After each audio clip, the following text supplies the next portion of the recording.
and continue to perhaps drag this entire war on terror. But on the other hand, can the Pakistanis really survive this and can they really last? We'll get to that also. Meanwhile, Bharat's army is retaliating effectively along the LC. There have been losses for us. Civilian lives have been targeted. But Bharat, with video evidence that we've put out, is targeting only Pakistan military posts and their bunkers. Even as Pakistan bombed the Gurdwara in Jammu Kashmir's Punch and attempted to strike Amritsar in Punjab, the Pakistani military lied about Bharat trying to hit Nankana Sahib Gurdwara in the Pak Punjab province. Another blatant lie by Pakistan and bid to spread misinformation has been exposed by none other than Vikram Misri himself during the third briefing just earlier in the evening.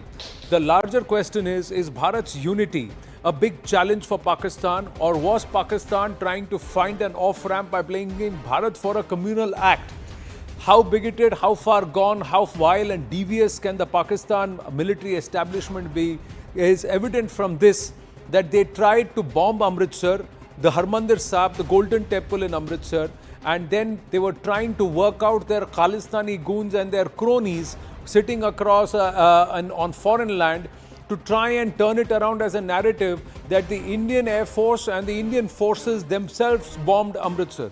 That failed because of our defense system. So then they turned around and said that Bharat is sending drones across towards Nankana Sahib. So this is how devious the enemy is, and this is the enemy whom we are fighting.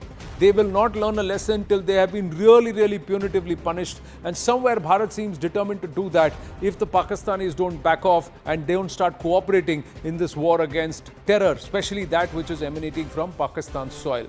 So from Operation Sindoor, marking the valor of Bharat, to three key press briefings represented by Vikram Misri, Lieutenant Colonel Sophia Qureshi and Wing Commander Vyomika Singh, Bharat's unity has been at play, dismantling Pakistan's communal fake factory. Let's listen into what the Foreign Secretary said a short while ago. Disinformation that is coming from Pakistan about India targeting the Nankana Sahib Gurdwara through a drone attack. This is again yet another blatant lie and part of Pakistan's disinformation campaign. As we saw in the Pahalgam attack, Pakistan is again trying desperately to impart a communal hue to the situation with an intention to create discord. Again, we are not surprised. India's steadfast unity in itself is a challenge to Pakistan. Lieutenant General KJS Dhillon, former GOC 15 Corps of the Northern Command Indian Army, is with us. We should have Tilak Devasharji, author and former member of the National Security Advisory Board, joining us. Tara Karta, former director, NSCS, should also be joining us. But Ambassador Rajiv Dogra is already with us, former diplomat and Consul General to Karachi. My namaste and Jai Hind, gentlemen. Thank you very much. Let's start with this devious plot. General Dhillon, look at how vile the enemy is. They were trying to attack Harmandir Sahib after damaging the Punch Gurdwara, killing 4 Granthis there, injuring innocent civilians, including a young Sikh boy. And then they were trying to conduct a drone attack on Amritsar and pin it on the Indian forces. Ab wo fail ho gaya, then they are trying to spread canards that the Indian forces are trying to bomb Nankana Sahib. Anand, good evening and good evening to your viewers and my fellow panelists. Pakistan can go to any extent and to prove their point or to drive their agenda. They can bomb any place of worship, and they have done it in the past, they have done it during this time also, and for them there are no qualms about it. You remember the Lal Masjid incident during Musharraf's time? Ji. So they have no holds barred policy as far as their agenda is concerned. Whereas India, we are a multicultural, multi-religious and very homogeneous society. We respect each faith, we respect each other's value system, and we are a different people. Ji. Like their chief was telling, Chief of Army Staff, Ji. you know, he was telling some other context, but I am saying we are custodians of 5,000 years of civilization, Ji. where we have lived together like brothers and sisters, and we will continue to do so. Ji. Whereas Pakistan, I can believe anything as low as the bottom of the ocean. Expecting it from Pakistan is okay, because they can actually go down to those levels of lowliness. So I am not surprised at all. And their agenda, good thing it has been exposed, and good thing that through your channel, through this program, you are exposing it and making your viewers aware about it, so that tomorrow, unintentionally also, nobody should fall prey to the false propaganda, especially in the era of WhatsApp forward, unverified rumors. And for this also, I would request the audience or the viewers, do not believe anything which is not coming from the official handle. Do not pass on anything which you have not verified. You are only adding to the enemy's agenda of misinformation. So be responsible, be very critical. If someone has sent you something, question him or her. Do not just spread the rumors, because in a war like this, where narratives and agendas play a very important role, truth is the first casualty. And we are seeing it happening. You are giving one example, we can give 20 examples, where killing of civilians, killing of innocent civilians, killing of people on the basis of religion, all these things are happening and counterclaims are being made. So as a responsible country, as a responsible citizenry, we must do our duty towards the nation, towards our fellow citizens. Sir, there is actually digital footprint of what they try to do. There is digital footprint. I'm going to check if any of our cameras can capture the laptop, this laptop here, because this is this person, Harjeet Singh, who's a Khalistani. His handle has now been withheld in India. But look what he has tweeted at 2:13 a.m. on the 8th of May 2025. He has tweeted, "Attention Sikhs, brace yourself. India might target Sikh Punjab city with missiles and pin the blame on Pakistan." So this is what he has tweeted. I hope it's visible now. Yeah. So this is what he has said. "Attention Sikhs." This is at 2:13 a.m. on the 8th of May. And this is he's sitting over in Canada, and he's pushing this tweet out. Now let's see. So this is the tweet. So this is what they said, and this is just around the time. Pakistan fires artillery fire and also sends across projectiles over Amritsar, and they are headed towards Harmandir Sahib, the Golden Temple.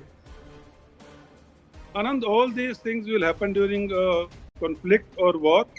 We should not take them too seriously, because this is the agenda as they are peddling it, and they will do anything. They will use any source or asset of theirs to fulfill and further their agenda.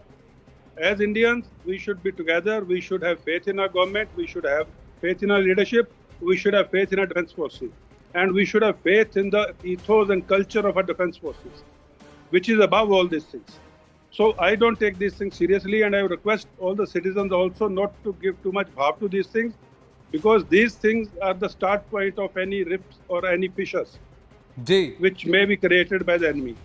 We need to be very clear. We as a nation, we as citizens of this great nation called India, we are together, and we will fail or will negate or will defeat these agendas. Tilak Devashar ji, good evening. Ambassador Rajiv Dogra first, and then Tilak Devashar ji. Your thoughts on this treachery? How do we expose? This is wild. And also in Punch, they have killed Christian. They've bombed a church. They killed innocent Sikhs, Granthis. They bombed a Gurdwara. Christians are dead. They just don't care. They are attacking religious places and trying to give this entire thing a communal color. Even last evening on these drone attacks, when they have tried to mask themselves behind a civilian plane, they have allowed a plane from Dammam to fly over that airspace where they have deliberately tried to create trouble, hoping that one of our anti-aircraft missiles hits a civilian aircraft. This was also revealed by Vikram Misri. What kind of a nation is this, and what kind of a military is this, Tilak Devashar ji? I agree with what General Dillon said. You cannot imagine the depths to which Pakistan has stooped in the past and can stoop in future. They have absolutely no morality.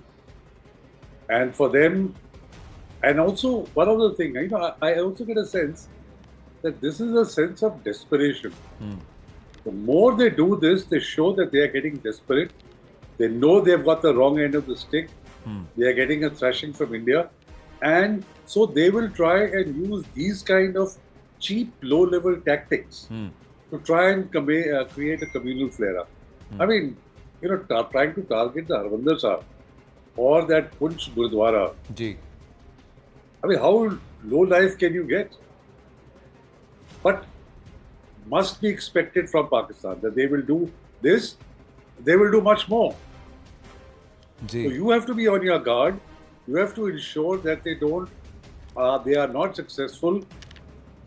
At the same time, we must also recognize that in terms of fake news, that in terms of spreading lies, they are far ahead of us. We have a sense of morality.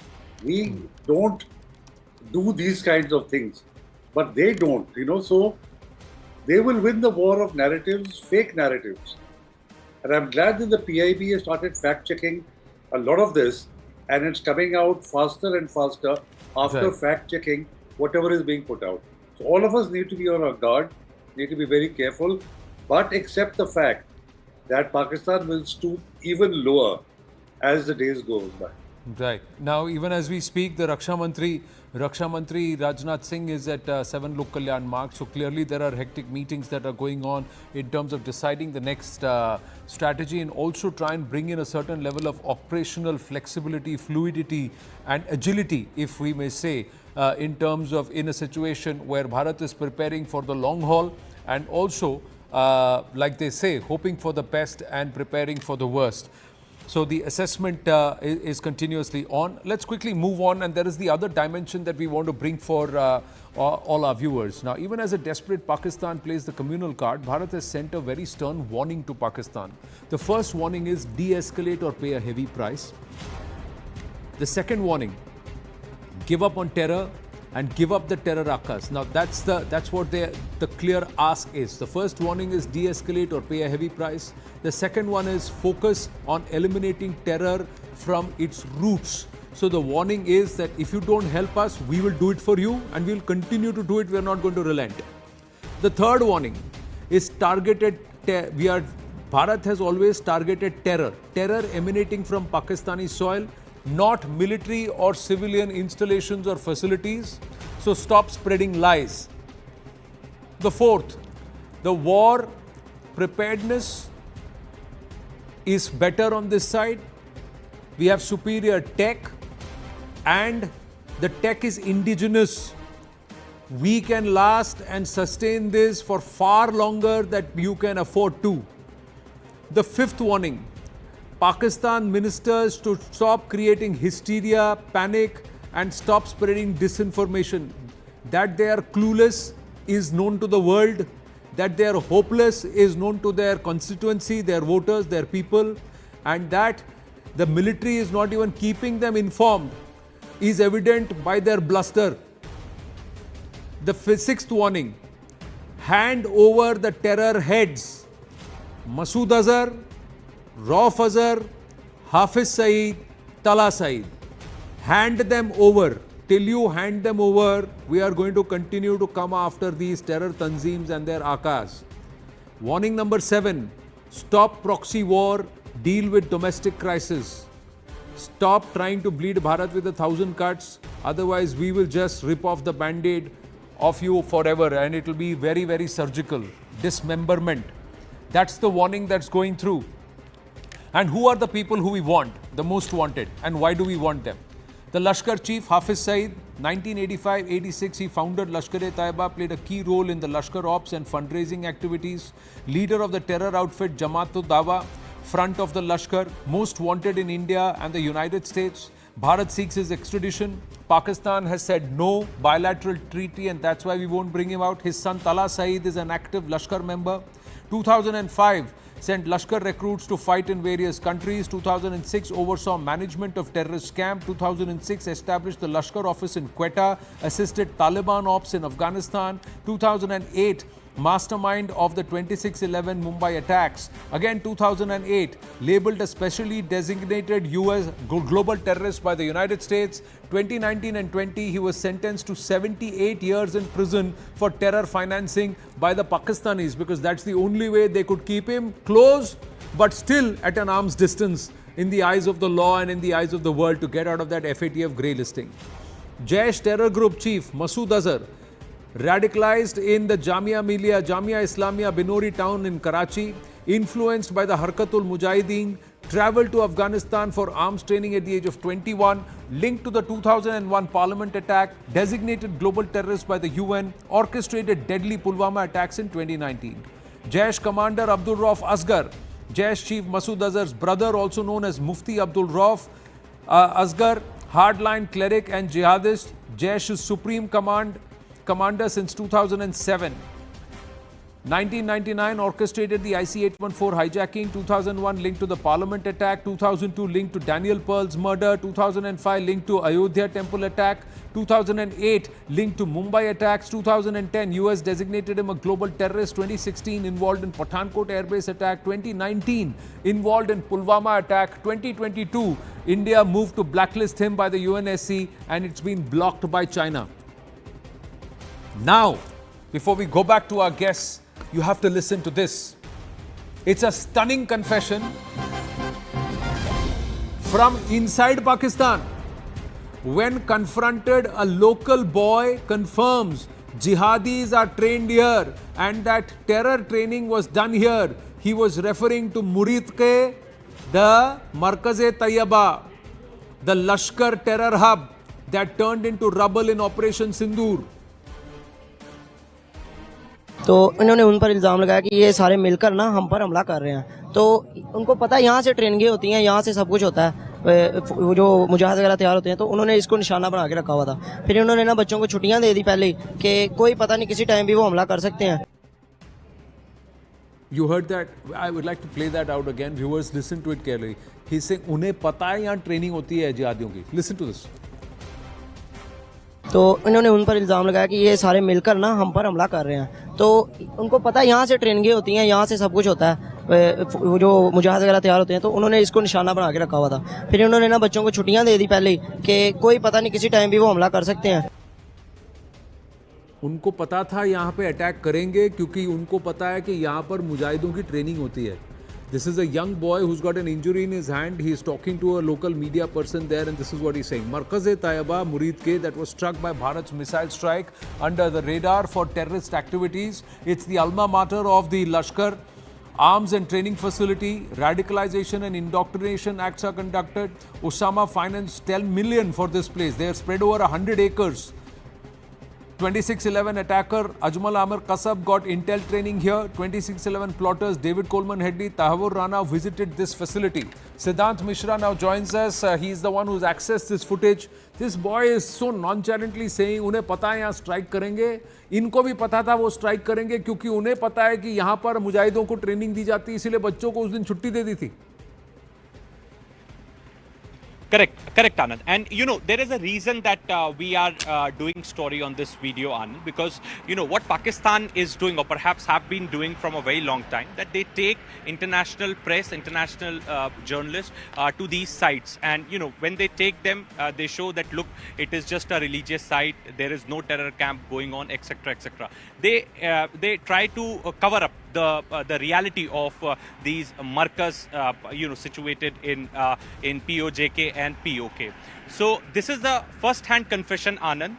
He is a local journalist. Perhaps he is taking some vox pops of the local boys. Perhaps what do they know about Markaz Taiba, and is it just a Markaz religious place, or it has some other significance as well? And perhaps, you know, this boy is confessing that mujahids and jihadists are trained here.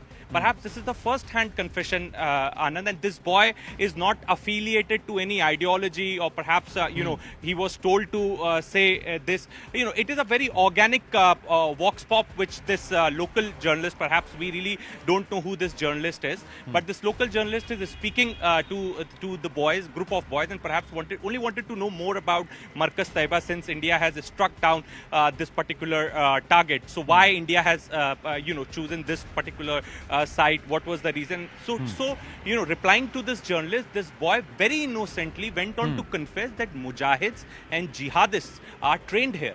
Now, this is a testimony, perhaps, which again exposes Pakistan. And this video is also for international journalists. Perhaps they keep on writing that the sites hit by India were the religious sites. Even Anand, the other day, Foreign Secretary was also asked in the briefing that did you hit mosques, whether the religious sites were targeted. Perhaps that was asked to the Foreign Secretary on the basis of the reports which were filed by foreign journalists and foreign No, for the media. Pakistanis So it are is masters. very important for the because sake of our viewers. Yeah, what they do is they turn Markaz, which is a center, and it may have a mosque, so they turn Markaz into a mosque and say Markaz is equal to mosque. Markaz is a center, so that's because it's a center for training, it's a center, and it may have a place for prayer, and that place which is inside the center for prayer may be a mosque if it is, that's how. So it doesn't become, the whole place doesn't become a mosque. Mosque or otherwise, a jihadi is a jihadi. How does that change? And he is himself saying कि यहाँ पर मुजाहिदों को train करते हैं. Well, thanks for that, Siddhant. Thanks for that. Let's go back to our guests. Ambassador Rajiv Dogra, Tilak Devashar ji and Lieutenant General KJS Dhillon. अभी और कितना proof दें सर और कौन सा डॉसियर दें? खुद वहाँ खड़े होकर बोल रहे हैं यहाँ मुजाहिदों को ट्रेनिंग दी जाती है. Ambassador Rajiv Dogra. Well, a couple of points, Anand. Let me start by saying that we need to be patient because there are some voices already coming up from informed circles within India that why aren't we retaliating, why aren't we doing much more than Pakistanis are doing to us. I think I would draw and urge everyone to remember two things. Number one, Foreign Secretary's briefing on the first day itself, where he said we will not give any operational details, and that we are going to stick to their facts and also be correct in our information, so that there is no finger pointing, as has never happened with India. The second is that the end point is going to be the Prime Minister's speech at Madhubani. He had made the objective very clear. So let's be patient. I'll urge your viewers and our countrymen to be patient and wait, because a lot may be happening that we are not aware of. The second thing is Pakistan's desperation. You've listed chapter and verse about what they have done, and General Dhillon and Tilak have also pointed it out. The fact is that they are playing a very dangerous game, allowing a civilian flight when drones and missiles are flying all over the place to go from one end of Pakistan to the other end means playing with fire and playing with death. And they would have blamed it conveniently on India. So imagine the international outcry that India had shot down a civilian flight, knowing very well that there was a civilian flight going. So Pakistan is devious, uncaring for human life, and dangerous as an enemy. The third part is what you and other panelists have already elaborated upon. It shocks me that anyone in the senses could really try and attack Golden Temple with the idea of blaming it again on Indian forces. How low can a country get? So the entire thing goes back to General Munir's first statement to non-resident Pakistanis about Hindus. So Pakistani army, Pakistani ISI is following that script just as the terrorists followed that script on 22nd April in Pahalgam. So I think we have to be very careful, but I am very confident that this time our forces are determined and our Prime Minister has laid down an objective which he seems to be determined to fulfill. And let's give India a chance.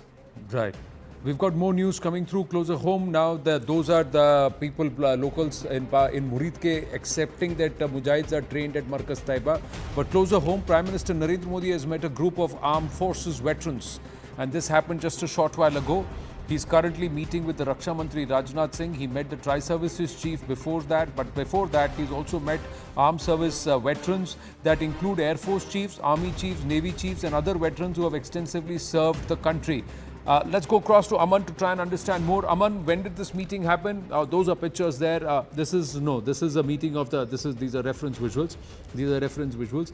Yes, Aman, when did this meeting happen and how long did it last? See, Anand, what we are told, it was an extensive meeting earlier today where the Prime Minister has met the various chiefs of the forces, the veterans who have served as the chiefs of the Air Force, the Army and the Navy, as well as some other veterans. He has discussed at length various contours of the present situation with Pakistan, because these are the veterans who have a battle-hardened experience, who have a first-hand experience of how to handle Pakistan. So the Prime Minister also wants a very, very detailed consensus, from various people sharing their experiences, what India should do next, because the kind of attacks, especially that we have seen last night, these 200 to 300 drones coming into Indian territory, though none of them could hit the target and our air defense system could shoot them down. But this is also a new warfare, and the Prime Minister trying to, discuss it with all the veterans and the former chiefs. And I think this is a part of that exercise. We saw in the earlier also today, the territorial army also being, told that they can also be inducted. So I think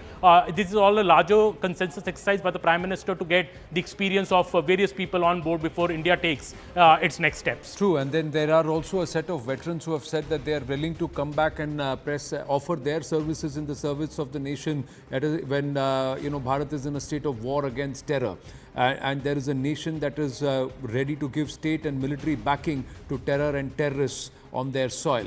Thank you for your inputs. Aman, let's just take this across to General KJS Dhillon. Your thoughts on the Prime Minister meeting the former service chiefs and perhaps the contours of this conversation, sir? Anand, it's a very good step. And, I won't say more than that because I was one of the veterans who attended this meeting. I know that, sir. That is why I didn't directly ask you. I just wanted to understand. I wanted to understand from you what was the intent, if you could broadly share with our viewers without going into the nitty-gritties of it. Yes, sir. The group of veterans who met the Prime Minister, since I knew most of them, it was a very small group, very cohesive group of about 17 veterans. And I was calculating, combined together, they had more than 650 years of military experience. Wow. So Prime Minister was trying to encash on that material experience, as also trying to get the feedback based on various timelines in the past. So that, history repeats itself, and veterans gave some very wonderful ideas, and Prime Minister shared some very thoughtful things. Though I will speak only this much, unless Prime Minister's office releases some details. It was a very fruitful meeting, and I think probably first time in the history of India or independent India, such a thing has happened. General Saab, how long did this last, sir? Prime Minister was very patient. He listened to everyone. There were multiple times also some veterans spoke, and he listened to everyone very patiently. It lasted, I think, more than about an hour and a half or maybe more. So, and just about 17 veterans. So it was something which I felt very good, because if your inputs are being taken and because of experience is being shared right at the top, it was something which was extraordinary. And he was so alive to the whole thing. Everything was listening very patiently. The staff was making notes. And I think, and Prime Minister also complimented everyone for very positive inputs. And I think I can say only this much. Well, thank you for that. I'm going to request our team to list out what you just gave us a gist of. So, Lieutenant General KJS Dhillon, who's part of the broadcast right now, confirming that he was part of this close group of people. So there are a few points that he's listed out, and General Saab, you please correct me if I'm wrong. It was a close group of 17 veterans that included former service chiefs and others who have done phenomenal service to the country.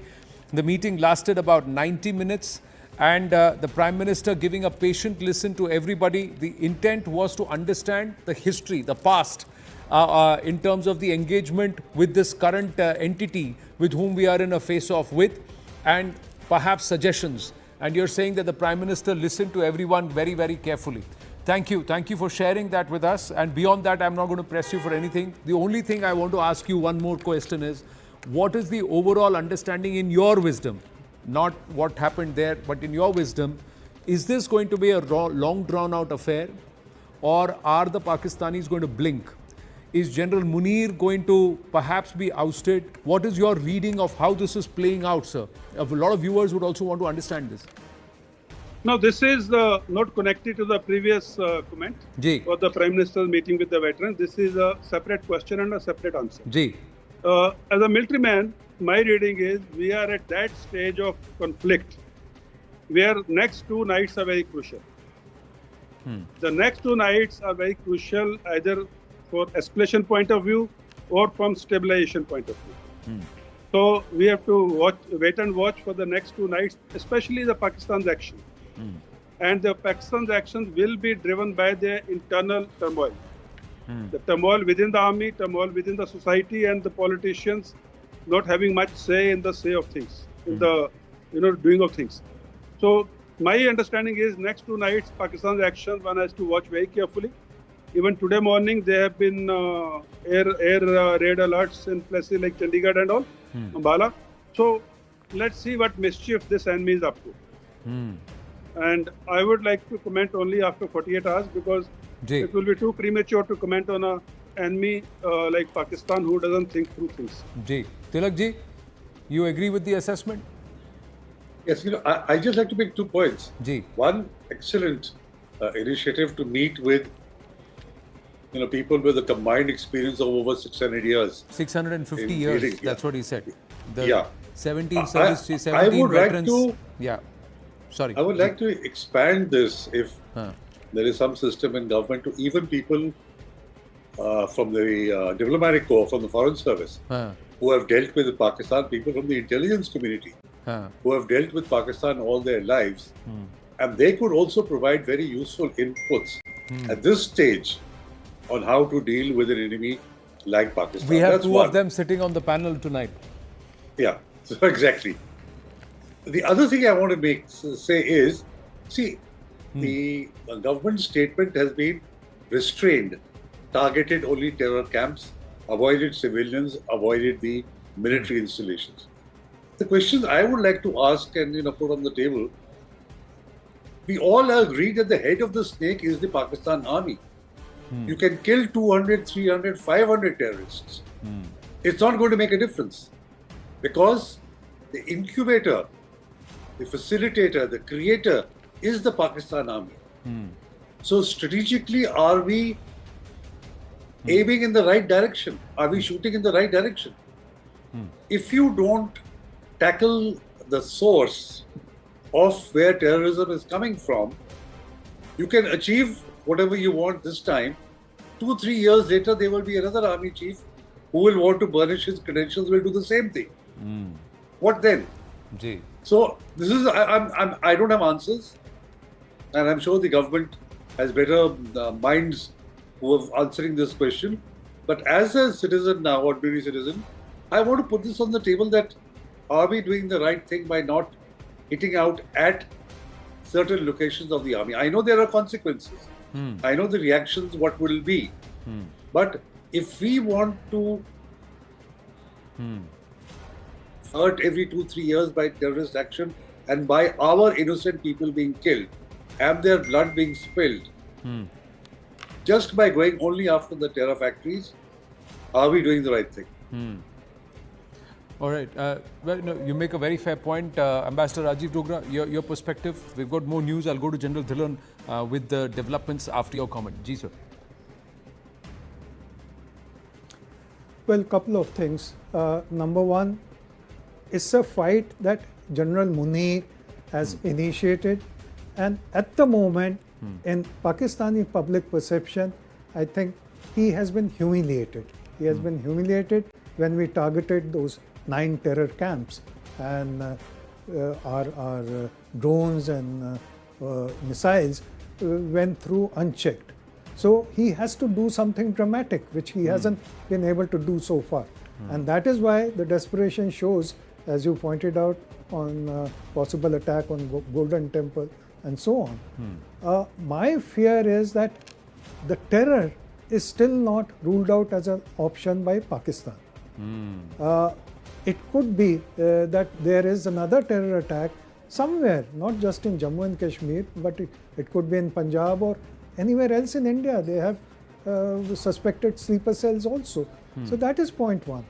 The second is, if they are so uncaring about lives in an aircraft flying through their territory, what else can they do?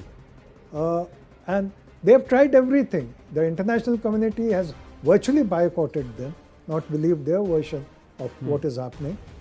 Within Pakistan, there are voices being raised. So what should we do in anticipation as a short-term and long-term measure? I think the answer to both is that please stick with Indus Waters suspension. That is going to hurt Pakistan, its economy and its people, and they will rise up against the army. They will start asking questions that it was because of you that this is happening, we are starving, we are in a famine situation. So that is the long-term solution. Yes, of course, as the nation anticipates that there will be a hard hit against the Pakistan army at some stage. Okay, we've just got more news coming through. Pak Army has resorted to unprovoked ceasefire violation in Digwar, Karmada sectors of Punch. Heavy firing is currently underway. Indian Army is retaliating very, very effectively. Jammu and Kashmir district Kupwara artillery shells are sounding again in the Karna sector. General Dhillon, you know that terrain very well. So let me ask you this. Earlier in the day, we had inputs that perhaps Pakistan is desperately trying to push infiltrators, and that's why the guns are blazing there. Is that true? Is that perhaps the reason why? Or is there another aspect to why these regions, Digwar, Karna, Karmada, Punch, and these areas, Uri? See, these are the areas which are infiltration prone because the LC is very thickly vegetated. And there are a lot of uneven grounds. And Pakistan, terrorists are Pakistan's force multiplier even during a conventional war. The 2.5 front which General Rawat used to refer to. So Pakistan is probably now trying to push in this terrorist because he probably wants to, engage the Indian Army on the logistics lines of communication.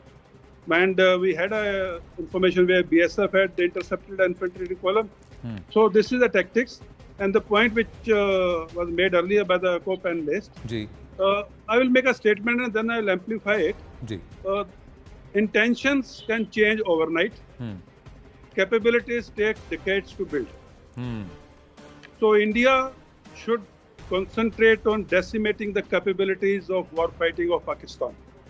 Because if we do not decimate his air defense, we do not decimate his missile system or do not decimate his military assets, like co-panelists were saying, tomorrow there will be another Hafiz site, tomorrow there will be another Masood Azhar, the names will change, tomorrow there will be another Asim Munir.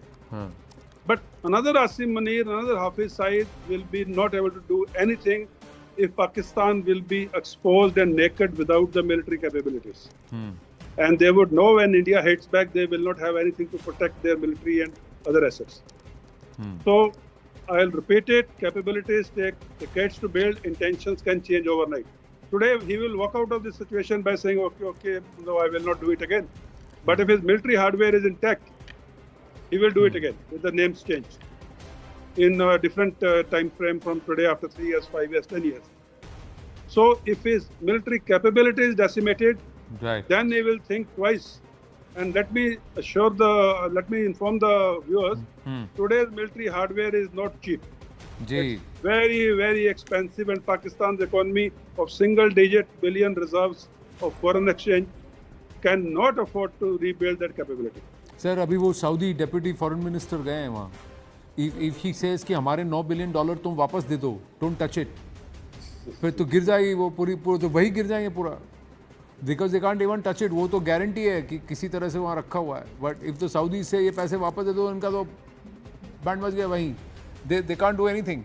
But there's more. Since you talked about ammunition capability and how much they have in terms of ability, CNN News 18's mega exclusive. Now linking directly here, Manoj Kumar Gupta getting us these details. Pakistan has actually sold ammunition to Ukraine and or Russia earlier, and this is true. And it is currently facing ammunition shortage. बंदूक है गोली नहीं, tank है गोला नहीं. That's the thing.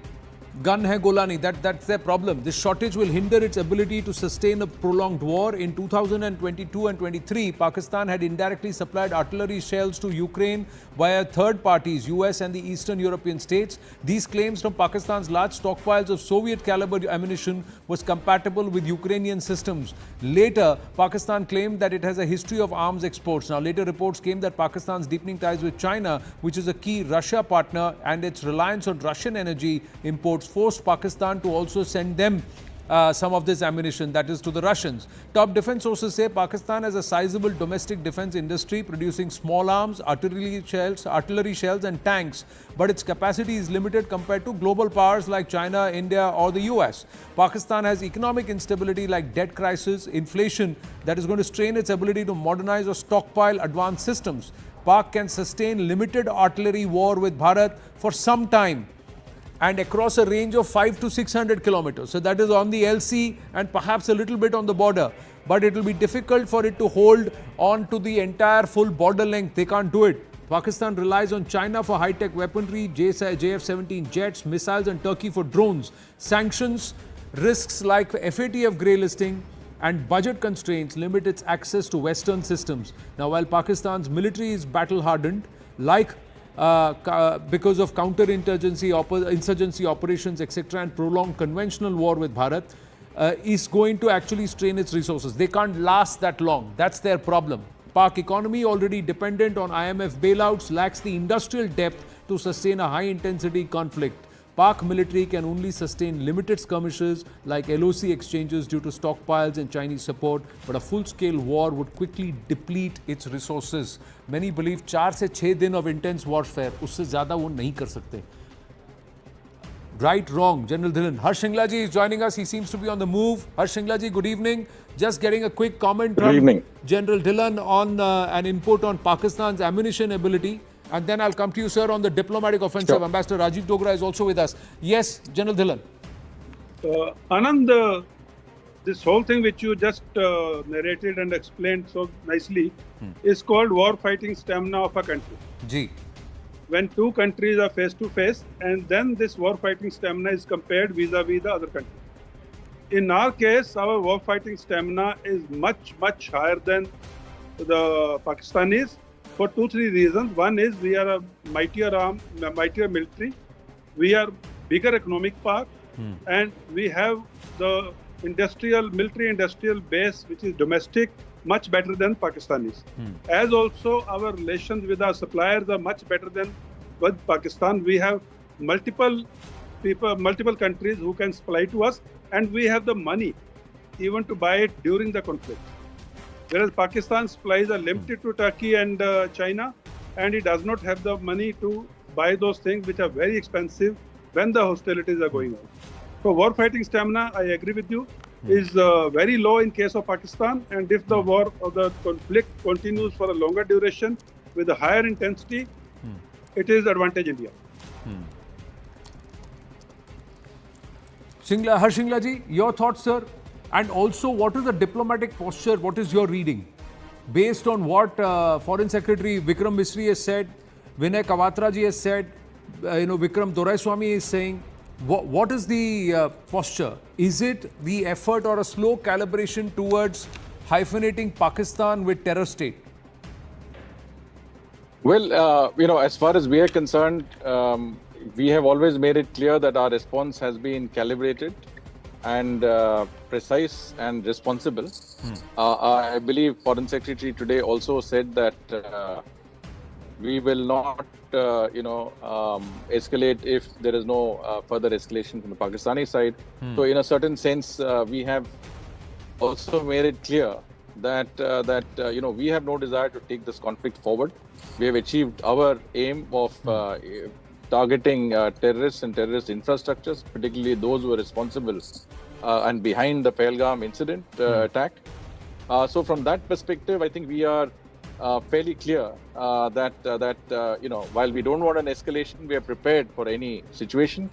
I think General Dhillon was very correct in saying that, the longer it goes, it gives us a greater advantage. So, from that perspective, we have more staying power, and I think it's not in Pakistan's interest to take this forward.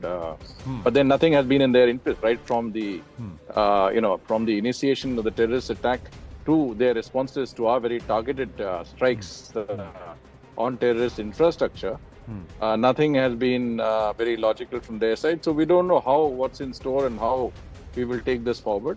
But certainly the hyphenation between Pakistan and terrorism is a very strong one. And I think that has been the rationale also for our holding the Indus Water Treaty in abeyance. We have said that unless Pakistan takes a very, very considered decision to stop using terror as an instrument, not to stop supporting terror, we will have to hold back on some of the earlier let's say arrangements that we had with them. But is there a calibration beyond just looking at the kinetics? If Pakistan backs off on the kinetic engagement, does that mean that Bharat takes the foot off or the pedal off the non-kinetic offensive, or does that continue? And diplomatically, where do you see the gradient moving? Certainly not. I think diplomatically we will continue to put pressure, not just diplomatically but economically, and in any other way wherever there is leverage, we will certainly put pressure on Pakistan. I don't think there is any intention or rationale to take our foot off the pedal.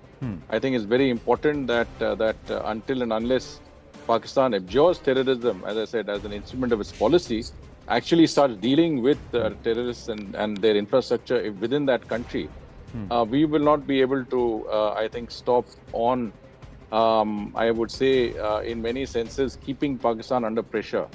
Whether it is the F8, whether trying to get Pakistan back on the grey list of the FATF, denying it the 25th IMF bailout, trying to, keep it under pressure in the United Nations and other multilateral institutions, and of course, I would say in any other manner that is available to us, including use of the Indus waters.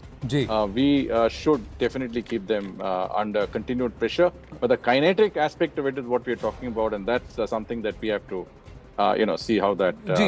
But diplomacy goes beyond the kinetics, and so that's why I'm asking you 2 points. And after you, I'll request Ambassador Rajiv Dogra and Tilak Devasharji also to weigh in. The one aspect is the Pakistan state machinery working overtime to get TRF out of the UNSC statement. One. And the entire recalibration drama that happened. The other one is the jihadi leading a jihadi's funeral, which was accorded state funeral, and the military and the polity standing behind this jihadi. How have we failed to leverage these two diplomatically? These two aspects, sir? No, I think we have, it's been amply sort of, brought out that, TRF has been the organization that claimed responsibility. They removed it later. This is an organization, the Popular Front, which is linked to Lashkar-e-Toiba very clearly. And that is why our targeting was specifically on the headquarters of Lashkar-e-Toiba, as well as, the Jaish-e-Mohammed. But the LET is, and Masood Azhar is on the UN, Security Council's list. We had got him listed, when Trump was in his first term. It was a coordinated effort between the US, ourselves, and some other partners. And despite, efforts from Pakistan and China to keep them out. And I think we have to keep that pressure up to ensure that, this aspect of their involvement is not forgotten. I think the fact that Rauf Azhar was also killed in that strike, he is the person behind not only attacks within India, but also on the international community, including Wall Street Journal journalist Daniel Pearl, who was murdered by this man.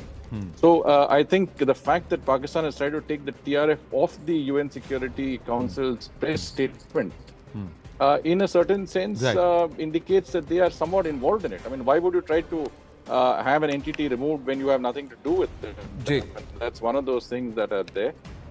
This is normal in a press statement that you do name the entity responsible, which has claimed that they were responsible for that particular terrorist attack. And secondly, as you correctly pointed out, the presence of a number of other terrorist leaders who are involved with terrorist groups, as well as the state representatives, whether it's in the form of security forces or others who are part of that, not just there as security, but they're actually paying, their bereavement on that particular, incident is something which ties in the Pakistani state complicitly with the terrorists and terrorist infrastructure in that country. So there is no gap between what is happening in terms of terrorism, cross-border terrorism, and those behind it, and the deep state of Pakistan. And that's what we are dealing with in the current context. Ambassador Rajiv Dogra, even as we speak, there is a blackout in Jaisalmer. Pakistani Asim Munir ne ego pe le liya hai. Bahawalpur is right across, so they are wanting to target Jaisalmer. Something there. Chupne do, but this is what they are doing. They are ready to go ahead and put everything at stake for a jihadi lot. And have we capitalized on this TRF aspect and also this what we saw with Hafiz Abdul Rauf? Yes, sir. Well, as far as capitalizing on it, I think I would use the term whether we've informed our public and international opinion about that funeral with the military honors and national flag draped on the coffins and the terrorists standing by. Foreign Secretary set the ball rolling by showing the photograph to everyone in his, I think, first briefing. Then our High Commissioner in London and our Ambassador in Washington showed it to their audience there. So you can't do anything more than that. But one thing which strikes me repeatedly is that we are thinking only in terms of the short term. That when will this war be over? We hope Pakistan has been taught a lesson and so on. I think we should worry about the lessons Pakistan teaches us day in and day out. And I'll start from 1993. I was telling a channel in the morning, one of the business channels, that look at Mumbai today and look at Mumbai pre-93. It was a happy city. Today, every shop, major shop, mall, school, college, business establishment, government office, not just in Mumbai but all over India, must have a security guard. And the annual expenditure that India incurs on that is $11 billion. That is how Pakistan is bleeding us economically. So we have to find a permanent solution to this. Otherwise, 1 year on, they will again attack us one way or the other. Sir, there will be Pulwamas. Sorry, sir. I'm about a minute and a half over. I didn't want to interrupt you, but I have to. I am compelled to. But let's hope that the Prime Minister calls for a meeting with minds like you, Tilak Devasarji, also after meeting the service chiefs and the army and the service veterans. Thank you very much. Always a pleasure speaking with you, gentlemen. Thank you so much for bringing in so much of perspective and engagement on the conversation. Thank you so much. Jai Hind, sir. Namaste.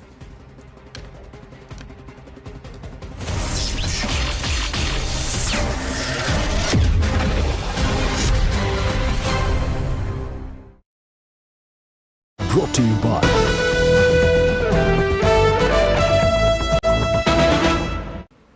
All right. I want to move on to another piece of breaking news that's just coming through. We're given to understand that a former Lashkar-e-Taiba operative and an aide of the Lashkar-e-Taiba founder Hafiz Saeed has exposed the outfit. He says that many youths motivated by Hafiz Saeed's speeches and then joined the Lashkar-e-Taiba subsequently traveled to Afghanistan as well as to Kashmir in India. Approximately 500 individuals from across the country traveled to Afghanistan to undergo training at a camp named Maskar Taiba that's located in Kunar province. He says Hafiz Saeed is also responsible for the deaths of thousands of Pakistanis by sending them in a war of ashes to achieve the state's political goals. This is something that Noor Dari, that's the name of the individual. He's a former Lashkar operative. Tejinder has more details on this. Tejinder, read the tea leaves for us. What does this necessarily mean? See, Zaka, this Noor Dari right now is the executive director for ITCT, which is an international think tank that exposes Islamist terrorists. He says that his mother wanted him to become a doctor, but he like thousands of Pakistanis were motivated by the speeches given by the LET founder Hafiz Saeed. He says that he was appointed as the aide of Hafiz Saeed. He used to guard him in the Murtkai camp where he was deputed, and he says that Hafiz Saeed was traveling in a blue Toyota Wigo pickup Datsun. So Hafiz Saeed is responsible, as per Dahari, Hafiz Saeed is responsible for the death of thousands of Pakistani youth whom they motivate through his lectures. They join his terror outfit. They are sent to Afghanistan. They are sent to Kashmir, and they become a cannon fodder for the so-called war which Hafiz Saeed and other terrorists are fighting. He says that there are millions of Pakistanis and who have been motivated by the speech of Hafiz Saeed, and they have joined the terror cult of LET. He says that he took a decision finally because he saw that this will get him nothing, so he left LET, and he was made fun by the other LET members, saying that he was coward, that is why he was leaving it, but he realized that Hafiz Saeed would lead them to nowhere.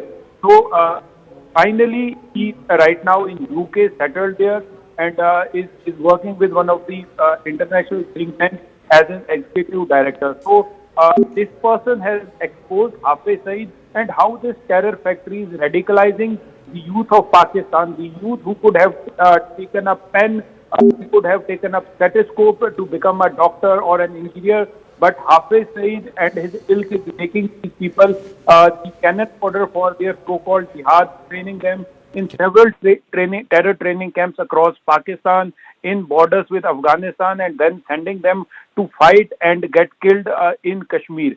He says that thousands of Pakistani youth who are trained by Hafiz Saeed are sent across into Jammu and Kashmir to fight this so-called war, and 90% of them never return. They get killed by the Indian armed forces. So clearly exposing Hafiz Saeed and his terror factory. Yes, Zaka. Jinder, we'll leave it at that. Thank you very much. So that's a former operative of the Lashkar-e-Taiba exposing the founder and the chief architect of one of the most dreaded terror organizations, an organization that's wanted for numerous terror attacks here in India. His headquarters, of course, was bombed in Operation Sindoor a couple of days ago. Meanwhile, let's bring you up to speed with where things are as of right now. In the last 24 hours, Pakistan has made multiple attempts to breach India's air defense systems, but the good news is India's air defense has prevailed against Pakistani missiles and drones. The army has managed to neutralize the air defense system in Lahore after Pakistan attempted to engage a number of military targets in northern as well as western India. When Pakistan made failed attempts to send a swarm of drones across at least half a dozen, if not a dozen places along the line of control and the international border, over 40 to 50 drones, and this is what the Indian Army statement said earlier today, over 40 to 50 drones were successfully neutralized in a 3-4 hour period from about 8:30 in the evening yesterday all the way up to about midnight. The engagement involved extensive use of the L-70 guns, the Zu-23 Shilkas, and of course other advanced counter-UAS equipment, including of course the S-400s and the indigenously built Akash surface-to-air missiles. It also showed the Army's capability to counter these aerial threats. So what are these weapon systems, these air defense systems which were activated yesterday and managed to avert what could have been a big sort of barrage of attacks by the enemy on Indian soil? The L-70, it's developed by Bofors, it's produced under the license here in India. It's a 40mm gun, modernized with radars, electro-optical sensors, and also auto-tracking systems. It can fire anywhere between 250 to 300 rounds per minute. It's got a range of up to 4,000 meters, about 4 kilometers or so. The L-70 excels in anti-drone warfare, saturating the sky with predictive fire, making it effective against a swarm of drones and also trying to evade the tracking of these aerial systems. So that's the L-70, it's a short-range gun. Then you have the Shilka, which is a self-propelled system, self-propelled gun. It's got 4 23mm autocannons that are guided by radar detecting targets, and it can detect targets up to 20 kilometers away. So that's again a short-range weapon. It can unleash about 4,000 rounds per minute, and it's been upgraded with proximity fuse ammunition as well as advanced fire control systems to tackle drones that are becoming smaller and smaller. The Shilka's rapid fire and radar precision make it lethal for UAVs, helicopters, light armored vehicles. The Shilka's dense curtain of rounds offers a last resort protection for air bases, military convoys, sensitive installations, much of which are now currently under elevated levels of threat because of the ongoing situation between India and Pakistan.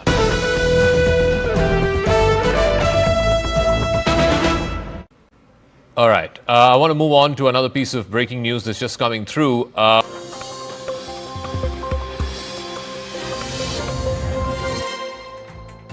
Good evening, you're watching Brass Tacks. I'm Zaka Jacob. India managed to thwart up to 400 drones that were fired from Pakistan, which targeted about 3 dozen Indian cities from Srinagar and Jammu in the north all the way to Kutch in Gujarat in the west.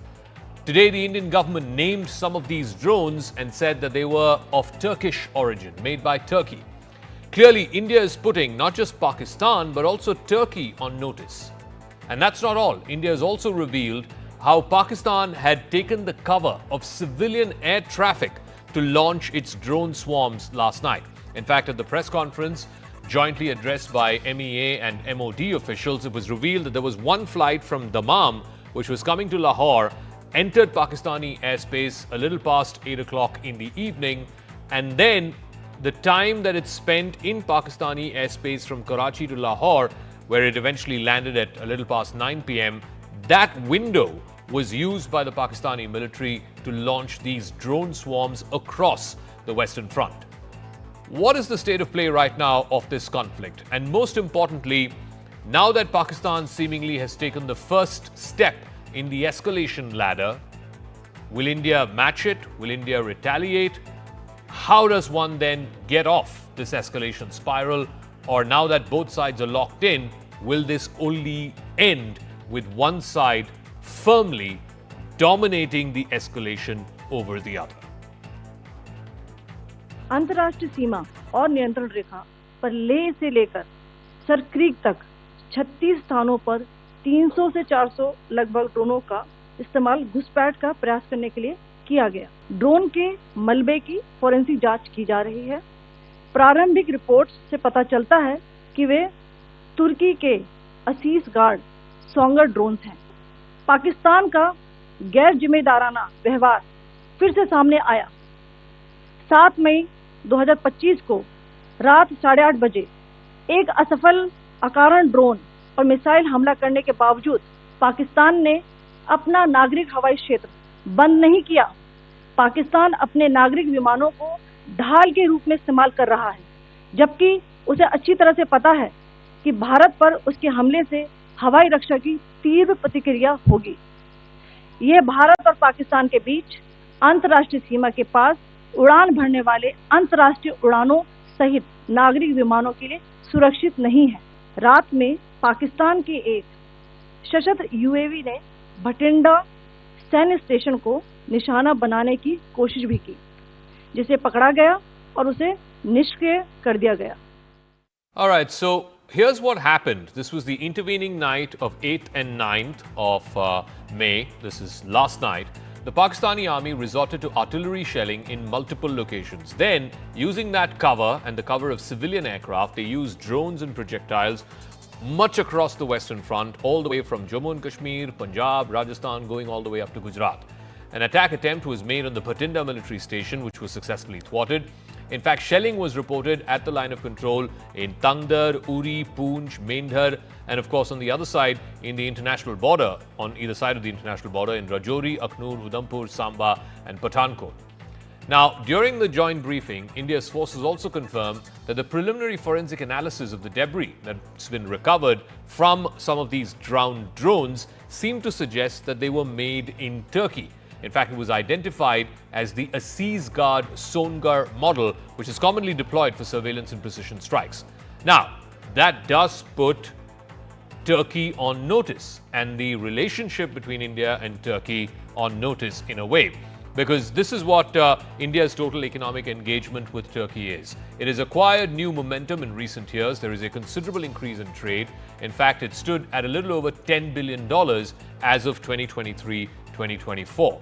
As per the Central Bank of Turkey and the data that they have compiled, Indian companies have invested about $120 million in Turkey, and vice versa, Turkish investment in India is about $200 million as per the Department for the Promotion of Industry and Internal Trade.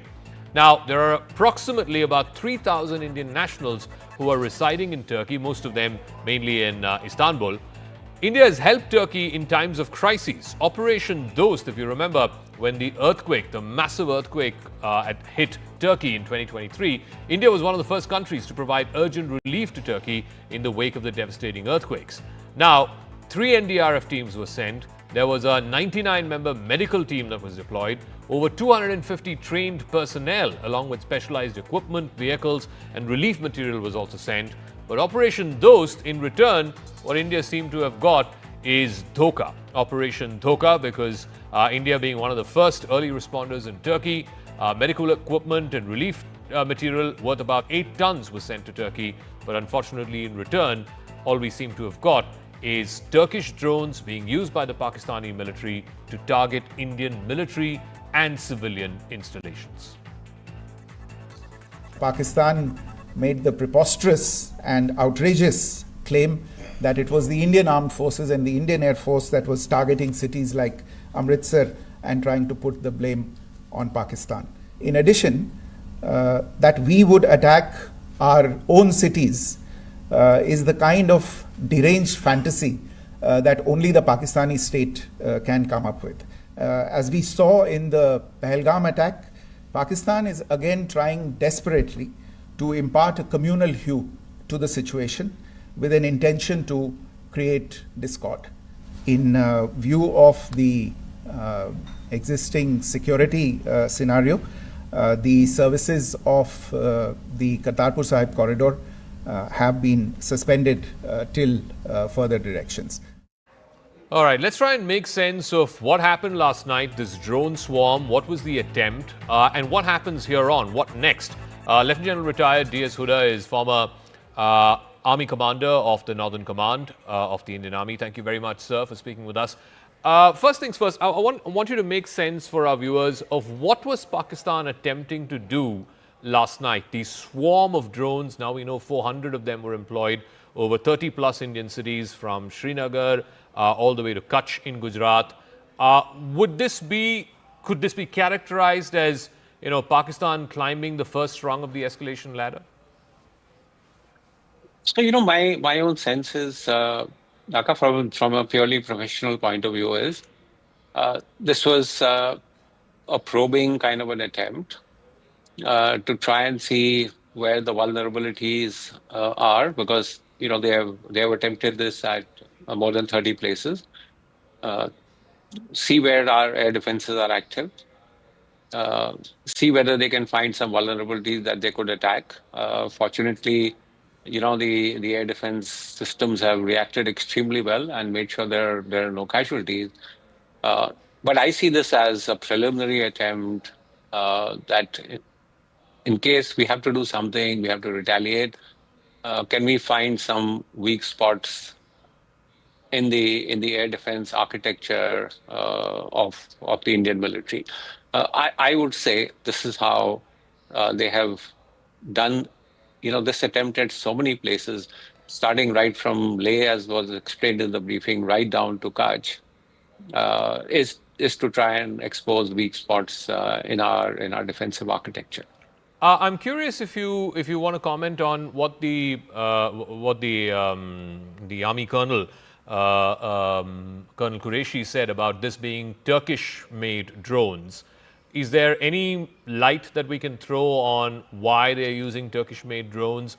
Because it's quite rare for the army or the government, for that matter, to call out the country of origin where these drones were made. No, so I think the calling out the country has been with a purpose. So we know that much of the drones that Pakistan military possesses are of Turkish origin. And I think if you look at the statements that have come out, after Pahalgam and after India carried out Operation Sindoor, 2 countries stand out for their sort of unequivocal support to Pakistan. One is China, which I think has still been measured in their statements. But Turkey has come out very, very openly in support of Pakistan. This is not the first time. So I think for India to call out Turkey for the kind of support they are giving to Pakistan, both military support as well as diplomatic support, I think it's a deliberate sort of step by the Indian government to call out the Turkish government. I was also curious. I don't know if you felt the same way.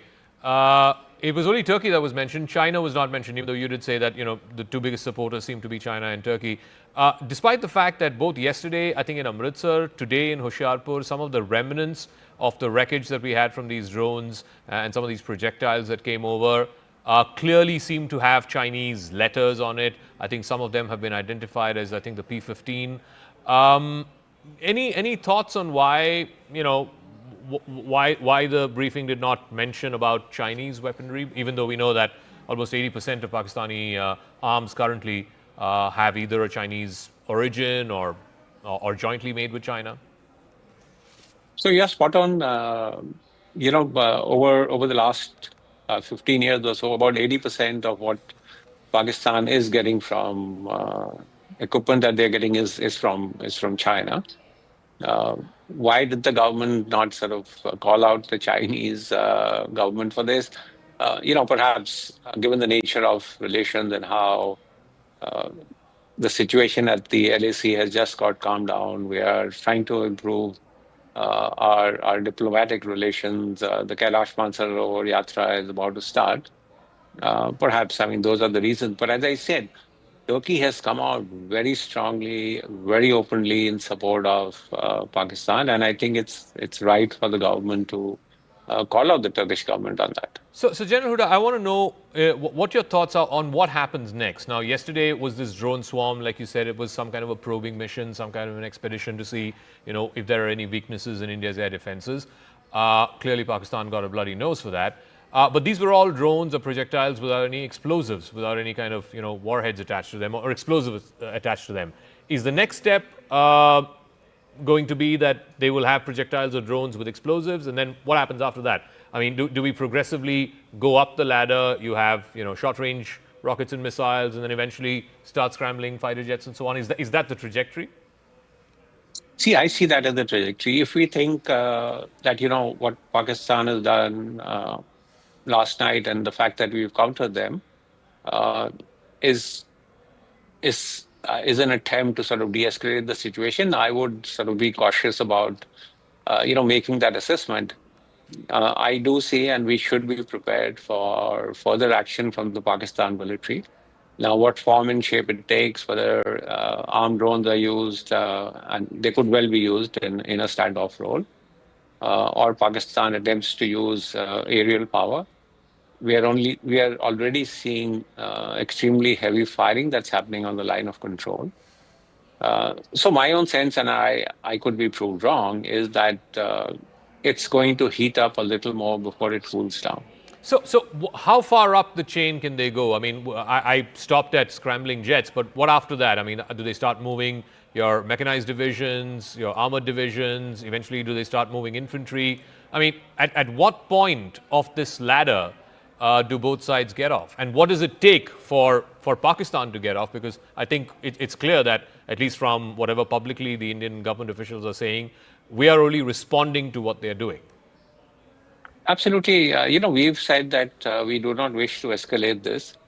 However, the Pakistan military would be under tremendous pressure to show some success. I mean, they have been struck in their heartland, which is Punjab, and they would be under tremendous pressure that how are you going to respond to that? Having said that, I also think they'll be cautious about we don't to escalate, which could lead to what is an absolute ruinous war for them. And again, we can only speculate. I would think, some sort of a demonstrative attack to say, look, we have this capability and capacity to respond to, the Indian attack that has happened. We have not just quietly stood by and accepted what India has done. You could see some demonstrative kind of a strike, a demonstrative kind of an attack to say, look, this is what we can do. Does that provide an off-ramp, for both countries. Really, my sense is the ball is completely in Pakistan's court. And they have to now take a decision as to whether they want to escalate this further or they want to sort of calm it down. All right. So, depending on what they do is, I think how we will see this crisis play out. All right, General Huda, it's always a pleasure listening to you, your thoughts and your perspective. And I think, you would have enlightened a lot of our viewers because everybody's curious to know, are we at the brink of full-fledged war? What happens next? Thank you very much. Thank you. Thank you. Thank you. Okay, so what happened last night? We know that there was this swarm of drones, close to 400 of them, 36 different cities in the northern and western part of India were targeted. But how were they thwarted? Not one of them ended up damaging. There were certainly no, casualties in terms of injuries to folks or even fatalities for that matter. But what exactly did India use in its air defense system to thwart these attacks? India, of course, has a huge edge over Pakistan when it comes to the air defense system. So the L-70, which is developed by the Bofors company, the Bofors Arms Company, produced under its license here in India. It's a 40mm gun. It's modernized with radars, electro-optical sensors. It also has an auto-tracking system. And at one given point of time, in a minute, it can fire anywhere between 250 and 300 rounds. It's got a range of up to 4,000 meters, that's 4 kilometers. The L-70 also excels in anti-drone warfare, saturating the sky with predictive fire, and making it effective against exactly what we saw last night, these drone swarm attacks. Then you have the Shilka, which is a self-propelled system. It's like a self-propelled gun, like your SH howitzers. It's got 4 23mm autocannons that are guided by radar detecting targets. It can detect targets up to 20 kilometers away. It can unleash up to 4,000 rounds per minute. So it's like almost cluster ammunition. Now it's been upgraded with proximity fuse ammunition, and it's got advanced fire control systems. So basically, again, what it does is a counter swarm to a swarm of drones. The Shilka's rapid fire and radar precision make it lethal against UAVs, helicopters, and light armored vehicles. It's also a weapon of last resort, if you will, against, for protecting air bases, moving convoys, as well as sensitive installations. Now, the big question that's being asked is, can Pakistan, and clearly it's Pakistan that's climbing up the escalatory ladder, but how far can they go? And can they afford to do this economically? The last few nights have witnessed heavy artillery shelling. It's in fact happening right now across the line of control. In fact, the last few days, it was both the line of control as well as the international border. Pakistan seems to be in no mood to fall back, but their economy cannot handle the strain of war, certainly not beyond a few days. It's been battered by inflation, there is massive debt, there's dependency, of course, on the IMF, and right now, even as we speak, they've gone to the IMF with a begging bowl. Another tranche of over $1 billion is due right now in Washington. So the question is, the ongoing tensions that have been amplified by Operation Sindoor, the Indus Water Treaties put in abeyance, all of this has hugely disrupted trade and investor confidence in Pakistan. It is almost an economic existential risk. It's a very small economy, just barely $350 billion. India, on the other hand, is a $4 trillion economy, more than 10 times the size. So a $350 billion economy does not have the shock absorption capacity, whether it's kinetic action or whether it is these trade bans and water shortages. India, like I said, is now the 5th largest economy, poised to become the 4th very soon. It's positioned to absorb the cost of the conflict much, much more. It's got $680 billion in forex reserves, which is twice of the size of the Pakistan economy. There is very, very little reliance on Pakistani trade or India-Pakistani trade. In fact, the forex reserves in Pakistan are just 15 billion. So India has, again, like I said, almost 9 times that. Now, the question also is that Pakistan's reserves would cover barely 2 months of imports. The IMF has a recommendation of 3 months, the threshold. And like I said, right now they're discussing with the IMF, negotiating with the IMF for the next tranche of $1 billion in what was a $7 billion allocation that's been given to them. It's an aid. Now, if tensions escalate into a full-scale war, then Pakistan's economy could collapse. A 3-month-long conflict would put the cost of something to the tune of $10 to $15 billion. Now, this is based on inflation that's been adjusted for the costs compared to what the Kargil War was. The Kargil War was 25 years ago. It was a 3-month war between May and July. if we were to have a same 3-month war today, Pakistan's entire forex reserves would be wiped out. Pakistan would necessitate emergency loans from either allies like China, which is not interested in turning over these loans. In fact, China has refused to change the terms of repayment of these loans. The IMF, of course, like I said, right now they're having a meeting for the next tranche of money. Also, a naval blockade, for example, of Karachi. There was a lot of fake news doing the rounds yesterday that the Indian Navy has hit the Karachi port and that there is a blockade of the Karachi port, etc. But if that were to happen, then that would choke again Pakistan's $30 billion of export, particularly textiles. And textiles make up for about 60% of Pakistani exports. Currently, the Indus Waters Treaties is in abeyance, so if there is a full suspension, that could slash agricultural output by 40%. It would push 15 million rural workers into poverty and drive up food prices by 50%. And that is something that ordinary Pakistanis cannot afford. Foreign direct investment, up to 20% of the $1.8 billion in the first half of FY25 would completely vanish. A war could also displace, and this is the human cost, anywhere between 5 to 10 million people, particularly those in the border regions, and that would strain Pakistan's annual $10 billion social welfare budget. And yet, we have Pakistan's defense minister resorting to blatant warmongering. अगर table पे बात नहीं होती तो क्या अगली बात बंदूक पे होगी, बंदूक के जरिए होगी? जी बिल्कुल, then that is the only option left to us. We do not have the luxury of waiting for days. मैंने plural इस्तेमाल किया. We do not have the luxury to wait. This patience will cost us. So we have to stop them right now in the tracks. कि ये चीज जो acceptable नहीं है.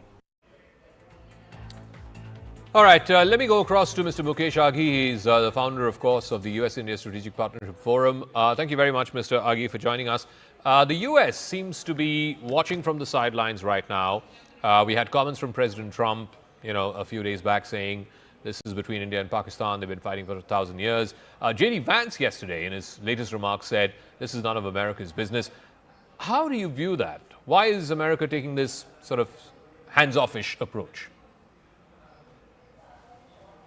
Well, you have to understand that when you have a cross-border terrorism, there has to be a zero tolerance by any nation. And we saw that in the October 7th happened between Gaza and Israel itself. And India has every right to respond and protect his civilian population. Now, as far as the current situation goes, we believe that India has given a response to that terror aggression. And it's up to Pakistan now to have some kind of an exit ramp to be able to manage the current situation. Because a long-term war is not sustainable for Pakistan economy, whereas India, yes, can sustain this up to certain length itself. And the view in the Washington, D.C. is this is not our dog in the fight between India and Pakistan. They should be able to manage this. And that's what the position the U.S. government has taken for time being. I'm curious about that because this position that America has taken that America does not have a dog in this fight. But if you look at past conflicts, Kargil, even 2019 Balakot, America played a very, very important mediatory kind of role, if not an interventory kind of role, to try and diffuse the situation. This time around, it's a bit hands-off-ish. I talked about what President Trump said, what Vice President Vance said. It's basically the message that seems to be coming out of Washington is their fight, let them figure it out. No, I don't think so. I think you have to understand, earlier it was the US which would intervene and bail out Pakistan. At this stage, I think India is, I call, fed up with cross-border terrorism. And, earlier it should be okay. India would punch, Pakistan would punch back. And then there will be exit ramp for both countries, and we manage that. But now I think India is saying enough is enough, and we have to stop this. This can't continue going on. And Washington seems to agree from that perspective, saying, okay, guys, you manage it. So while US may not be able to influence so much, but the Chinese, the Turks, the Persians, the Saudis can play a pivotal role trying to counsel Pakistan. This is the wrong direction to go, both from a global perspective and from a regional economic perspective also. You know, one of the things that, India has been talking about, and right now they are meeting in Washington, D.C., the IMF will be negotiating with Pakistan, or the other way around, Pakistan will be negotiating with the IMF to release its next tranche of $1 billion. And a question that, begs to be asked, and has been asked here in India for a number of years, why does the West, and why does America in particular, because it has veto powers there, effectively veto powers in the IMF, tell Pakistan that, look, you can't continue encouraging all of these terror organizations and expect monies from the IMF. Why are they not making that loan or monies conditional on good behavior by Pakistan? No, absolutely. I think U.S. should leverage the IMF, not only just from holding on the loan itself, but also look at Pakistan putting back on the grey list. I think it's important to understand that in a global order, you cannot just go across the border and kill innocent people and walk away without any punitive actions itself. I think that era is gone. India has grown as an economy. Now it's the fourth largest economy. Its military power is much, much stronger. So it has a zero tolerance. And I think U.S. realizes that. Okay. And in an indirect way, U.S. is saying, hey, once and for all, just try to sort this one out so we can move on. Okay, Mukesh Aghi, we'll leave it at that. Thank you very much for joining us from the US-India Strategic Partnership Forum. Amidst a barrage of speculation from Pakistani and international media over the alleged military losses in the ongoing Operation Sindoor, a senior government official has told CNN News 18 that India has a proud and consistent history of acknowledging its losses and honouring the brave hearts who laid down their lives in service of the nation. In a poignant reminder of India's tradition of honour, even in conflict, the official recalled an extraordinary moment from history. In fact, let me go across to Siddhant, who has more details on this. Siddhant, so there's a lot of speculation about, did India lose aircraft? How many aircraft did India lose? At least officially, no one is saying that India lost any aircraft. You spoke to, what did he have to say? Well, that's right, Zaka. In fact, we are going door to door here in the national capital, perhaps to dig more about Operation Sindoor. And in fact, we have spoken to many officers in the government, in the armed forces, at the Ministry of External Affairs office. And perhaps, there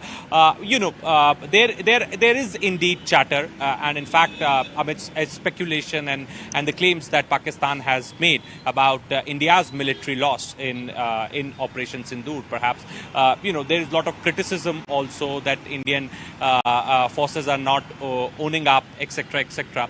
So a senior official in the government of India, perhaps I can't name him, Zaka, but he has said this to me, and in fact I would like to read it out for our viewers, and I quote him: "हम दुश्मनी में भी शराफत रखते हैं."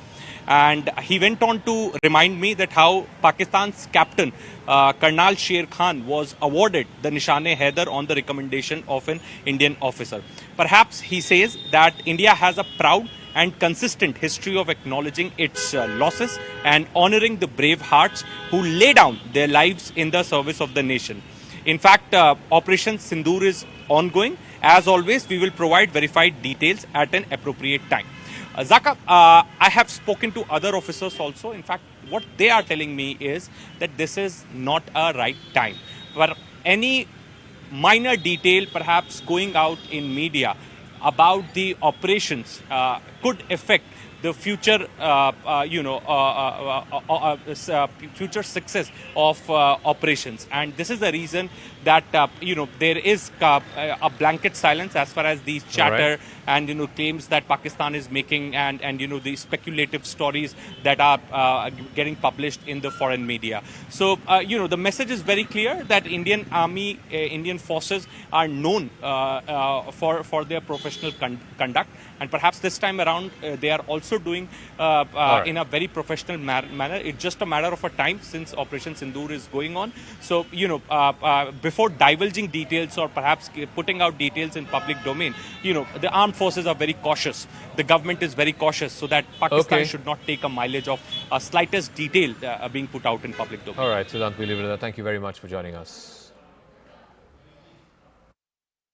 I'm now joined by former diplomat and former Deputy National Security Advisor, former High Commissioner, Mr. Satish Chandra, Ambassador Satish Chandra. Thank you very much. You speak very rarely to television channels, so thank you very much for joining us here on CNN News 18. I just laid out the context of what has happened over the last 2 weeks and where we stand as of today.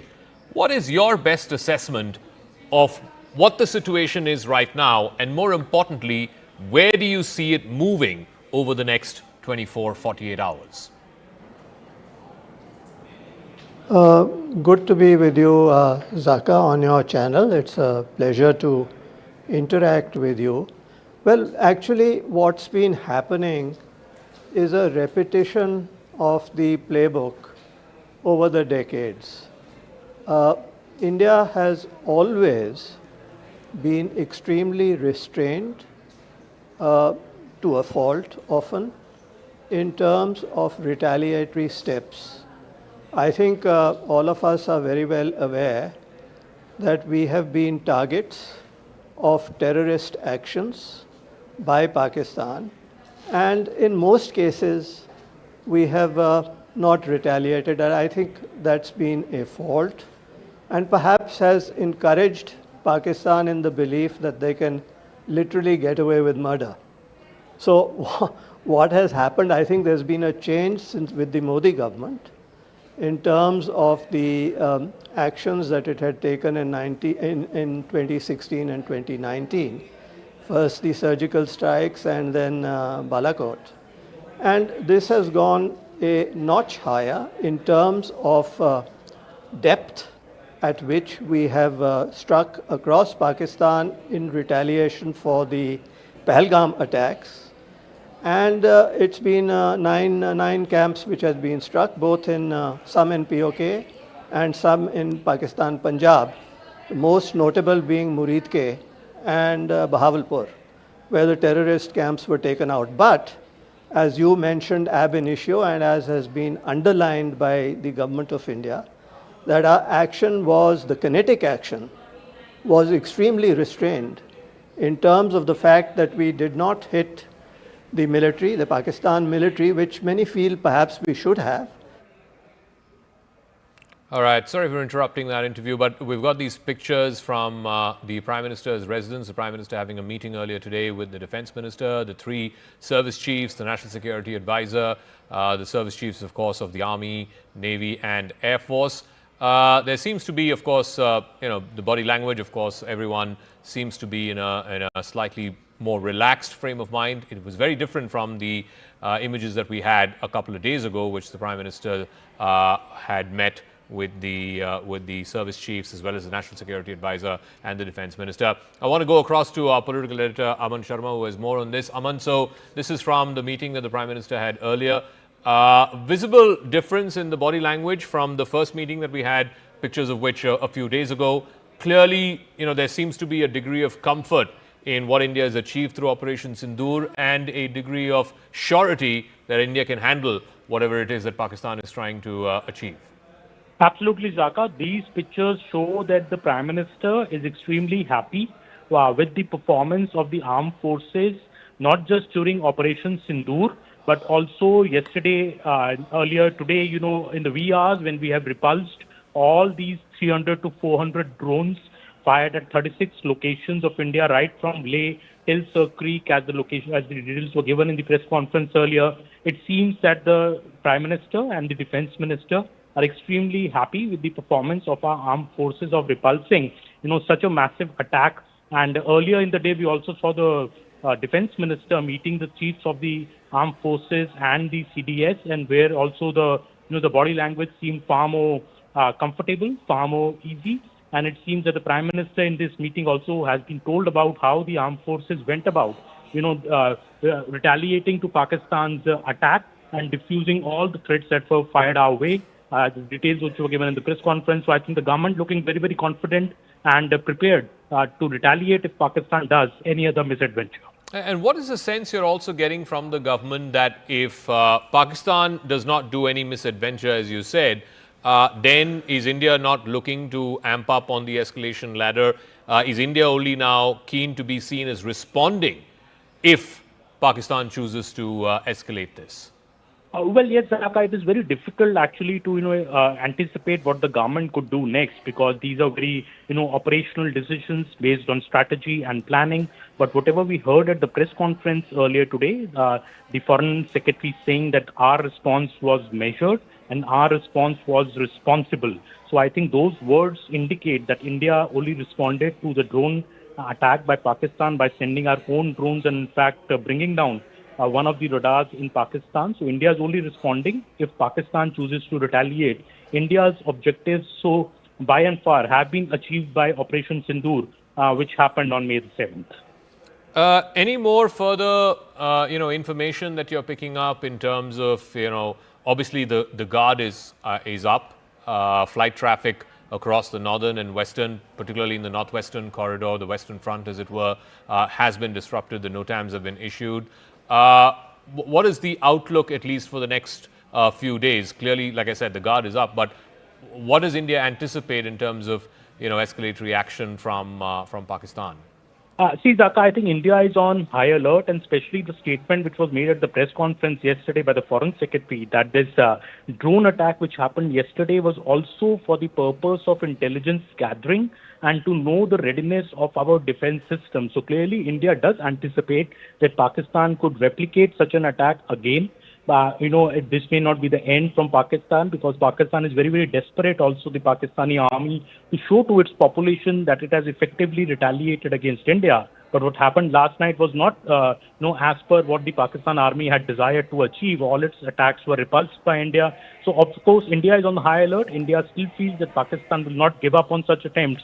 But given the success which we have seen through Operation Sindoor and also the action last night, India is very confident that it will be able to thwart any such attacks made by Pakistan, because our weaponry and our resolve is far, far bigger than that of Pakistan. And just one final word, just going back to the press conference earlier today, where I think it was a concerned decision that was taken to name the fact that some of these drones were Turkish-made, and also at the same time not mention any Chinese-made weapons, even though from the ground we seem to get reports from our reporters and pictures of these weapons, these debris, which seem to suggest that some of these drones or missiles were Chinese-made. What do you make of that? The involvement of that was sent to India for the attack by Pakistan was Turkish-made has raised big concerns in the government, Zaka, because Turkey has been a country on which India, has gone out of its way to help. We remember the 2023 earthquake when India began Operation Dost. India was one of the first countries to send aid and material to Turkey to tide over that crisis. But Turkey clearly in this whole conflict between India and Pakistan seems to have chosen the Pakistan camp. In fact, there are big doubts now that this plane from Turkey, which landed in Karachi on April 28th, and subsequent high-level military delegation of Turkey, which paid visit to Islamabad, on April the 30th and had met the Pakistan air chief, does that have a connection with this huge number of 300 to 400 drones of Turkish origin which have attacked India? India is very concerned about that, and I think that is why India has named that Turkey today in its press conference to say that Turkey, it seems to be siding clearly with Pakistan in this whole conflict. Okay, Aman, we'll leave it at that. Thanks very much. Those pictures from earlier today, the Prime Minister meeting the three service chiefs, the National Security Advisor and the Defence Minister. Now, I want to go back to that press conference that was addressed by Foreign Secretary Vikram Misri and the two armed forces personnel from the Army and the Indian Air Force. One of the things that the Foreign Secretary mentioned was the attack on Bahawalpur, which is the headquarters of the Jaish-e-Mohammed. There's a lot of speculation around whether Rauf Azhar, who was one of the key members of the Jaish-e-Mohammed, the brother of the founder of the Jaish-e-Mohammed, Masood Azhar, whether he was eliminated, whether he was killed in that attack that happened a couple of nights ago on Operation Sindoor. Now, Rauf Azhar was the person who was responsible for luring American journalist, the Wall Street Journal reporter Daniel Pearl, and taking him to Omar Sheikh, who then killed him. This was, of course, a case from many, many years ago. I want to first play out what the Foreign Secretary said. He didn't name Rauf Azhar, but of course, like I said, this speculation has been doing the rounds for the last 24 hours that one of the high-value targets, one of the high-value hits in the Operation Sindoor happened to be Rauf Azhar. Let's listen into what the Foreign Secretary said, and then I'll go across to a friend of Daniel Pearl's to try and get some perspective on that. You brought up the connection with the tragic death or killing of Daniel Pearl of the Wall Street Journal. The Jaish-e-Mohammed was in some way directly or indirectly responsible for the death of Daniel Pearl. But the real connection is through Ahmed Omar Saeed Sheikh, the British Pakistani jihadi who was held in India but was finally released in 2000, and he was the person who lured Daniel Pearl to his eventually leading to his murder. So these are all obviously connected figures, connected individuals, connected institutions, and the attack on Bahawalpur, on that facility of the Jaish-e-Mohammed in Bahawalpur is, I would imagine, a fitting part of this unfortunate incident. I stand corrected. It was Omar Sheikh who lured Daniel Pearl and eventually, of course, to his tragic killing. Asra Nomani is an Indian-American journalist and a former colleague of Daniel Pearl's. She now joins us. Asra, thank you very much for speaking with us. I know there's been a lot of speculation around whether Rauf Azhar was killed or not, but the Bahawalpur headquarters of the Jaish-e-Mohammed has been reduced to rubble. When you saw those pictures, when you heard that news, what did you feel? What went through your mind? It was haunting for me to see Bahawalpur on the map, because Bahawalpur has been on my map for 23 years. It was where Daniel Pearl went in December 2001, when he was on the trail of the jihadis that have caused so much violence in the world, from India to the United States to Europe. And so Danny went to Bahawalpur. He knocked on the door of Jaish-e-Mohammed, and he saw that despite the claims of General Pervez Musharraf, it was open for business. And what Danny discovered was what we all have known for these decades, that Pakistan has been fomenting a terrorism industry with a headquarters in Bahawalpur. So it was haunting to see Bahawalpur on the map now as one of the places where India struck. It's really important for me to recognize that why this family is important is because Ibrahim, the brother of Masood Azhar, was one of the hijackers on that airplane in 1999 that went from Kathmandu to Kandahar. The man that was killed this week, Masood Azhar, he is the brother, and he was the mastermind of that hijacking. So what happened was that Omar Sheikh was freed because of that hijacking.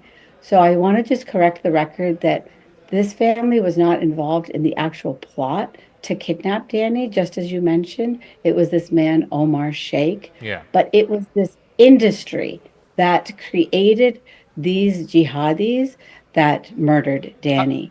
And that's why it's so important what has happened. I just wanted to ask you about that. I mean, look, no government official has come forth and confirmed that Rauf Azhar has died. There's a lot of speculation that he was amongst the high-value targets inside Bahawalpur when it was struck on the night of 7th of, or the morning of the 7th of May, when India carried out Operation Sindoor. Have you been able to hear from, either people on the ground in Pakistan, or have you heard from any government official about this operation taking out the man who killed your friend? I have not. And I think that would be really wonderful if the government of India did communicate with Danny's father. His mother passed away, and his father is very engaged in this battle. His father has fought to keep the men that were convicted in Danny's murder in jail. And we have failed because the Pakistani court system has released those men essentially to house arrest and, very convenient, a good life in Pakistan. And so I would invite that kind of communication. And I know that Danny's dad is very relieved that this issue is in the front again, because the truth is justice has been denied Danny Pearl all these years. All right, Asra Namani, we share your sense of grief, sense of hurt, sense of loss, and now hopefully, in some measure, a sense of closure, a sense of justice more than closure about losing your friend Daniel Pearl, and now the killers being avenged. Thank you for joining us, Asra. Thank you. Thank you. All right, I want to move on back to the developments around the situation between India and Pakistan. An exclusive interview with India's ambassador to the United States, Vinay Quatra. He again reiterated the government of India's position that what India is seeking to do is not go to war with Pakistan, it is to go to war with these terrorists. He said explicitly so when he was pressed by Wolf Blitzer at CNN whether India was at war with Pakistan. He said no, it's not with Pakistan, but with terrorism and with terrorists. Listen in to this exclusive conversation.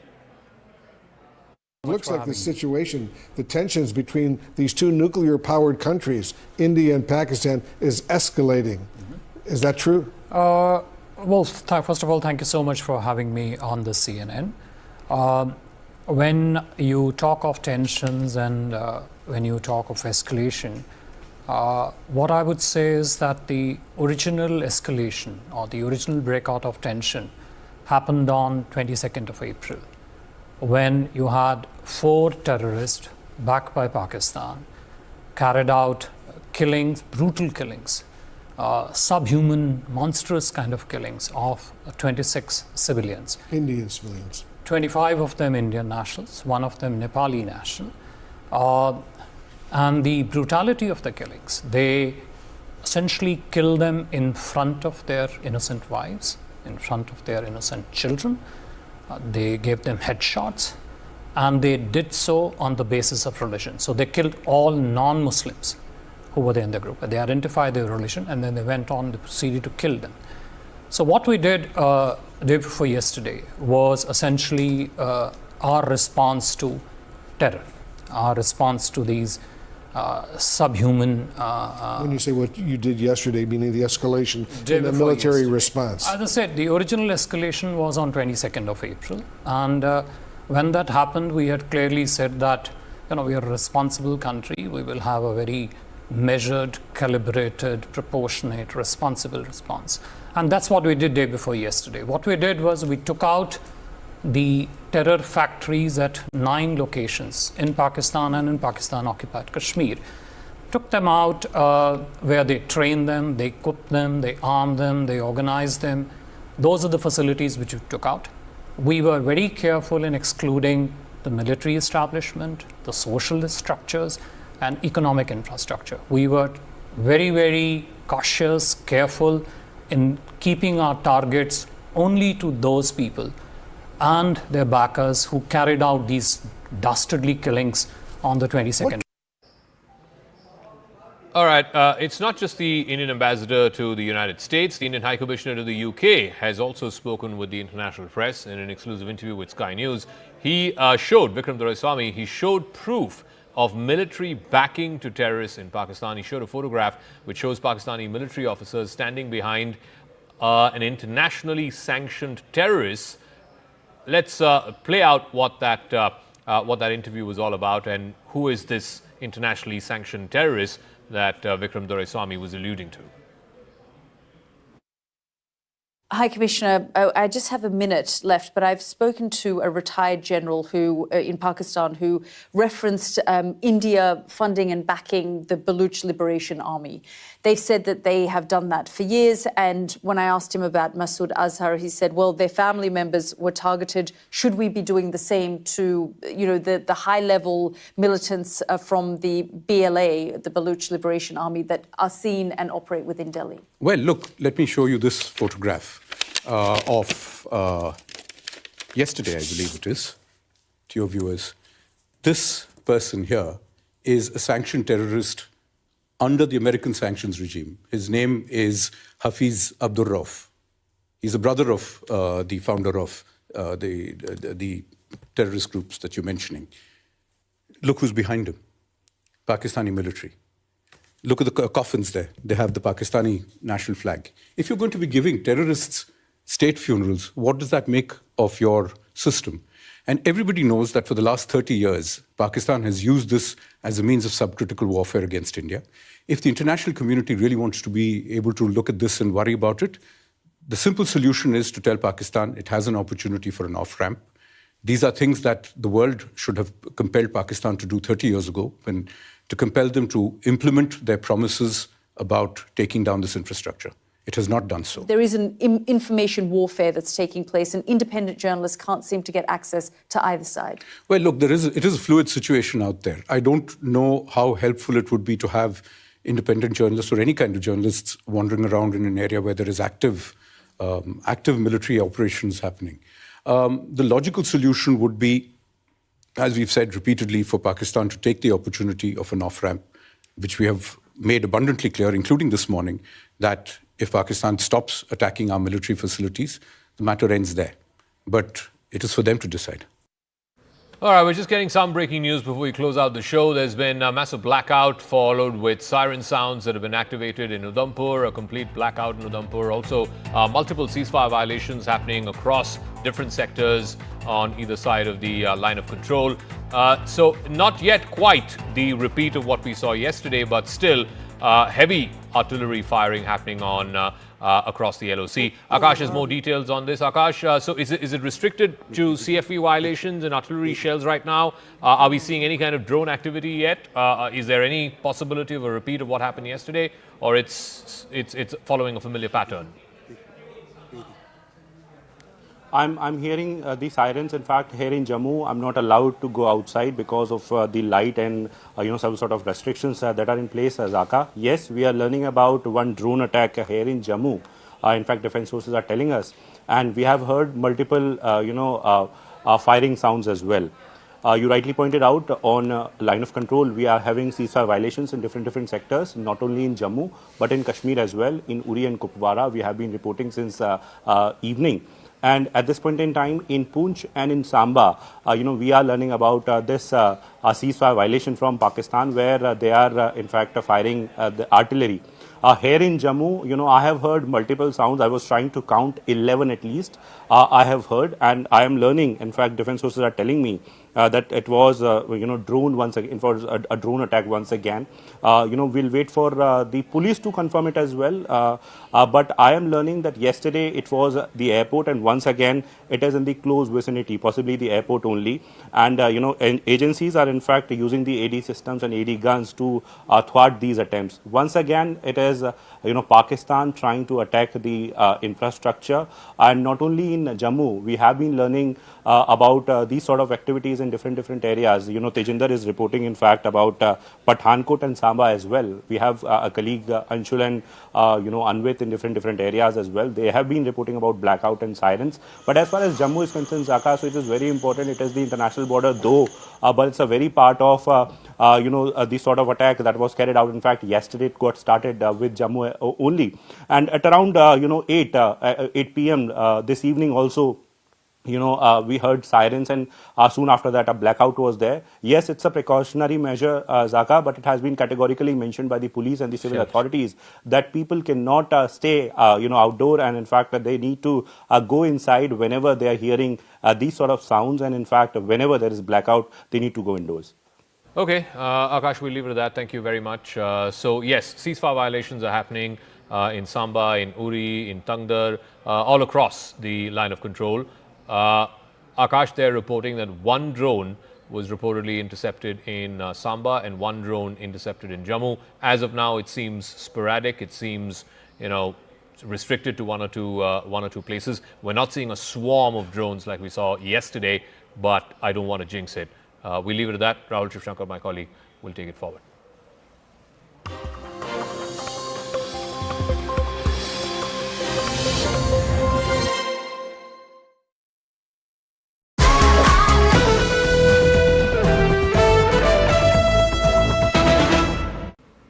All right. I want to move on to another piece of breaking news that's just coming through.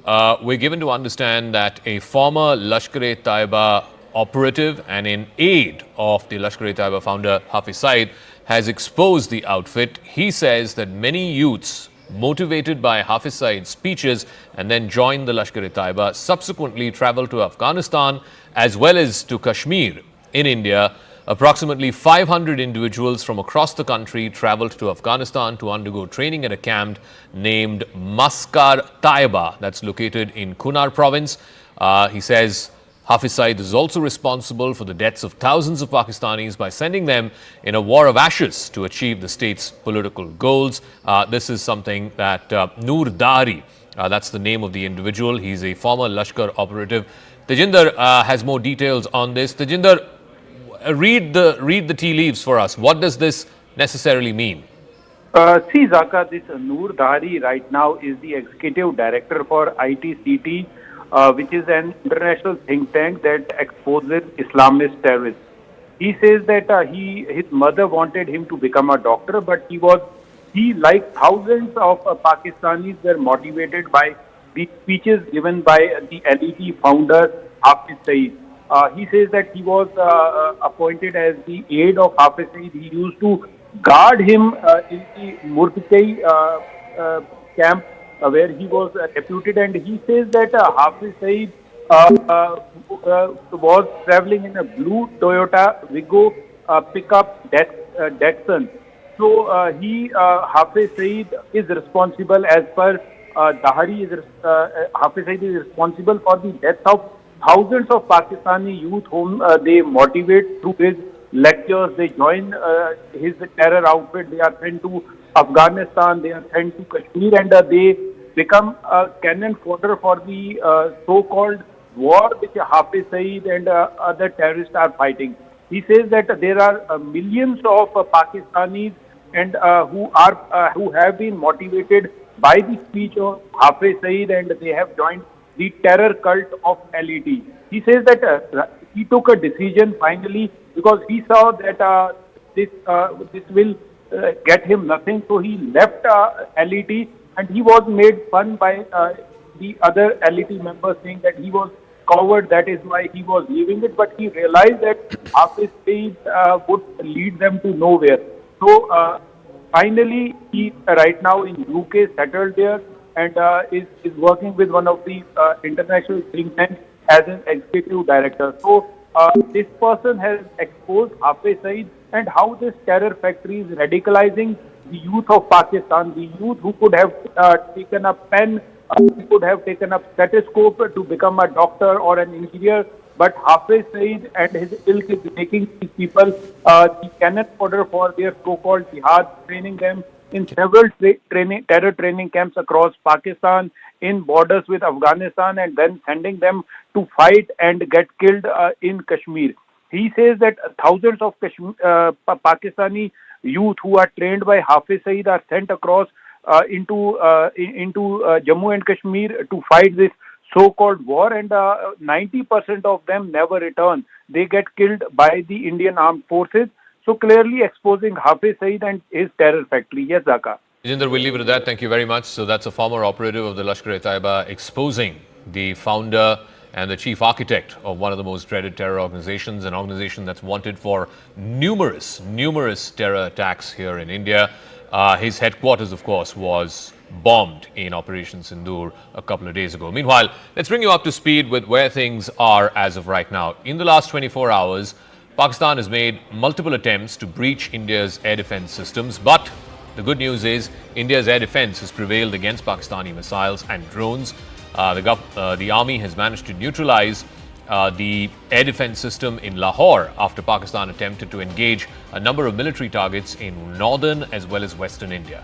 When Pakistan made failed attempts to send a swarm of drones across at least half a dozen, if not a dozen places along the line of control and the international border, over 40 to 50 drones, and this is what the Indian Army statement said earlier today, over 40 to 50 drones were successfully neutralized in a 3-4 hour period from about 8:30 in the evening yesterday all the way up to about midnight. The engagement involved extensive use of the L-70 guns, the Zu-23 Shilkas, and of course other advanced counter-UAS equipment, including of course the S-400s and the indigenously built Akash surface-to-air missiles. It also showed the Army's capability to counter these aerial threats. So what are these weapon systems, these air defense systems which were activated yesterday and managed to avert what could have been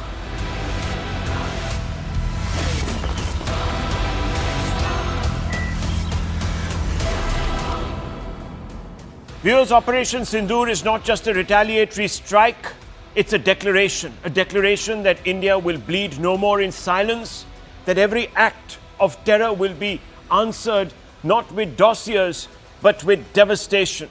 For decades, we have exercised restraint.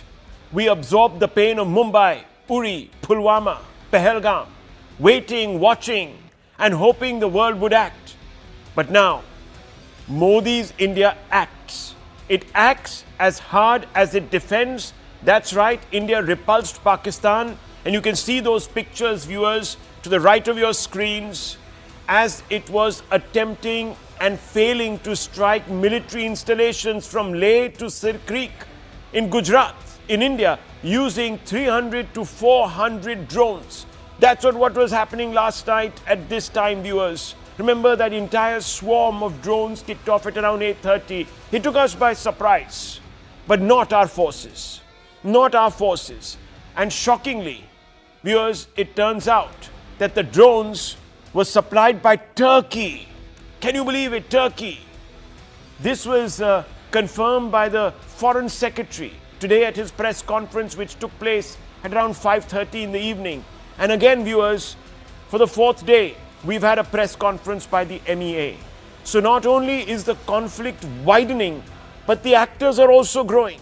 China, Turkey, Pakistan, many people are today calling for the boycott of Turkey or some sort of actions involved in lowering our engagement with the country. So many Indians travel through or to Turkey. They buy Turkish dates and other products. Viewers, Turkish service providers are quite active in our airports. But this same Turkey, viewers, takes advantage of our generosity. But we'll come to that later. If India defends as hard as it gets, it also gives as hard as it gets.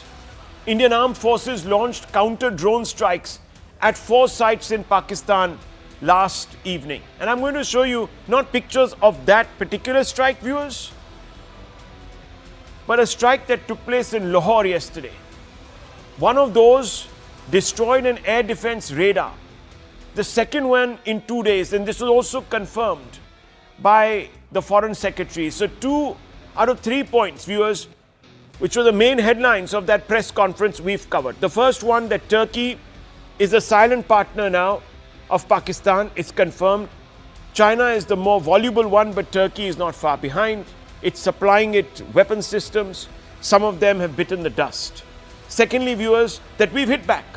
We've hit back for a second time, and for the second time in 2 days, we've knocked out an air defense system in Pakistan. And those are the kind of attacks we must have mounted. This is, of course, from yesterday, Lahore, where the weapons, where the defense system was taken out. Today also, I don't know in which city, because we haven't been given those details, those operational details, but we have done pretty much the same in Pakistan, leaving Pakistan's biggest cities now exposed. But it is important to remember that Operation Sindoor on May 7 was not the finale. It was a prelude, the beginning of a long overdue doctrine of dominance. Pakistan's deep state remains intact. Its terror machinery still churns beneath a fragile surface. And we know that. And unless we push forward, we risk letting Pak off the hook. And this, viewers, has not escaped the mind of the Prime Minister, and therefore he held a very, very significant meeting with the 3 chiefs of the military, the CDS, the Raksha Mantri, Ajit Doval, all of them. Viewers, these are not those pictures from right after the Pahalgam attack. These are from today. The setting is different. This is 7LK. Now, viewers, the Raksha Mantri had already held a meeting with the CDS and the 3 chiefs, where, and I'm going to show you the photographs of that meeting, show India's core military think tank looks unfazed and confident. If we can just pull out that picture of that meeting, it would be great. There it is on the right, viewers. There you can see it. They're all looking very relaxed. It is quite clear that something big is cooking. And you can see on the right, there's a difference. The body language is relaxed, of course. The principles of our military are in their combat gear as it should be, sending the right signals. But there's a distinction. Here the Prime Minister is laying out quite clearly the strategy. And on the other side, viewers, they're not only going over what has been executed, but also planning what they can take to the Prime Minister, the options that he can tick off. So something very big and perhaps even decisive is in the works. Now the timing is the question. And knowing it is vulnerable, Pakistan has taken to the cowardly practice of using Pakistani citizens as human shields. Can you believe it, viewers? How do we know this? Because it hasn't closed its airspace to commercial airlines. It wants to put its own children, women and men in harm's way. It is so cowardly, so shameless, but also diabolical. It knows that if India hits these commercial planes, it will turn the narrative on the head. Right now, viewers, India has been able to convince the world that it's the victim of Pakistani-sponsored terror. But if some accident takes place, some mishap, and this plane comes down, even one of them, Pakistan will say, see, we told you. Irresponsible nuclear power doesn't even spare innocents. And how do we know that Pakistan is up to these tricks of not closing their airspace, viewers? Because we were told this today in that briefing. Listen. Pakistan is using civil airliners as a shield, knowing fully well that its attack on India would elicit a swift air defense response. This is not safe for the unsuspecting civil airliners, including the international flights which were flying near aide between India and Pakistan. But if the Pakistan establishment, viewers, if the Pakistan establishment thinks it can hide its incompetence behind its own citizens, it is mistaken. MPs in the Pakistan parliament are frothing at the mouth, breaking down and cursing their own government. Watch these pictures. दुनिया में जहां भी देखें शायद हमारी कमी है, हम मजबूर हैं, हम गुनाहगार हैं, लेकिन रब काबा हम तेरे हबीब के उम्मती हैं, खुदा का वास्ता हमसे रहम का भला फरमा। आप चले जाएं, उधर फिलिस्तीन में चले जाएं, कश्मीर में चले जाएं, जहां भी जाएंगे मुसलमानों के साथ वो ऐसे रो रहा है जो हम सोच भी नहीं सकते हैं। इनका पता नहीं कौन सा कायद, वो इंडिया के इन मामलात के ऊपर एक स्टेटमेंट नहीं आई। जनाब डिप्टी स्पीकर साहब, मुझे टीपू सुल्तान के वो एक कॉल याद आ रहा है कि अगर एक लश्कर जिसका सरदार शेर हो और उसके साथ लश्कर में गीदड़ हो तो वो शेरों की तरह लड़ते हैं, अगर शेरों का लश्कर उसका सरदार गीदड़ हो तो वो नहीं लड़ सकते। There you go, viewers. The complete meltdown in Pakistan. One is tearing up, praying to God, saying, save us from India's wrath. The other one abusing the Prime Minister, saying that you're a geedar. You're a coward, basically. You can't even look Modi in the eye. The lack of faith is totally understandable. India seems to strike at will. It's taken out its second Pakistani air defense system in 2 days. The time is right to strike, and strike to break Pakistan and enforce deterrence. Because even now, viewers, Pakistan is doing, and it's back to its dirty tricks. I'm going to show you fresh visuals from today, from the last half an hour. Again, viewers, like yesterday, it has begun to harry us in Jammu, Samba, Pathankot, sending these, and this is from Samba, viewers, and these are deferred visuals. So this is some time ago. But sending these cheap Chinese and Turkish drones, viewers.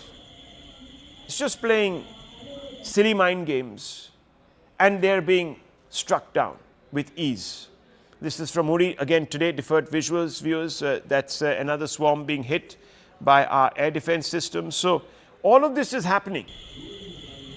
But the point is, viewers, is full spectrum retaliation the only language Pakistan will understand? And let's open this up, because we need to ask these questions tonight. Are we going to let them run away because we want to occupy some moral high ground? Viewers, no. We've got to pay them back in their own coin. And I'm going to open this up, and I'm going to begin with some of our guests, our panelists this evening. And I'm going to try and go across also to some reporters to just get a quick update, but that's a little later in the show, viewers, if things escalate. But let me first begin with Harimohan Iyer, General Iyer, as well as Tilak Devasher, and also, of course, viewers, Wing Commander Sudhakaran. So, Wing Commander, what do you make of India's response thus far? And are we dithering on employing or deploying the full spectrum retaliation? Because I get the sense, and please correct me if I'm wrong, that that's the only language Pakistan understands.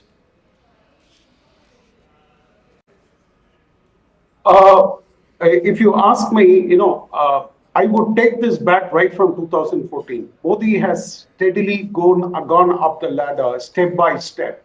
Today we have reached a stage wherein we are looking at Operation Sindoor in isolation, but I want to look at in tandem with the IWT treaty that has been held in abeyance. Even if Operation Sindoor stands paused for a week, 2 or 3, or a month, 2 or 3, the water will bring these dogs back to the battlefield. Because they are, the tap on, tap off, the kind of philosophy that Modi has been adopting. It is beyond the ability for these people to think. That is one point that I want to make. Operation Sindoor to me was not merely a military action. It was a new doctrine of strategic messaging, precise, restrained, and purposefully very clear. So far, the execution has been just about textbook. I'm an aide guy. I've been trained in Akash, in Pichoras, in a couple of Russian systems and radars. The way that we handled the Pakistan attack yesterday was, commendable. It's actually a dream. It was actually, we could never imagine such a level of handling 5-10 years back. But I've seen these things growing, evolving. And yesterday, these things were put to test for the first time. And boy, they didn't, they were just so perfect. In a world clouded by noise and confusion, India spoke not through words, but through calibrated action. Today, we talk, when the world listens to our briefings, they find a lot of sense in what we are talking. We are not like the Pakistani defense minister who doesn't even know, what to do with the drones. In fact, for God's sake, he came to the parliament and he said that we deliberately didn't engage the drone. How hilarious. What kind of a mockery would he have made out of himself? And the prime minister, no less.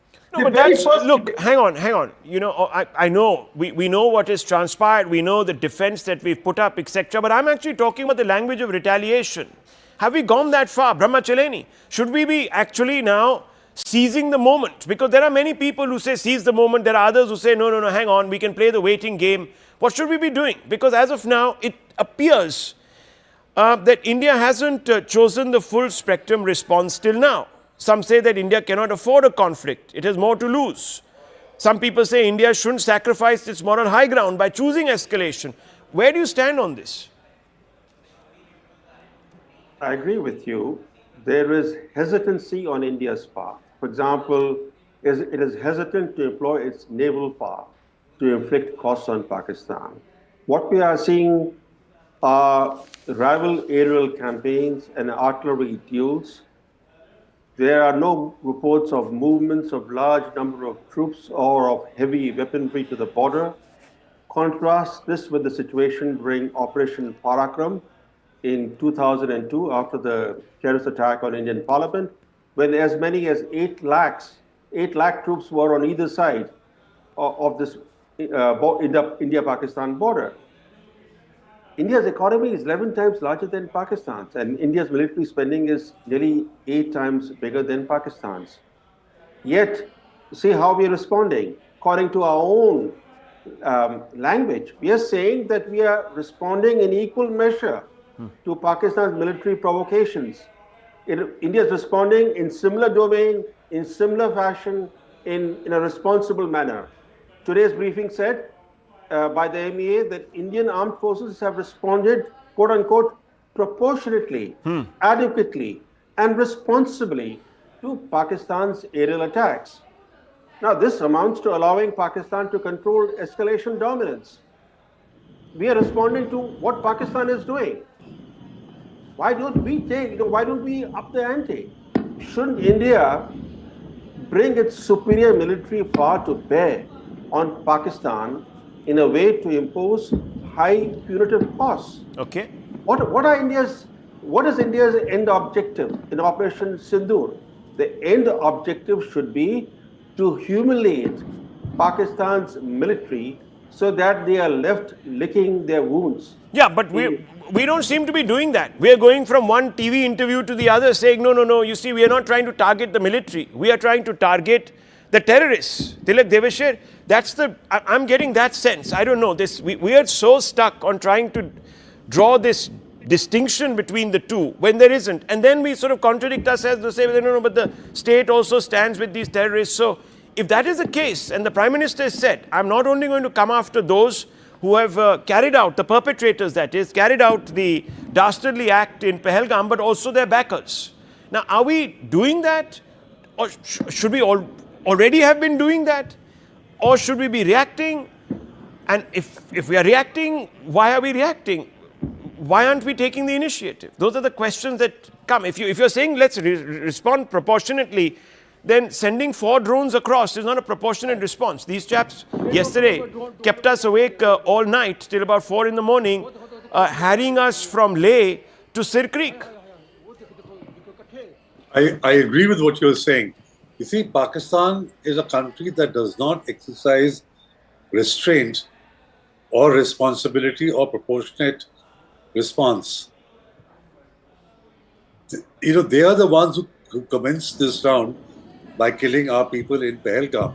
So we have to react and react severely to make them suffer the consequences of what they have done and to ensure that they don't do it again. So if that is the objective, I think that has to be the objective.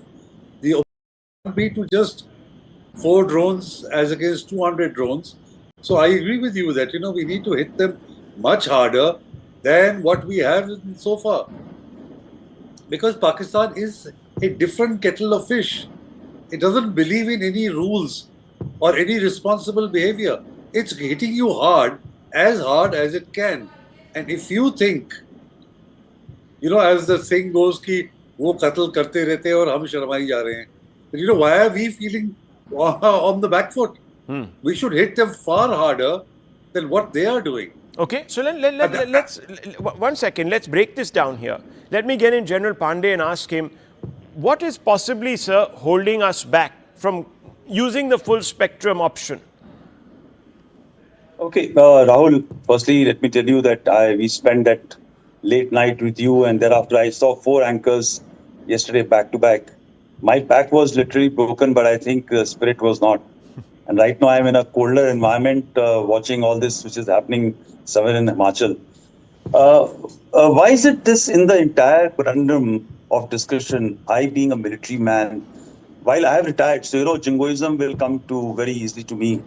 Why am I the only guy trying to say that don't rush, right?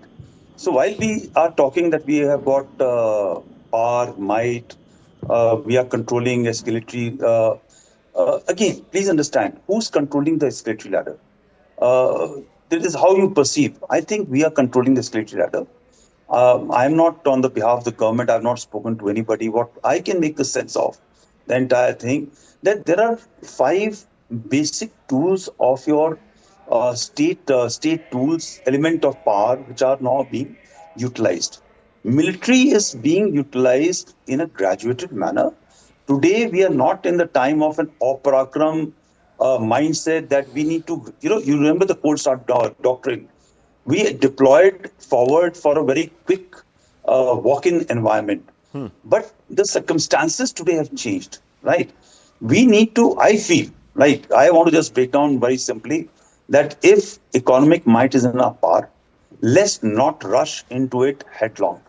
Let it be calibrated, drawn. Drawn one is in our interest, not in the interest of Pakistan. They will want a quick closure, right? Let's have a fight. Let's have a number of casualties. Let's kill enough number of people this side, that side.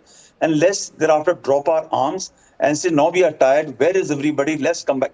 So while we may be still economically powerful, there is a whole back end thing which has to now gear up and ginger up and go up to support for a longer time.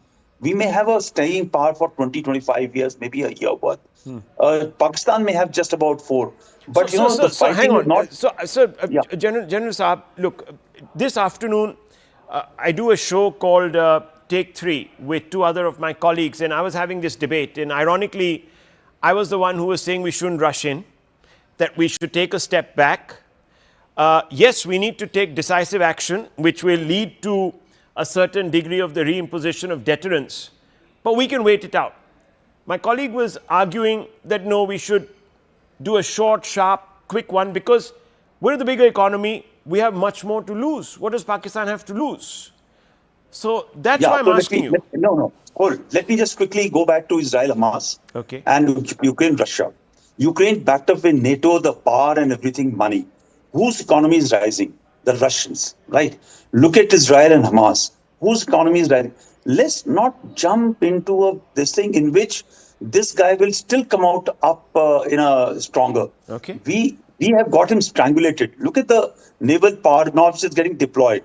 When you start choking him on that side, when you're choking him from the Western Front, when the routes from the Chinese are not going to be limited, right now, who is going to invest in this radical rabbit guy?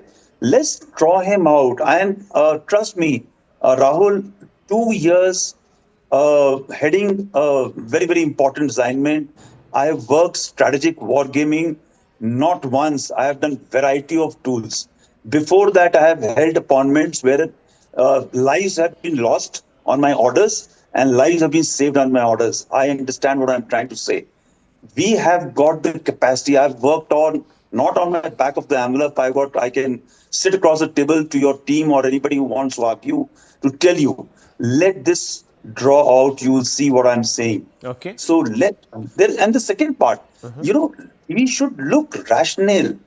We should have adequate justice balance for going for a full-fledged war. Everybody is calling a war. I don't call it a war. I have been in the scenario of ceasefire violation, taking shells on my head.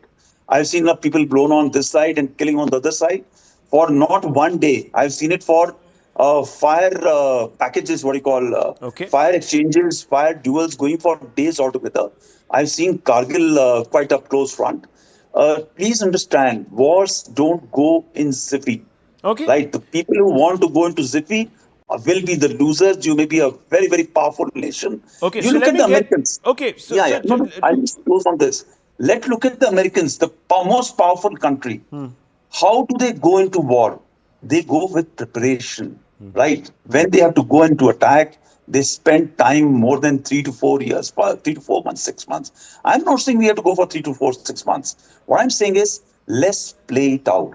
Let's control the thing. You jump, you take a decision, you will not be able to come out. So you're already saying that the pincers that we've applied are beginning to hurt Pakistan. Okay, let's 1 second. Before I bring in the Air Marshal, I'll quickly go back to the gentleman who was saying, let's get more decisive and let's get decisive quicker.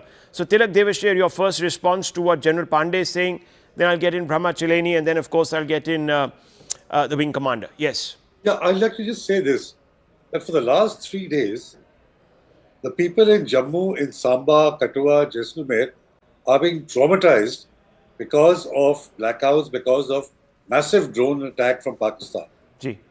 Don't we owe them a responsibility?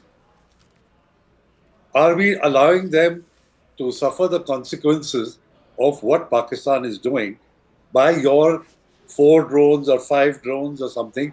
Why cannot you be decisive enough to ensure that this kind of trauma that the people in these cities, after all, they're also Indians, are facing? That's all I'm saying. I'm not saying go for a full-out war. We have not crossed the LC. They're not boots on the ground. It is just all air assets. And the Air Force hasn't even crossed over. It's just drones crossing over. Surely we can do much more with drone warfare just to put the fear of God into Pakistan. Well, I'll get the Air Marshal on that in just a few seconds. One second. Let's just first go, because I have to bring the Air Marshal in. And this is an important conversation. Brahma Chileni, your response to General Pandey and to Tilak Devashir's response to him. India currently is waging low-intensity military campaign Low intensity military campaign comes with costs for India. Look at the international media coverage. India is again being paired with Pakistan. This will have an impact on investor confidence. Investors will balk at investing in India. The economic costs that India will have to pay the longer this crisis drags on. Of course, India should take its own time to inflict punitive costs on Pakistan. But India is bearing costs. Even what Pakistan is doing today, as today's briefing pointed out, it admitted that India has suffered losses and damage. So we should not forget that this is some kind of game, which India is not bearing any costs. Second, this obsession that we have in India about taking out terrorist camps, about hitting the terrorist infrastructure. Let's be clear. For the Pak military generals, their terrorist proxies are expendable. Yeah. They essentially serve as cannon fodder for the military generals. Pakistan is the world's biggest terrorism factory. You kill 100, you kill 500, they'll turn out more jihadi terrorists. And yet we feel content that we kill about 100 terrorist proxies in the first wave of attacks. The real outcome will be determined by our ability to inflict punitive costs on the puppeteers, not their puppets. Okay, so that's an important one, viewers, because if you don't go to the source of it, yes, you might impose costs on the puppets, but the puppeteers, their mindset remains. And the whole idea, Wing Commander, is to get the puppeteer to put away his puppets, because he realizes that the game, the entertainment is not good enough anymore. It's going to cost. It's not being watched, and it's going to be earning that person rebuke. I think you're on mute, sir. Yeah, you're on mute. Yes, I can. Yeah. Rahul, I see this playing out in a very, very different way. In fact, I get goosebumps when I see this. And this is something qualitatively very different. And I would like to state this. This is India's modern-day Krishna doctrine. What I call it a strategic clarity with calculated duality. In geopolitics, perception is half the war. In strategy, restraint is not weakness. It is leverage.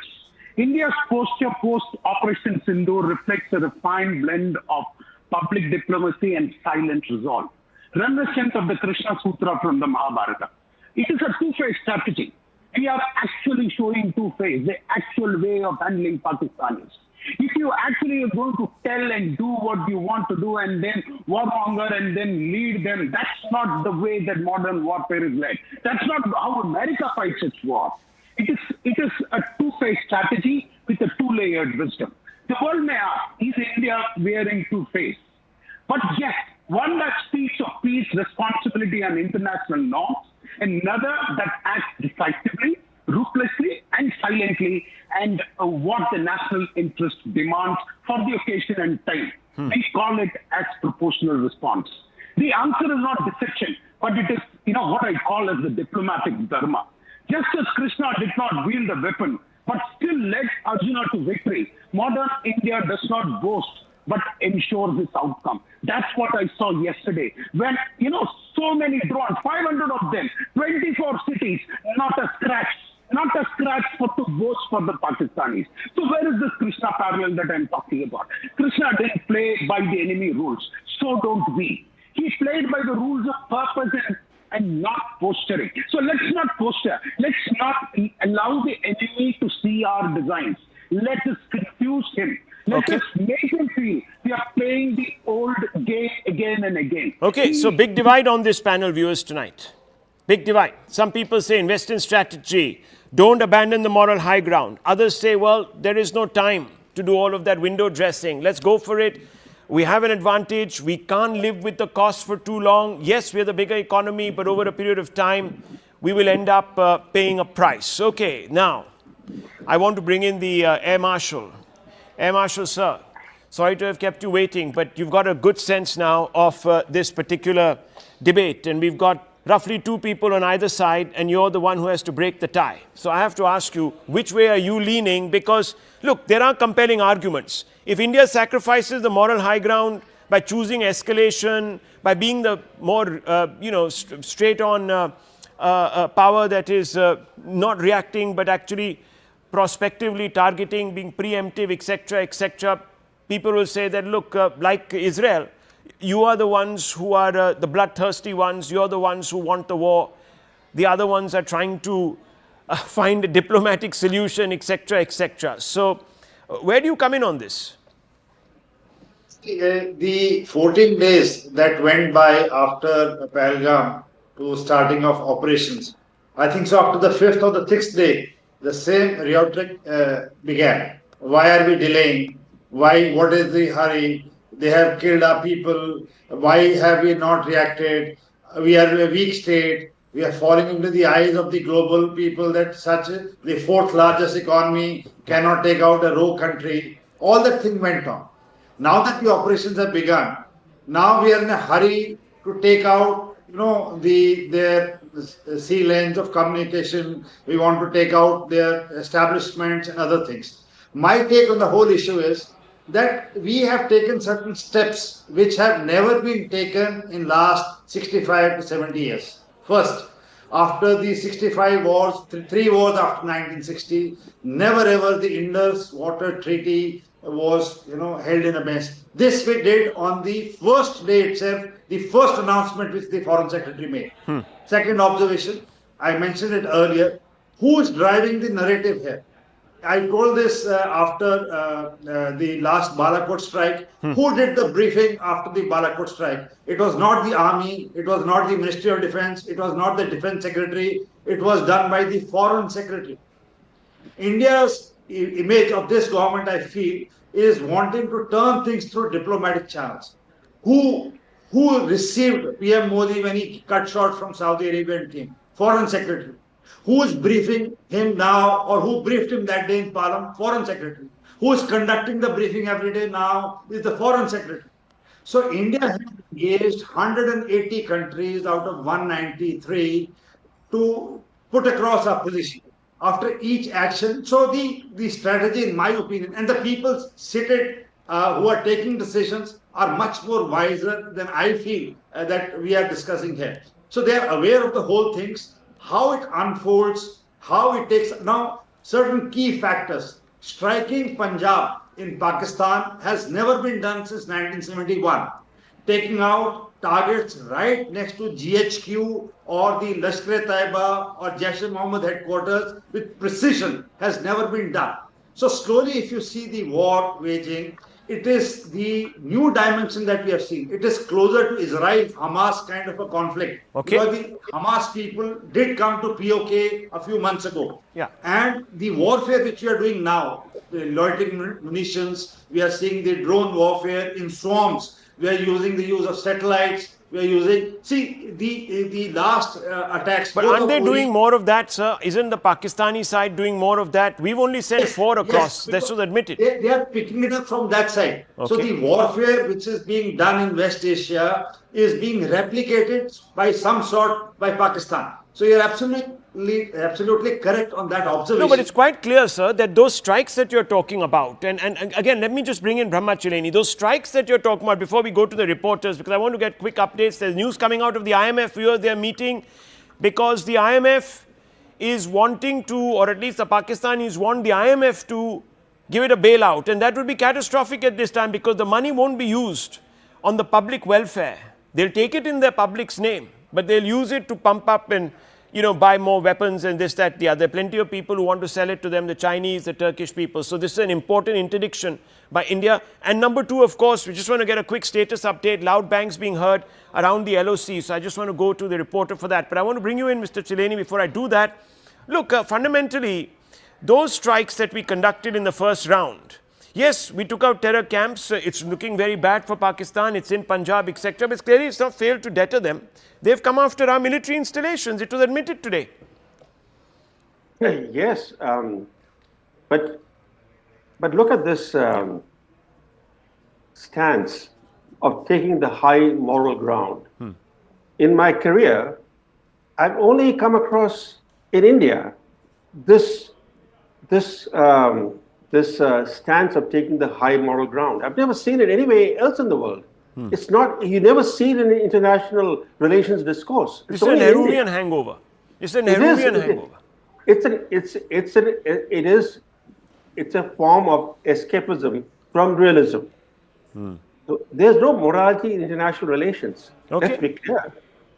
Okay, so you're saying don't invest in this too much. Let's put our national interest first. Okay, just hold your thoughts, because I'm being told that there has been developments there. India has made a strong case to deny Pakistan the funds, and I want to go straight across to Pallavi Ghosh, who's joining me for more on this. Pallavi, what are you hearing? This is a big moment, really, isn't it? It could be a point of inflection. I saw the Pakistani stock exchange rise because they're anticipating some big monies today. Well, it's a little disappointing, I would say, what happened at the IMF. India, of course, came out with a very strong statement. It gave evidence to show that how there's a lot of diversion of the money which the IMF gives to Pakistan into terror activities, and it's not being used for development. It also raised the point that it's been a defaulter, and also that there has been scams. The people of Pakistan have not benefited with these kind of bailouts. Yet what we get to hear is that the IMF has considered yet another bailout. However, whenever that voting took place, India has abstained. It has made its point of view very clear to IMF, and has also made the point to the world that, you cannot hold us responsible. We warned you, we consistently warn you, but you, in a sense, are also funding the terror activities of Pakistan by giving them this kind of a bailout. So are you saying that it's going Pakistan's way? Is that what you're saying? What is the outcome? Has the statement come out? Yes, Rahul, in fact, there are many parameters, just to put the picture correctly, there are many parameters on which funds are given to countries who are on that list. So there are 25 countries with executive directors who are a part of that meeting. And that statement, which has now been issued by the finance ministry, also makes it very clear. And the last line, I would say, is very significant, that India put forward its point of view, which IMF understands. However, we decide to abstain, and that makes the picture very clear. It also did say that it's unfortunate in a sense that IMF has considered a further bailout to Pakistan, because it's sure that this money is going to be used as far as terror funding is concerned. And we are sitting on the moral high ground, viewers.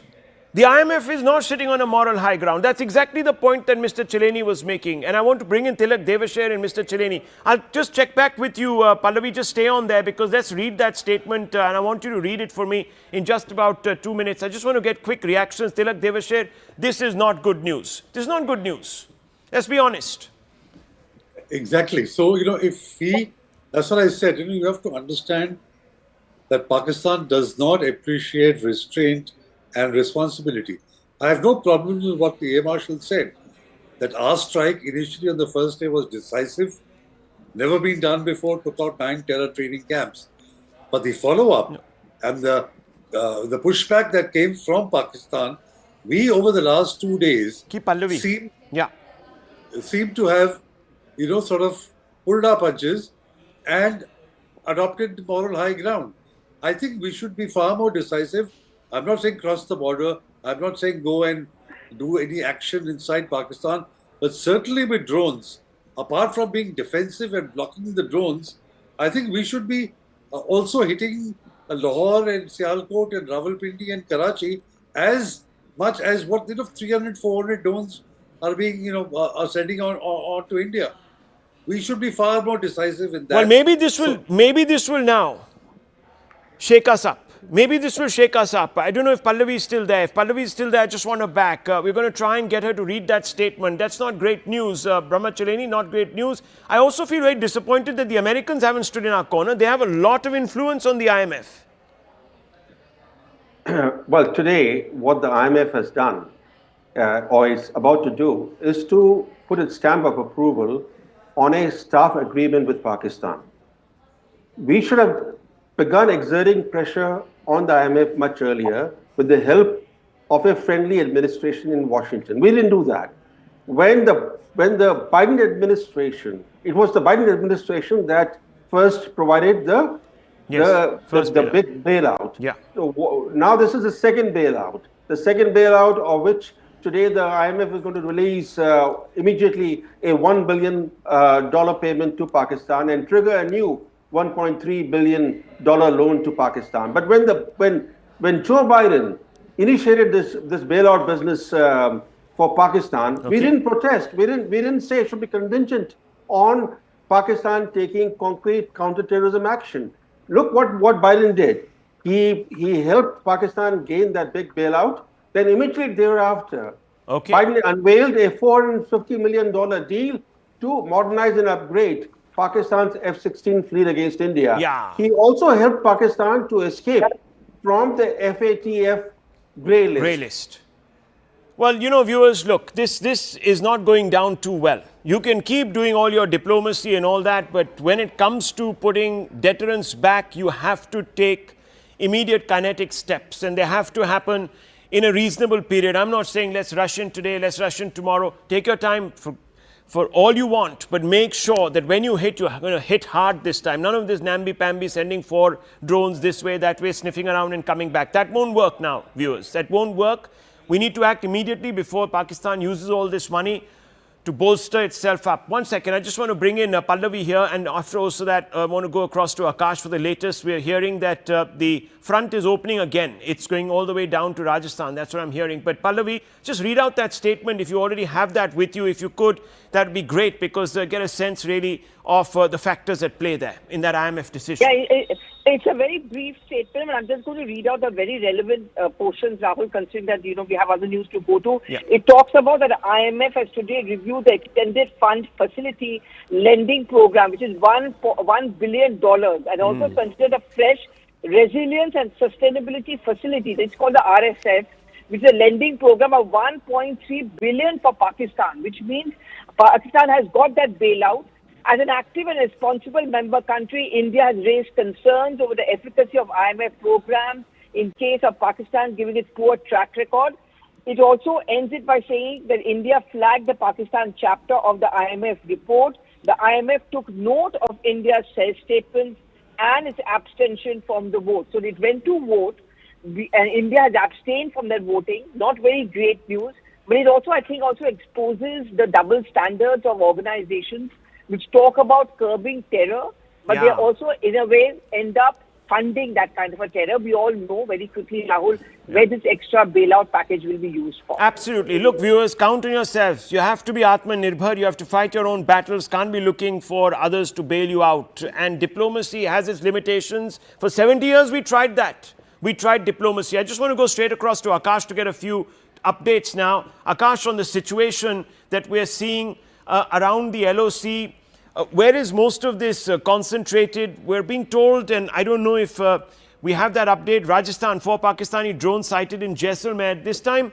the intensity is not that great, but they are certainly still harrying our forces, isn't it? It seems like, it is getting repeated, like what we saw yesterday. I won't comment on the intensity because, in fact, in Jammu, I'm in Jammu right now, Rahul. And, I have heard at least, 15 to 16 explosion sounds, in fact, in the last few minutes. As far as Jammu is concerned, so we have been told that air defense system thwarted the attempt. Once again, it was tried on, the FO station and also the airport. Both of these properties are close, in fact, very close. And other than Jammu, we have been, in fact, told that Nagrota is affected. Samba is affected, Rajouri is affected in sense that they have been targeted. But yes, air defense system is very much active. And then, yes, you rightly pointed out in Rajasthan and in Punjab as well. We are seeing multiple places, on target. But then we have our agencies with the air defense system. And in fact, these attempts are thwarted. Now, we cannot see it on a daily basis, Rahul. This is one point that I wanted to make. We have seen the press conference today where, it was categorically mentioned that how several sites were targeted, in fact, yesterday. But as far as our operation or our reply is concerned, our retaliation is concerned, so nothing much was said in the press conference. And this is the reason why now, in fact, I was listening to you, in fact, and you have been saying that there should be a strong retaliation. It cannot be go like, daily, on a daily basis, drones are coming, we have got air sirens and, our aide system working, and then, we are destroying their radars and systems. Yeah, definitely because there's a toll, there's a price being paid. As Tilak Deveshwar said, that there's a price being paid, and you're there, you're in Jammu, and you know where the citizens are. They're sort of, some of them have moved out of their homes to safer areas. along the LOC, a large number of people are in their bunkers. Some of them have been pulled back from the villages in the forward areas. So clearly there is dislocation. Some have died, some have been killed. So this can't go on. Frankly, this can't go on. But viewers, Akash, isn't that really what's also happening? The public there is also paying a bit of a price. Before I move on to the next segment of this show, which is a very important one, viewers, because we have another fifth column in this country that wants dialogue, if you please, in the middle of all this. So I'll come to that. But Akash, yes. Yes, of course. Citizens are impacted even when they are not getting hit, or civilian properties are not getting hit because of the air defense. You have after 8 p.m. you have the blackout. People cannot go to the place where they want to go. They have been asked to in fact complete their work before 6 p.m. before 5 p.m. In fact, I was talking to shopkeepers nearby airport, and they were saying that they have been asked to close their shops, shut their shops by 5 p.m. So of course, civilians and in fact citizens are paying the price. And the airspace is shut. In fact, I want to highlight it. Jammu airport, Srinagar airport, several airports, airspace is shut. So there's also that cost being added, viewers. This is a time for decisive action now, I feel at least. And that's what we were saying and that's what we were discussing. But Akash, just stay on. I'll come back to you in just about a few minutes. But I just want to, viewers, focus on another aspect of this story. We have our panel with us. We also have General Iyer with us. And I'm going to bring him into this conversation. But India has begun to suffocate, at least that much we can see. Pakistan, it's feeling the heat militarily, diplomatically, and most importantly, economically. The sustained pressure applied by Prime Minister Modi has steadily given India the upper hand. There's no doubt about that. But just when India has got itself now in a position to inflict sustained punishment on Pakistan, provided, of course, we go forward with that intent, just when we are coming to that point, there is a clamor here on our soil for de-escalation and dialogue. Yes, Mehbooba Mufti, the PDP chief, held a press conference today saying people are dying and getting displaced on both sides of the border. There's an argument, need for restraint. Heads of both nations should aim for de-escalation. Then there's the All India Muslim Personal Law Board that's come out and said both nations should resolve matters via dialogue. War is not a solution, especially with nuclear weapons. India and Pakistan cannot afford a war. Now, it all sounds very rational. No one wants a war. But we certainly want some cost to be inflicted upon Pakistan so it doesn't constantly harry us. And the AMPLB goes on to say that conflict could plunge millions into suffering. Then there's John Brittus, the CPIM MP, who says as a mature democracy, we should try to de-escalate the situation. Hapless civilians in Jammu and Kashmir should be protected. Biman Bose of the CPM says, instead of escalating to war, it is now time for negotiation and diplomacy. Even Tagore was against war. He saw it as a symbol of destruction. He always advocated for peace over conflict. Now, the question is, would going in for de-escalation be considered by Pakistan as a sign of weakness? Remember, we want to tell them, don't mess with us again. Don't try this again. Now, if you go and suddenly say, no, let's have talks, let's open the back channel, let's sit across from each other, book a conference room. Let's do a, bilateralism as it's called. Let's bury the hatchet and let's work to a solution where both of us decide that we can be better neighbors, etc., etc. Pakistan will say, well, we tested them. They did a little bit. After that, they didn't have the appetite. Am I right, General Iyer, or am I wrong to presume this? Rahul, firstly, thank you for having me on your show. And good evening to my fellow panelists. Yeah. Firstly, Rahul, let's look at what happened on the 7th. Yeah. Right. The first statement which we put out, there is a line which you also have been using for the last 2 days, that we have achieved our aim and don't want to escalate it any further. Right. Till yesterday, we were looking at a time when Pakistan is going to get itself off-ramp from the system, from this current status. Right. What has he done to us? He sent a set of drones, possibly launched some missiles into our area, which is possibly, he was trying to create a kind of a scenario where he can possibly exit at a higher note. We have not allowed him to do so. Secondly, the people you have mentioned who want dialogue, they don't even represent a percentage, even percentage is too high in terms of support in this country. They are irrelevant people. It is not something that we should be looking at. I'm sure they were not even part of the all-party meet, which was called by the Prime Minister, and to discuss what India's action should be. Now for us to, and I totally support General Pandey's viewpoint when he was trying to put across a point, when you have put out a statement that we have done what we had to do, now we want to de-escalate, that was our first line. To escalate it further, there has to be a very, very substantial case. Unfortunately, I don't see it happening by a set of few drones coming into Jammu, or like I said in the beginning in the morning also. I think we've lost that. Line of control cannot be, equated. Okay. Can you hear me? Yeah, I can now. Hello? Yes. Yes, I can hear you. Me? Yes, yes, yes. Can you hear? Yes, Yeah. yes. So I said line of control cannot be equated to what is happening on the mainland. Line of control, the day he stepped out of the Simla agreement, it went hot. And it has just escalated one level when he started opening heavy equipment. We are responding in the same lines. So please keep that aside. And there is multiple amount of things you can do on the line of control to give him a bloody nose. So that I'm sure our army and our armed forces are doing in due course of time in that area. And General Pandey has been the corps commander, and he knows how things are to be, escalated. No, but this whole business of coming and saying that let's now call it off, let's have a conversation, let's have dialogue. Are you in favor of that? No, I'm not. No, but you're not. Who are these people? Who are these people? Who are these people? They're a political. Who are these people? Well, no, these people don't represent. Sorry, Rahul. Yeah. These people don't represent even 1% of India. No, They actually, I'll tell you, this is just the political face of a large number of others in civil society who in very powerful places. I haven't even listed the civilians who've been asking for this. I look at the political face of what represents the all-party meeting. Okay. Okay, let me get in General Pandey and Air Marshal also. General Pandey, very quickly on this demand. Go for dialogue. Yeah, de-escalate. Rahul, Rahul, I'll just want to say that I've been in Kashmir enough to tell you one thing. Yeah. That even at this stage, Mehbooba Mufti doesn't even command respect from even the crevices of Kashmir, where she had some sort of a say. Actually, General Pandey, I've been politically correct here. There are several academics. There are, it's an ecosystem. Several academics, there are several journalists today, there are several influential thinkers, there are intellectuals, there's a whole, a whole ecosystem behind this. I've only taken the political faces because they are public figures. Rahul, in that sense, yes. If you're talking of the numbers, there are huge numbers who want, including Brahmachalani ji, who's sitting across, Tilak Deveshar Saab, who's sitting across, very, very respectable people, thinkers, strategic thinkers, who are wanting to go ahead. Like, these are the voices, and I am listening to those voices.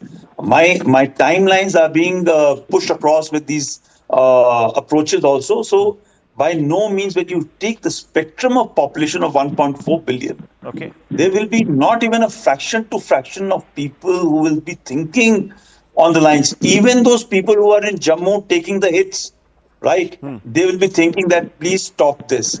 I can assure you that they are the ones who will be coming up and say, please let's go and finish this thing once for all. I just want to diverse a little bit.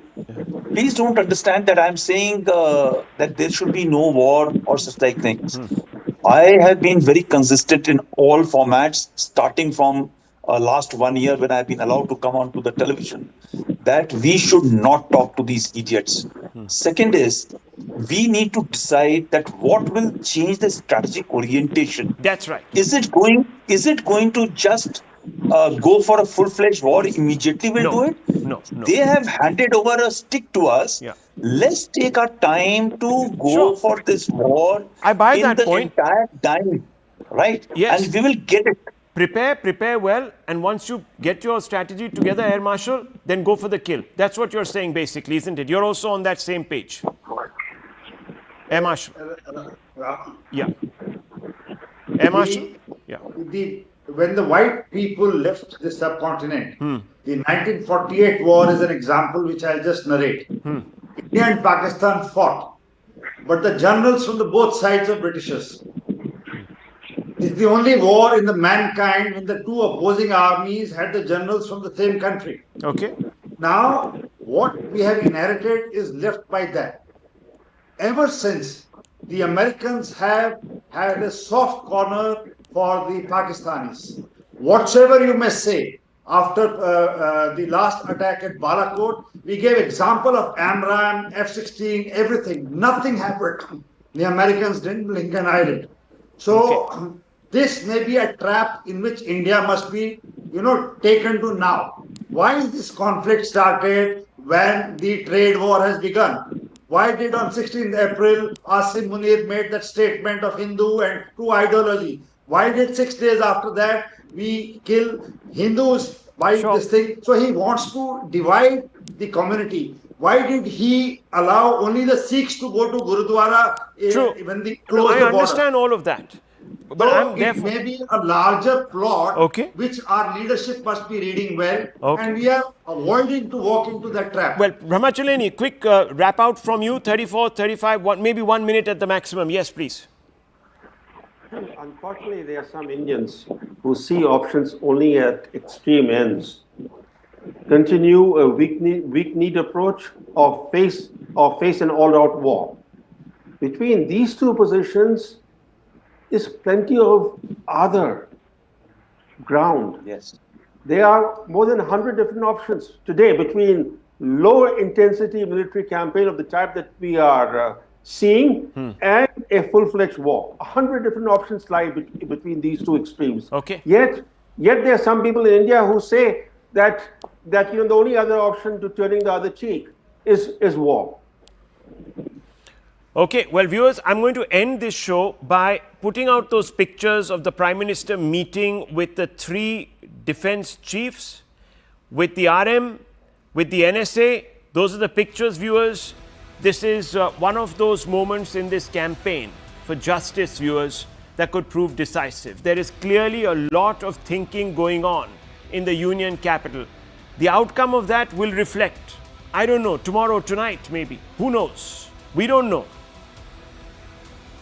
But I just hope it does in a decisive way. That's all I'm saying, a decisive way. I'm not baying for blood, I'm not wanting war. I'm just saying there should be a decisive outcome. We should make our impression that will lead to a change of mindsets in those that run Pakistan so that they don't continue to, at any level or the other, gestate these notions that they can continuously cut us with this subcritical warfare that they have designed. I leave it at this, viewers. Lots more coming up. Don't go away.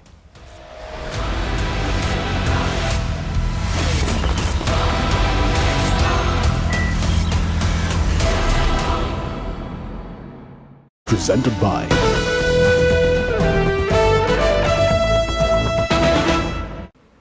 All right. I want to move on to another piece of breaking news that's just coming through. We're given to understand that a former Lashkar-e-Taiba operative and an aide of the Lashkar-e-Taiba founder Hafiz Saeed has exposed the outfit. He says that many youths motivated by Hafiz Saeed's speeches and then joined the Lashkar-e-Taiba subsequently traveled to Afghanistan as well as to Kashmir in India. Approximately 500 individuals from across the country traveled to Afghanistan to undergo training at a camp named Maskar Taiba that's located in Kunar province. He says Hafiz Saeed is also responsible for the deaths of thousands of Pakistanis by sending them in a war of ashes to achieve the state's political goals. This is something that Noor Dari, that's the name of the individual. He's a former Lashkar operative. Tejinder has more details on this. Tejinder, read the tea leaves for us. What does this necessarily mean? See, Zaka, this Noor Dari right now is the executive director for ITCT, which is an international think tank that exposes Islamist terrorists. He says that his mother wanted him to become a doctor, but he like thousands of Pakistanis were motivated by the speeches given by the aide founder Hafiz Saeed. He says that he was appointed as the aide of Hafiz Saeed. He used to guard him in the Murtkai camp where he was deputed, and he says that Hafiz Saeed was traveling in a blue Toyota Wigo pickup Datsun.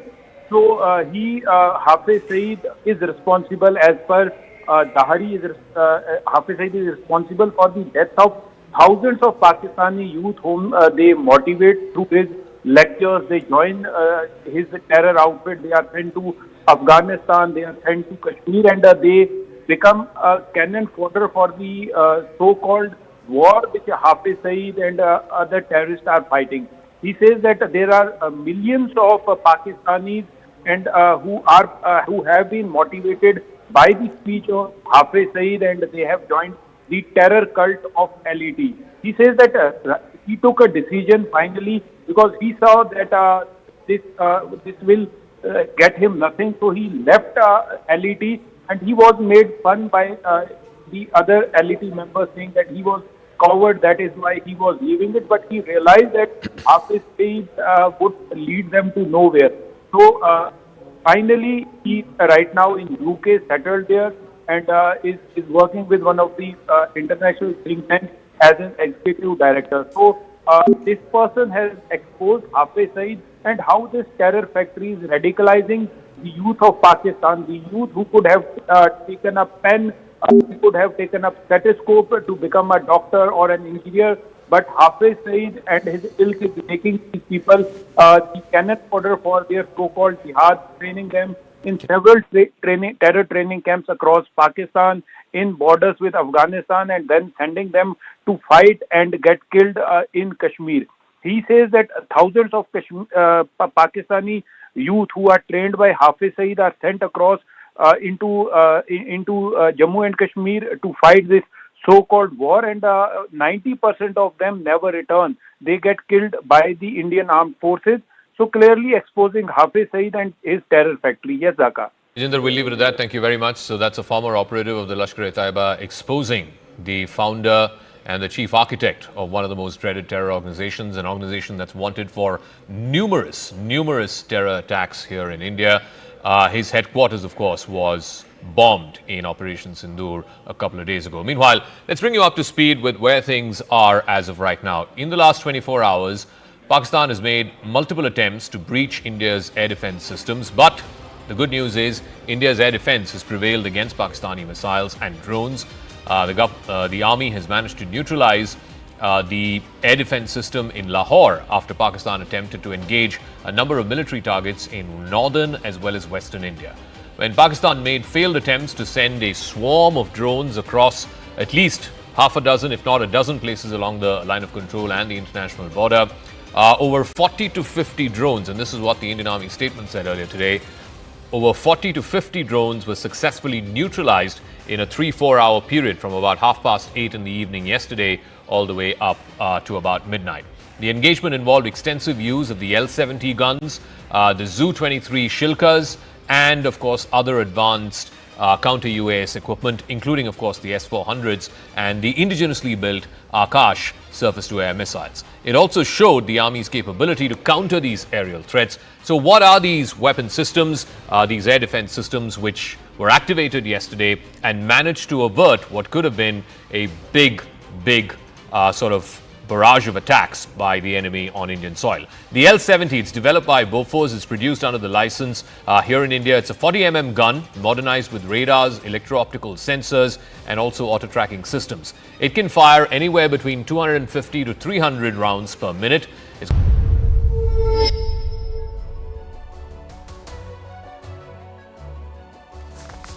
Hello, Namaskar. This is First Post and you're watching Vantage with me, Palki Sharma.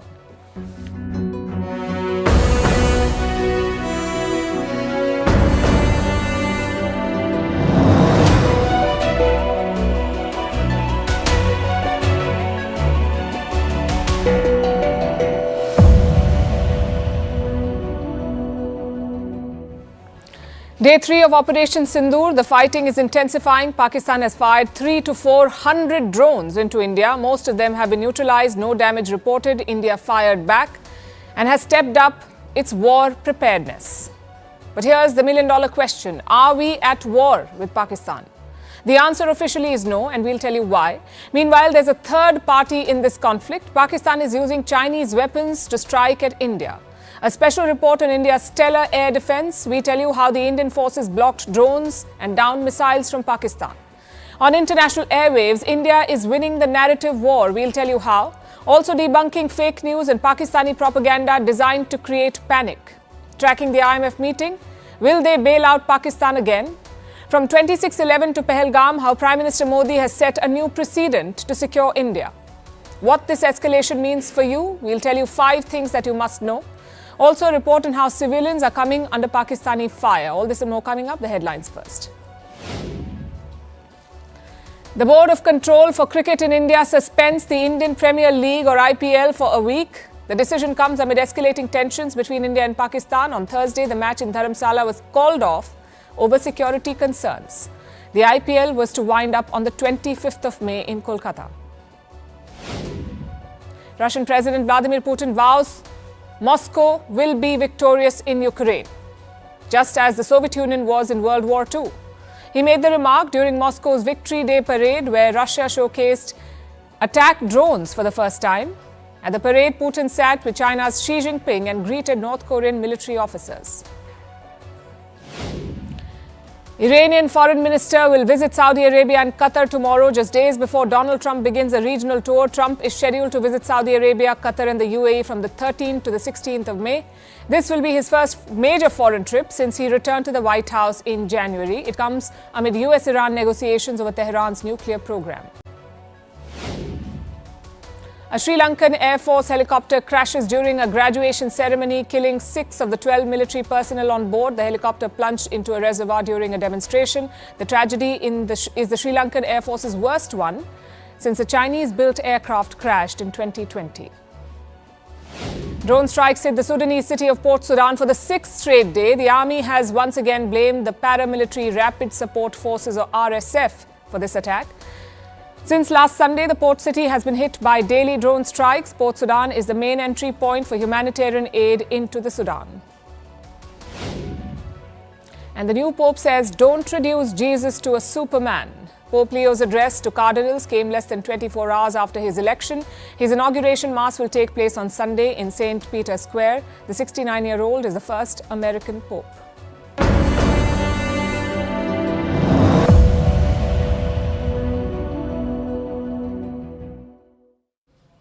Different night, same story. Jammu has once again plunged into darkness. We are getting videos from different parts of the region. They show complete blackout in parts of Jammu. In the background, you can hear air raid sirens and explosions.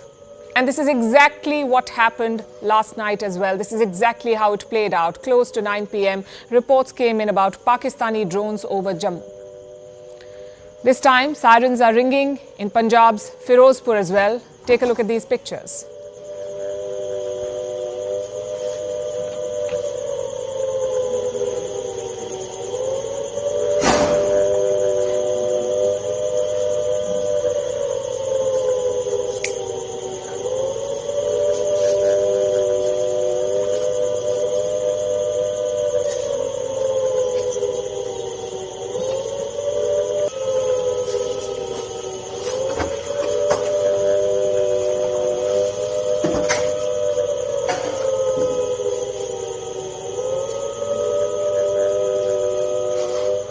The Jammu and Kashmir Chief Minister is himself posting updates. He has confirmed sounds of explosions in Jammu, most likely from heavy artillery. That's what he said. He's also issued an appeal to the people living in this area. Stay off the streets and stay at home. That's what the Chief Minister is asking people to do. Beyond Jammu, drones have reportedly been spotted over Pathankot as well. We're hearing that Indian air defenses have been activated again. I would like to repeat that this is exactly how it played out yesterday. The first reports came from Jammu of projectiles from across the border being fired at Jammu, followed by a blackout and a response from India's air defense system. Subsequently, multiple sites in India were targeted. We'll tell you about that shortly. But this is playing out yet again for the second time in 2 days. The first reports again coming from Jammu. These are pictures from Firozpur, as you can see, and similar reports coming from Pathankot as well. The Chief Minister of Jammu and Kashmir making an appeal, asking people to stay indoors. And a blackout, as you can see, is very much in place. Sirens ringing loud across these cities.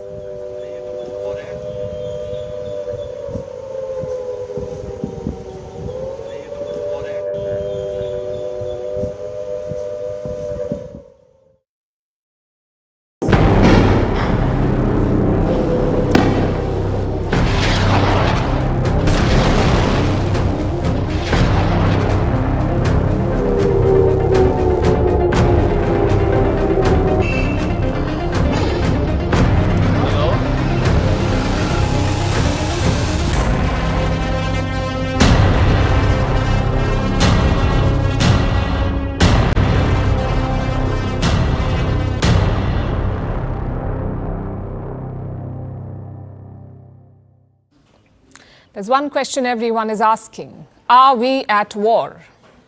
Some journalists have declared it already. Some social media users are asking for it.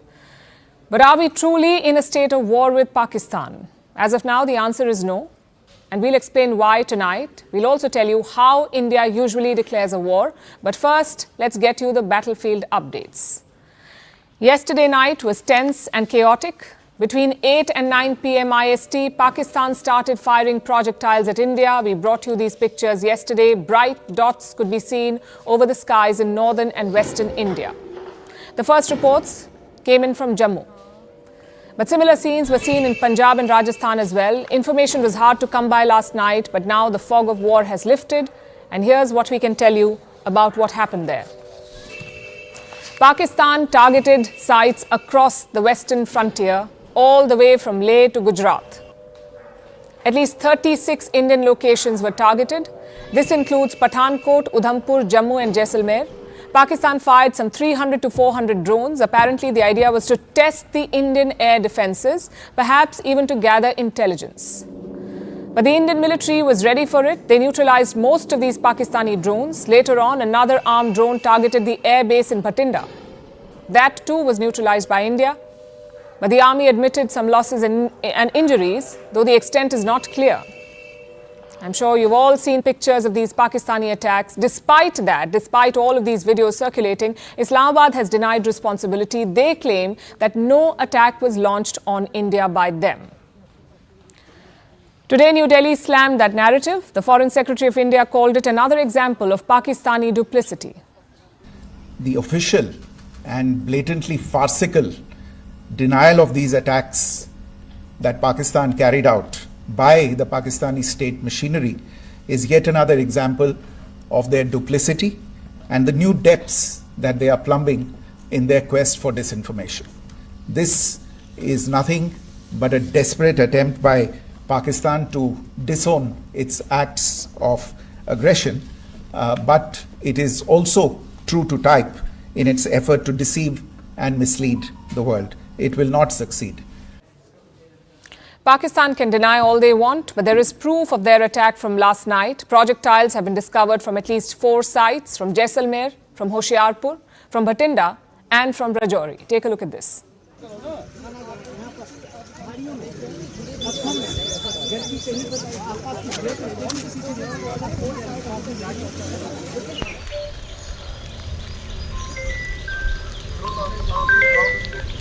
Hello.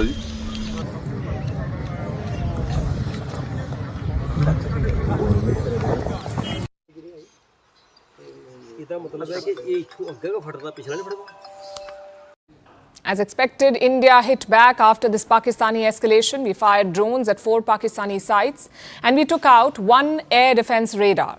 Now remember, 1 air defense system in Lahore was destroyed on Thursday morning, so this would mark the second successful hit. In other words, India has destroyed 2 air defense systems of Pakistan in 1 day. In addition, India has confirmed major losses to Pakistani forces, though once again, the specifics are missing. Now, all of this was happening over Indian and Pakistani airspaces, a very dangerous exchange of fire, yet Pakistan did not close their airspace. Let me simplify that for you. Pakistan allowed civilian planes to fly over the region while launching drones at India. Basically, they use civilian planes as shields. It is the definition of a rogue terrorist state. Indian officials pointed that out today. They highlighted that 1 civilian passenger plane was flying overhead during the attack. Take a look at this. The screenshot we just showed and we shall share with you. It shows the data of the application Flight Radar 24 during a high air defense alert situation in the Punjab sector. As you have seen, the airspace on the Indian side is absolutely devoid of civil air traffic due to our declared closure. However, there are civil airlines flying the air route between Karachi and Lahore. Amongst the other civil aircraft that you can see, we have highlighted an aircraft which is Airbus 320 of Flynas Aviation, which was originated from Dammam at 1750 hours and landed later at Lahore at 2110 hours in the night. That sums up the updates from the skies. On the ground too, Pakistan was escalating. Around 11 p.m. last night, there was an infiltration attempt. It happened in the Samba sector of Jammu. A group of terrorists tried to enter Indian territory and Pakistani rangers were giving them cover fire. But India's border security force of BSF was quick to respond. They killed at least 7 of these terrorists. They also inflicted damage on the Pakistani post on the other side. Have a look.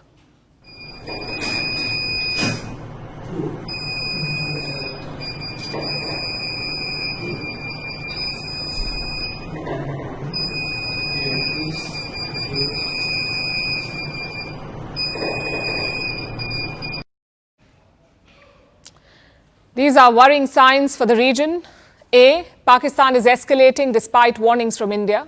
B, they are refusing to take responsibility for their attacks. And C, they are putting civilians at risk, both on land and in the skies. Look at what they're doing near the line of control. This is the de facto border between India and Pakistan, the LOC, line of control.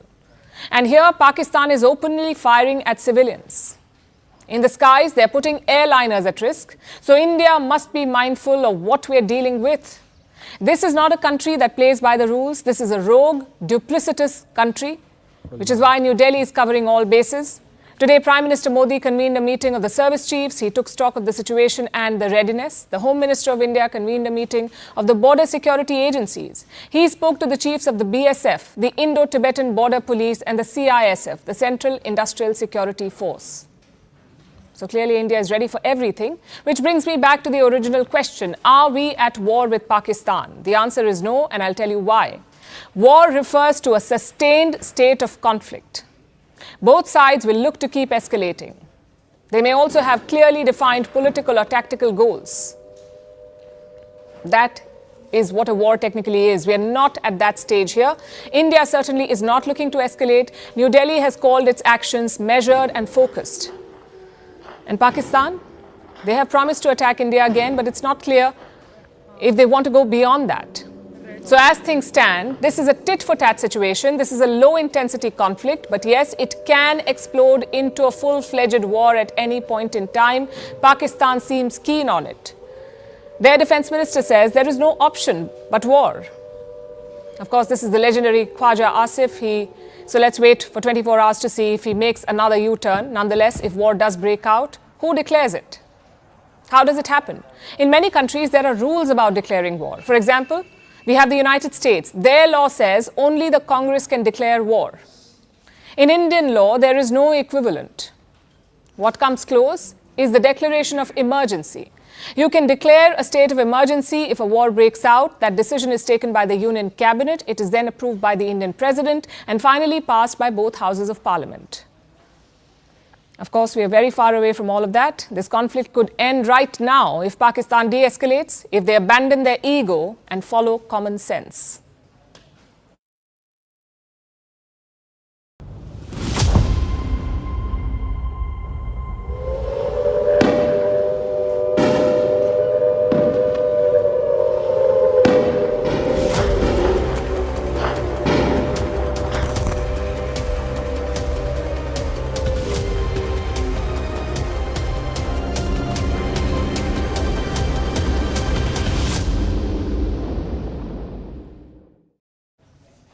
Pakistan strikes have exposed one more country, and that is China, their iron brother, ATM, and arms supplier. Pakistan is getting all the help from China. Beijing, which offered to mediate 2 days back, is not a spectator on the sidelines. It is an active player in this conflict. And I'll show you how with a video. This is a field in India's northern state of Punjab. This morning, some missile debris was recovered from here. No crater, no blast, just a wreck. It shouldn't have been there. And it shouldn't have fallen this way. Security teams have cordoned off the site, and some early but unconfirmed assessments are in. They say that this could be a Chinese PL-15 missile. China's so-called next-generation air-to-air missile. It is meant to be precise, fast, and lethal. But from these pictures, it appears that the missile did not even detonate. It fell to the ground like a heap of metal. Was this an operation failure? Or was it just another Chinese product that did not work? Either way, India should take this discovery seriously because clearly Chinese hardware has been deployed against India. The PL-15 is one of China's most advanced munitions. It is designed by the Air Force of the PLA, the People's Liberation Army. This is the Chinese Air Force, basically. The missile boasts a range of up to 300 kilometers. In theory, it can change course after it is fired. In theory, it can also outsmart jamming systems. But in practice, it just landed in a field in India. It is possible that the missile was fired during Pakistan's barrage last night. Remember, Indian air defenses have intercepted almost all incoming threats, missiles, drones, everything was shot down. A lot of debris has been found, and it offers more clues of Chinese involvement. More photographs have surfaced online. One of them shows a part of a missile. You can see a serial number printed on it. There's also a small panel. Apparently, this is used to test the missile's tracking system. Another picture shows the tracking device itself. That's part of the missile, which helps find its targets. If these claims are officially verified, this would be the first time a Chinese PL-15 was used in combat. It seems Pakistan just got these missiles. China is said to have delivered them right after the Pahalgam terror attack. So when India retaliated with Operation Sindoor, Pakistan may have decided to use these to fire back their fresh supply of Chinese weapons. Chinese jets, too, have seen some action. Pakistan's Foreign Minister Ishaq Dar has confirmed that. He said the J-10C fighters were used during combat and that China was kept fully informed about this, which basically means that China and Pakistan are working together. There is real-time coordination and planning, and that should not come as a surprise. China is Pakistan's largest weapons supplier. We have data from 2019 to 2023. In these 4 years, 82% of Pakistan's arms imports came from China. But the alliance goes beyond weapons. It is strategic and political. After the Pahalgam attack, China has defended Pakistan. On the 27th of April, that's 5 days after the attack, Chinese Foreign Minister Wang Yi spoke to Ishaq Dar, the Pakistani Foreign Minister, and Wang Yi echoed Islamabad's talking points. He called for an impartial investigation. He called Pakistan an ironclad friend. He backed what he called Pakistan's legitimate security concerns. And after Operation Sindoor, Beijing issued similar statements. China finds India's military operation early this morning regrettable. We are concerned about the ongoing situation. India and Pakistan will always be each other's neighbors that cannot move away.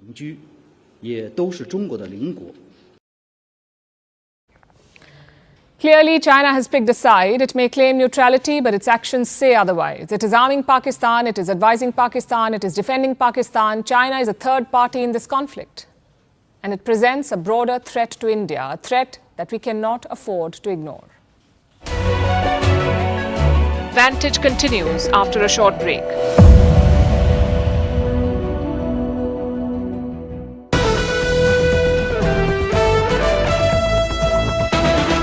All right, we're just getting some breaking news before we close out the show. There's been a massive blackout followed with siren sounds that have been activated in Udhampur, a complete blackout in Udhampur. Also, multiple ceasefire violations happening across different sectors on either side of the line of control. So not yet quite the repeat of what we saw yesterday, but still heavy artillery firing happening on across the LOC. Akash has more details on this. Akash, so is it restricted to CFV violations and artillery shells right now? Are we seeing any kind of drone activity yet? Is there any possibility of a repeat of what happened yesterday, or it's following a familiar pattern? I'm hearing the sirens. In fact, here in Jammu, I'm not allowed to go outside because of the light and some sort of restrictions that are in place. Zaka, yes, we are learning about one drone attack here in Jammu. In fact, defense sources are telling us, and we have heard multiple firing sounds as well. You rightly pointed out on line of control, we are having ceasefire violations in different sectors, not only in Jammu but in Kashmir as well. In Uri and Kupwara, we have been reporting since evening. And at this point in time, in Poonch and in Samba, we are learning about this ceasefire violation from Pakistan, where they are in fact firing the artillery. Here in Jammu, I have heard multiple sounds. I was trying to count 11 at least. I have heard, and I am learning. In fact, defense sources are telling me that it was drone once again. It was a drone attack once again. We'll wait for the police to confirm it as well. But I am learning that yesterday it was the airport, and once again it is in the close vicinity, possibly the airport only.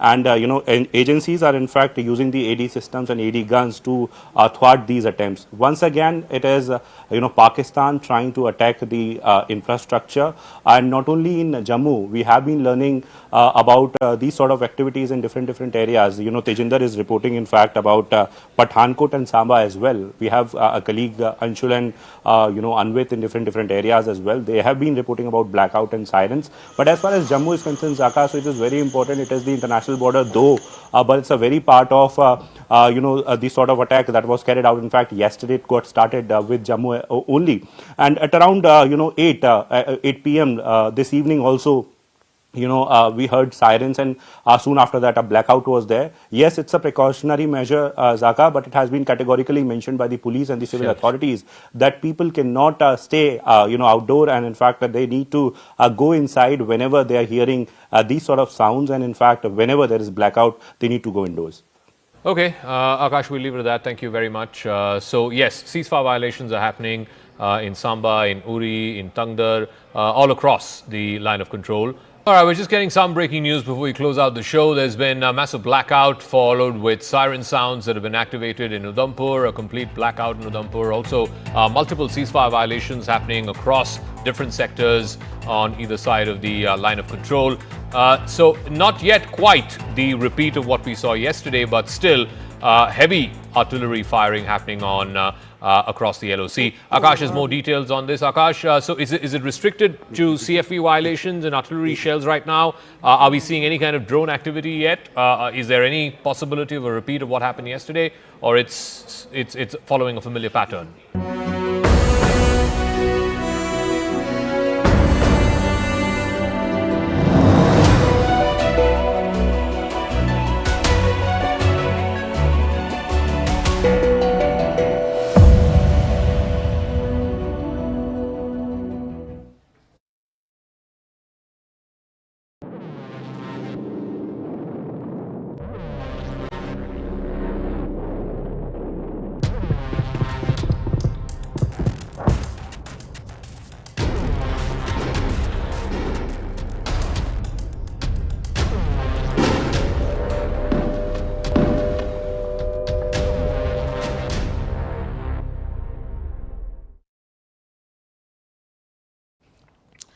Let me tell you about last night. India's skies turned into a battlefield. Pakistan launched a brazen aerial assault. They fired 300 to 400 drones and some missiles. 36 locations were targeted. Military sites and civilian areas came under attack.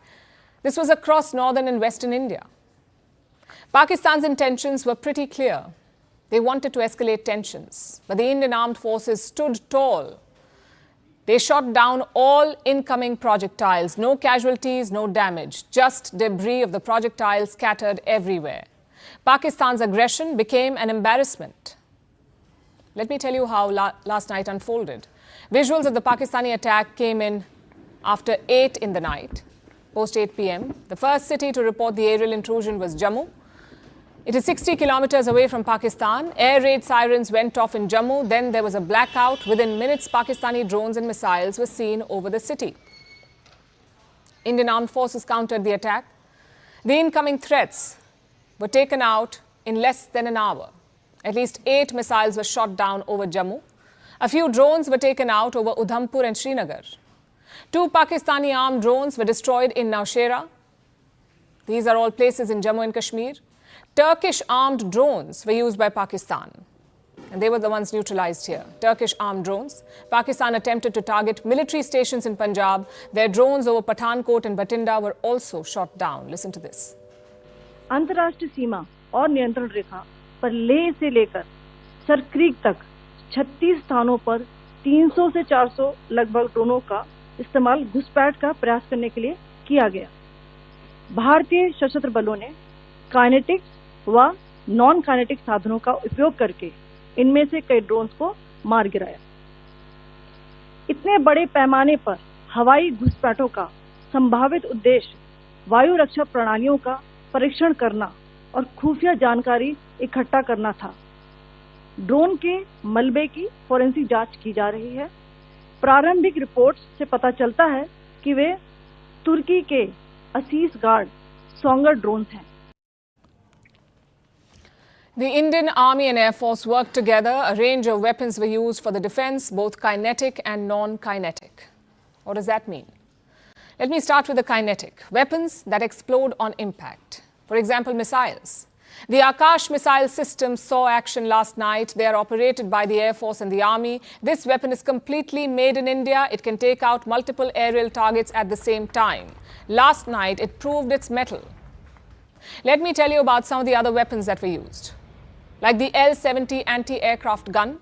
It played a major role in defending Jammu last night. It is operated by the Indian Army. This gun is equipped with an auto-tracking radar. Basically, it automatically fires any aerial threat it detects. And it has an impressive rate of fire. This gun churns out almost 300 rounds per minute. So we've told you about the Akash system and the L-70 guns. But other air defenses were also used. Reports say the S-400 air defense systems were activated. It is India's most advanced air defense system, the S-400. The Modi government bought them from Russia. The deal was signed in 2018. The US threatened India with sanctions over this deal. Despite the pressure, India went ahead with the purchase. And this weapon system has proved to be a game changer. The S-400 can track targets up to 600 kilometers away. Basically, it can see all air activity deep inside Pakistan. Last night, the S-400 may have been activated. As of now, there is no official confirmation on its use. Now let's look at the non-kinetic weapons, weapons that do not rely on impact or force. Weapons like lasers or electronic jammers. So non-kinetic weapons also defended India's skies. This was done using drone jamming systems around the air bases in Jammu and Pathankot. Also projectile locating radars. These were crucial in tracking all the incoming projectiles. They provided real-time information to the air defense units. And this made the interceptions successful. You can see how robust India's air defenses are. There are multiple layers to the shield. But what did Pakistan achieve in these strikes? Well, they tried to test India's readiness. Their intention was to create panic. What they got in return was silence, not the silence of fear, but the silence of interceptions. India's response to Pakistan was clear. You send drones and missiles to attack our cities, we take them out within a few minutes. The successful interceptions reinforced one fact, that India has changed. Its patience has limits, and its response is firm. We're taking you back to the developing situation at the border. Pakistani drones are being reported in the skies over northern and western India yet again for the second time in 2 days. What we saw yesterday is playing out all over again. There's a total blackout in parts of Jammu. These are the latest pictures that we have for you. The Jammu and Kashmir Chief Minister has confirmed explosions in the region. But he said it was most likely artillery firing. Reports say drones have been spotted over Samba, Kathua and Nagrota in Jammu. We're getting multiple videos from these regions. You can hear air raid sirens and explosions in the background.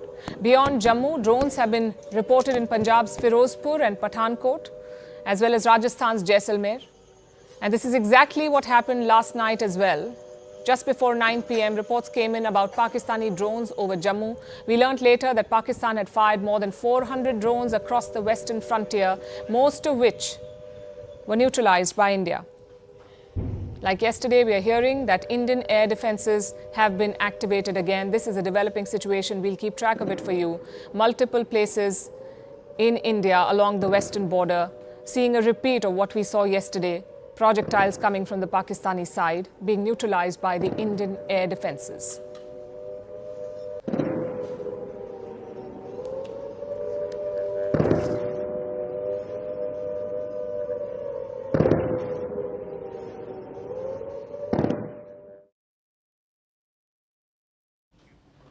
This conflict has many battlefields: the ground, the air, and the airwaves. It is being fought not just with missiles and drones, but also in newsrooms, on prime time, in interviews streamed across the globe. This is a battle of narratives, a test of who can tell their story better and convince the world. And here too, India is winning decisively. You've got Indian diplomats. They're calm and collected, their responses are measured, every rebuttal is backed with facts. On the other side are Pakistani ministers. They think it's fun to wing it on air. And you've got to hand it to Islamabad. For a country that loves war metaphors, they're shockingly bad at the war of words. Look at some recent interviews. We'll start with the Indian ones. Indian ambassador to the US, Vinay Quatra, went on CNN, the American channel. He was our foreign secretary before this. Now he's India's ambassador to the US, so a seasoned diplomat on an important mission. Ambassador Quatra was asked if this is a religious war, a war between Indian Hindus and Pakistani Muslims. It's an absurd question to ask. But Ambassador Quatra made his point loud and clear. He said, India is not at war with Pakistan. India is at war with terrorists. The terrorists who killed 26 people in Kashmir. The anchor also called it Indian-administered Kashmir, but Ambassador Quatra did not let it slide. He reiterated India's position. The whole of Jammu and Kashmir is ours. The only problem is Pakistan-occupied Kashmir, or POK. It was an interview that packed a punch. But the knockout came from across the Atlantic. From India's High Commissioner to the UK, his name is Vikram Doraiswamy. He went on Sky News, and he was armed not just with talking points, but also concrete proof. He went on British television and showed this picture featuring Hafiz Abdul Rauf, a sanctioned terrorist, at a funeral. Standing beside him are officials of the Pakistan Army. The picture tells you everything you need to know. Pakistan is not just supporting terrorists, Pakistan is standing shoulder to shoulder with them. You may think, why are Indian diplomats going on foreign channels to make their point? Why are they facing Western grilling? Well, the logic is quite simple. This narrative war is all about perception. If you cannot tell and defend your story, someone else will twist it and write it for you. So that's what India's diplomats are doing. They are defending India's story. Now let's look at the other side of the border, which is quite chaotic, I must tell you. Pakistan has no dearth of talking heads. In fact, they had quite the army to send to foreign channels, like Defense Minister Khwaja Asif, Information Minister Ataullah Tarar, and former Foreign Minister Bilawal Bhutto. Instead of defending, they are scoring own goals. They don't offer facts. They come with feelings and Freudian slips. Take Defense Minister Khwaja Asif. He went on Sky News. He was asked if Pakistan backs terror groups, and this is what he had to say. You do admit, sir, that Pakistan has had a long history of backing and supporting and training and funding these terrorist organizations. Well, we have been doing this dirty work for the United States for about 3 decades, and West, including Britain. It was quite the moment of honesty, I must say, but Khwaja Asif was not the only one sipping the truth serum. Enter Bilawal Bhutto Zardari, the former foreign minister of Pakistan. He too popped up on Sky News trying to do damage control. Instead, he let the truth slip out. He was asked about Pakistan's terror links, and he ended up saying this. I don't think that it's a secret that Pakistan has a past as far as extremist groups are concerned. And as a result of this, we have suffered. Pakistan has suffered. Credit where it's due. This is more honesty than we're used to hearing from Islamabad. Bilawal Bhutto's right, of course. Pakistan does have a terror-linked past. But he skipped a tiny detail. Pakistan also has a terror-linked present. And if things keep going this way, a terror-linked future too. So should Pakistan's ministers get some media training? Well, we can offer some tips. Before setting your ministers loose on BBC and CNN, run a few mock interviews. Or better still, just watch India's diplomats for some time. Take notes. And if that's too much work, here's an easier option. Stick to state TV, read from a script, blame a foreign hand, and hope that the world is not watching.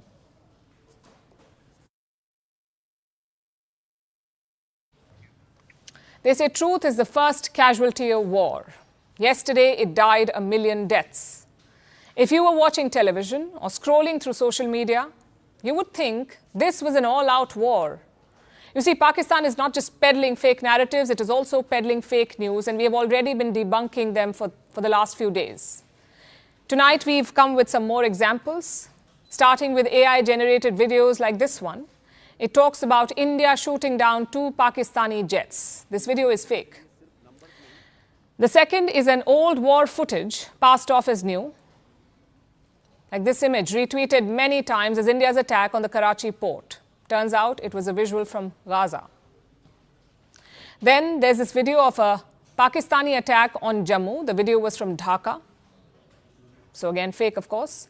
There are also fake headlines, like this one. A Chinese daily shared an old image claiming 3 Indian jets crashed. The image was fake. It was from 2019. A Pakistani handle claimed that a Sukhoi Su-30 MKI was shot down. The Indian pilot was captured. Again, this was fake news. This picture was from 2014. Here's another one. It says that ATMs in India will be closed for 2 to 3 days. Fake news.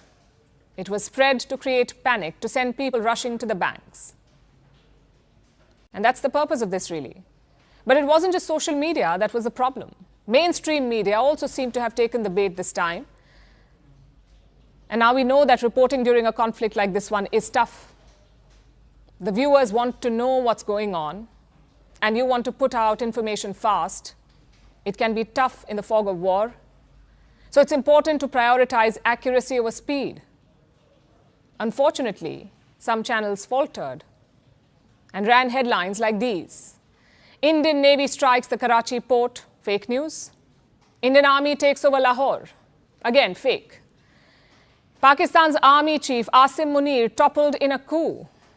Prime Minister Shehbaz Sharif captured and locked in a basement. Imran Khan to be released within hours. Pakistani pilot captured after India downs an F-16 fighter jet. All of this was fake news. Yet it ran on mainstream media. The clips were forwarded on WhatsApp. They were retweeted hundreds of times. It was repeated so much that it almost seemed like reality. Why did this happen? Because the hunger to be first beat the responsibility of verifying news. It's a strange thing, really, and the paradox of the times we live in. We have more access to information than ever before, yet we are more vulnerable to being misled. And a war makes that even worse. In moments of national anxiety and crisis, people aren't just looking for news, they're looking for credibility, they're looking for clarity, something to hold on to during a crisis. And the answer to that can never be fake news. We know you want updates, but accuracy is more important than speed. At First Post, we are choosing to hold on to that. We are choosing to hold on to accuracy. That means we won't always be first.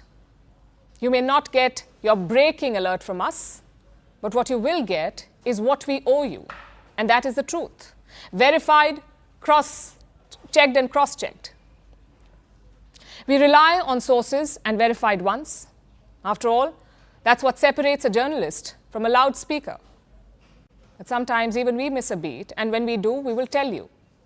Yesterday, we ran visuals from a registered news agency. This visual turned out to be fake, so we are taking responsibility.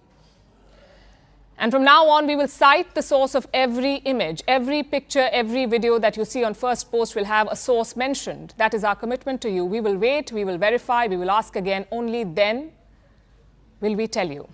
No noise, no panic, just the facts. Because right now, that's what the country needs most.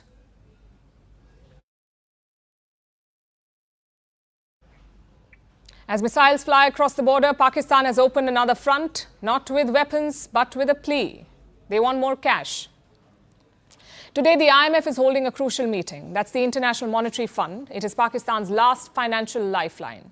The IMF will decide Pakistan's financial future. It will assess their current progress and take a call on giving them more money.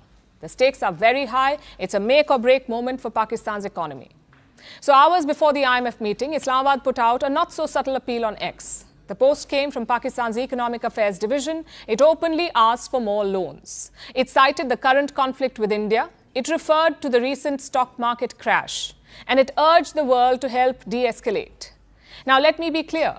This is not a fake account. This was an official government handle of Pakistan openly begging for money in the middle of a military standoff with India. Of course, the internet reacted instantly. India's very own PIB, Press Information Bureau, joined in with a sharp dig. Soon the backlash grew and Pakistan scrambled for cover. A clarification was issued. Pakistan claimed that this account was hacked and the post was not an official statement. But the damage was done. Now the spotlight shifts to the IMF. Will they grant Pakistan the next tranche of loans? Around $2 billion are on the table, and this is in two parts. One half is a $1 billion tranche. This is out of the $7 billion bailout package that has been promised to Pakistan. The second half is a new loan, a loan worth $1.3 billion. Pakistan is asking for more funds under the IMF's climate resilience program. Climate resilience loan program. They want $1.3 billion. So today's meeting can unlock upwards of $2 billion for Pakistan. This money is critical for them. Without it, they will plunge deeper into crisis. The country is already sinking under debt. Their external liabilities now exceed $130 billion. Foreign reserves are just about $15 billion, which is barely enough to pay for 3 months of imports. And there are significant payments due. This year, Pakistan has to pay its lenders $22 billion. Nearly $13 billion of that is owed to bilateral partners, and one of them is, of course, China. It is Islamabad's single largest creditor, also its biggest weapons supplier. Of course, India is watching the IMF meeting closely. New Delhi will have representation there, and they will want the IMF to block the money. India's Foreign Secretary Vikram Misri issued a statement today. He called on the IMF to look hard at the facts. He pointed to Pakistan's long history and bailout packages. And India has a strong case here. Pakistan has received 24 IMF bailouts since 1958. That is the highest number for any country in the world ever, 24 bailouts. So India is raising some very tough questions. It wants the IMF to ask how that money has been used. जहाँ तक IMF bailout का सवाल है, आपको ज्ञान होगा कि IMF की आज मीटिंग हो रही है. हम वहाँ पे अपना पक्ष रखेंगे और जो हमारा मत है इन चीज़ों को लेके वहाँ पे साझा करेंगे दूसरे मेंबर्स के साथ. ये बोर्ड पे निर्भर है कि वहाँ पे क्या निर्णय होता है. In the backdrop of the Pahalgam terror attack and Pakistan's provocation since, India's message is clear. Agencies like the IMF should stop giving aid to Pakistan blindly. Clearly, that money is funding terrorist groups. India has impressed the same upon its partners. Yesterday, there was a surprise visitor in New Delhi. Saudi Arabia's junior foreign minister, his name is Abdul Al-Jubair. He met with India's External Affairs Minister S. Jaishankar. Jaishankar discussed the issue of cross-border terrorism with him, and today Al-Jubair is in Islamabad, presumably to share that same message, to try to get Pakistan to behave itself. As for the Americans, they aren't too keen to interfere right now. That is what Vice President J.D. Vance has said. What we can do is try to encourage these folks to de-escalate a little bit, but we're not going to get involved in the middle of war. That's fundamentally none of our business and has nothing to do with America's ability to control it. America is keeping its hands off this conflict. That's the message from J.D. Vance, their vice president. But behind the scenes, their diplomats have been busy. America's acting ambassador in Islamabad called on Pakistan's interior minister today. We'll have to wait for the outcome and for the IMF's decision. India says it will present its case firmly. Pakistan will try to spin the narrative. It says the IMF deal is about ensuring stability. But the thing is, stability cannot come with missiles in the sky and a begging bowl in hand. Let's once again check in on the situation at the border. Pakistani drones are being reported in the skies over northern and western India for the second straight night today. There's a total blackout in sites near the border. These are the latest images that we have. The Jammu and Kashmir Chief Minister has confirmed explosions in Jammu. He said it was most likely artillery firing. Reports say drones have been spotted over Rajouri, Samba, Kathua, Nagrota and Nagrota in Jammu. We're getting multiple videos from these regions. You can hear air raid sirens and explosions in the background. Take a look at this clip from Samba.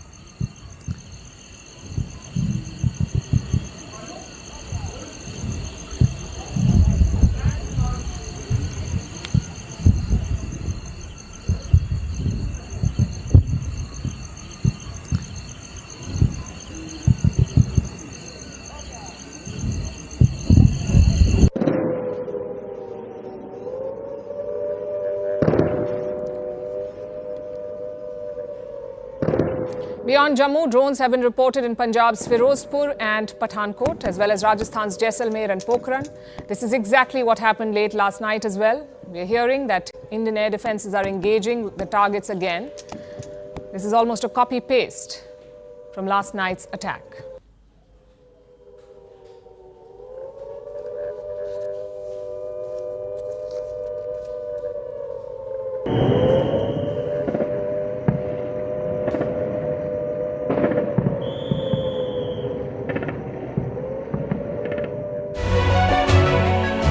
Vantage continues after a short break.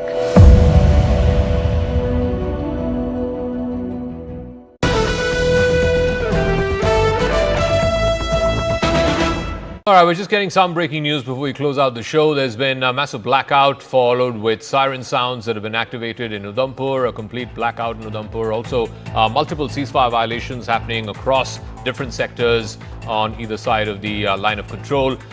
So not yet quite the repeat of what we saw yesterday, but still heavy artillery firing happening on across the LOC. Akash has more details on this. Akash, so is it restricted to CFE violations and artillery shells right now? Are we seeing any kind of drone activity yet? Is there any possibility of a repeat of what happened yesterday, or it's following a familiar pattern? I'm hearing the sirens. In fact, here in Jammu, I'm not allowed to go outside because of the light and some sort of restrictions that are in place. Zaka, yes, we are learning about one drone attack here in Jammu. In fact, defense forces are telling us, and we have heard multiple firing sounds as well. You rightly pointed out on line of control, we are having ceasefire violations in different sectors, not only in Jammu but in Kashmir as well. In Uri and Kupwara, we have been reporting since evening. And at this point in time, in Poonch and in Samba, we are learning about this ceasefire violation from Pakistan, where they are in fact firing the artillery. Here in Jammu, I have heard multiple sounds. I was trying to count 11 at least. I have heard, and I am learning. In fact, defense forces are telling me that it was, drone once again. It was a drone attack once again. We'll wait for the police to confirm it as well.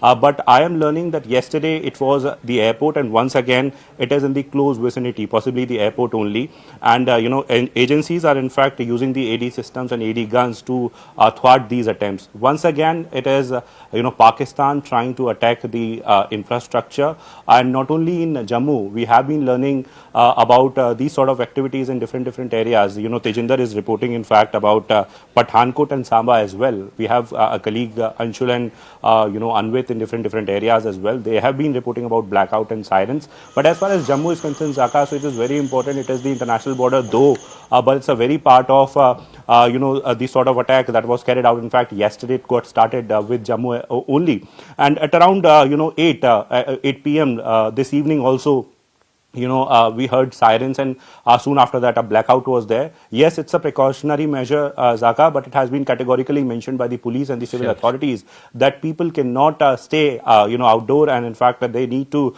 go inside whenever they are hearing these sort of sounds, and in fact whenever there is blackout they need to go indoors.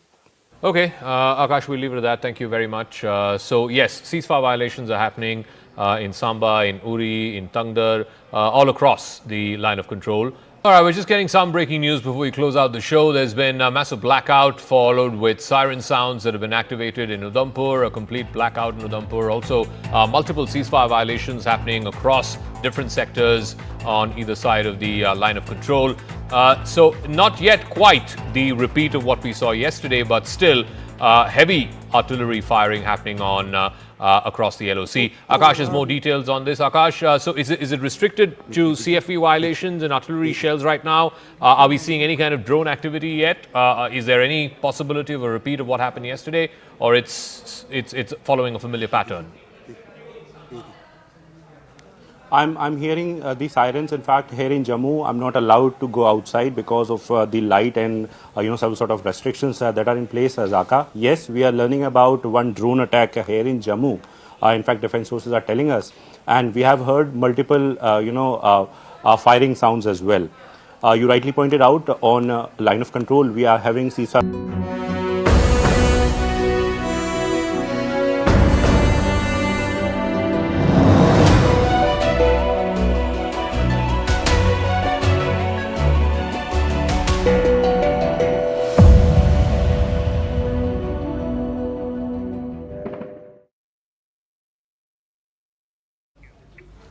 This ongoing conflict is a reflection of India's new approach, a new and bold approach.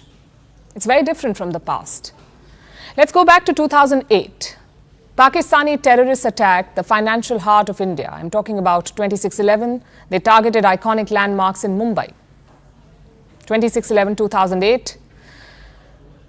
Terrorists from Pakistan killed more than 160 people. It was a deadly and daring attack. It left India grieving and angry. Back then, the world expected India to hit back, to use some sort of military action against Pakistan, but none came. New Delhi chose legal and diplomatic means. The United Nations Security Council condemned the attack. They also put some of the plotters on their sanctions list. 2008. Justice is yet to be served. Those plotters continue to roam free in Pakistan. Now cut to 2016. 4 terrorists attacked an Indian army base in Uri. They killed 19 Indian soldiers. Again, India had 2 options to choose from: diplomatic means or military means. This time, Prime Minister Modi was leading the country. He chose the second option. He ordered a surgical strike across the line of control. Now, this decision was not sudden. Prime Minister Modi gave ample chance to Pakistan. He made a surprise visit to Lahore in 2015, and while there, he attended Nawaz Sharif's granddaughter's wedding. He put his best foot forward. In 2016, he allowed a Pakistani team to visit the Pathankot air base. The goal was to jointly investigate a terror attack. So Prime Minister Modi gave multiple chances to Pakistan, but finally he ran out of patience. After the Uri attack, he set a new strategic precedent. If you attack, we will hit you back. No more free passes. That precedent was upheld in 2019 as well. After the Pulwama attack, Indian jets bombed Pakistani terror camps. Same in 2025. After Pahalgam, India struck 9 terror camps. Each attack has been more daring than the last one. At the same time, India has not abandoned the diplomatic route. We have kept up pressure on global forums. In 2019, we got the United Nations Security Council to sanction Masood Azhar. He is the chief of the Jaish-e-Mohammed. It took us more than 10 years to get him blacklisted. In 2023, we scored another victory. The United Nations Security Council blacklisted Lashkar terrorist Abdul Rahman Makki. So the diplomatic campaign is very much alive. The military campaign is about added pressure. It's about imposing a cost on such terror attacks. And the logic is simple. Pakistan must realize that every attack will be responded to. Every death will be avenged. The hope is that this will eventually deter Islamabad. There are critics to this approach. They say the surgical strike did not prevent Pulwama and Balakot did not prevent Pahalgam. So why would Operation Sindoor be any different? Well, the thing is, no policy is guaranteed to succeed. But there is a sound logic here. Eventually, these reprisals will begin to take a toll because the cost is rising every time. The surgical strike was a limited ground operation. Balakot was an airstrike, and Sindoor was an expansive anti-terror campaign. Even the headquarters of the Lashkar and the Jaish-e-Mohammed were hit this time. So like I said, the cost is rising every time. Perhaps eventually it will establish deterrence. But this policy requires boldness and a risk-taking appetite, and Prime Minister Modi has displayed both. Pakistan has always used the nuclear card to deter India. If you attack, things could go nuclear. That's been their threat. That was always the threat from Islamabad. We'll use nuclear bombs. But Prime Minister Modi called their bluff. It's very clear now that you can attack Pakistan conventionally. You do not need to fear the nuclear angle. Secondly, it's a risk to India's larger ambitions. Our goal is to become a hub of manufacturing and innovation, to become a developed country by 2047. Viksit Bharat is what we call it. To become a major world power. A war would put these goals at risk. But Prime Minister Modi is willing to take that chance. He is putting safety and sovereignty over everything else. It is a sign of bold and decisive leadership. Only time will tell whether it succeeds.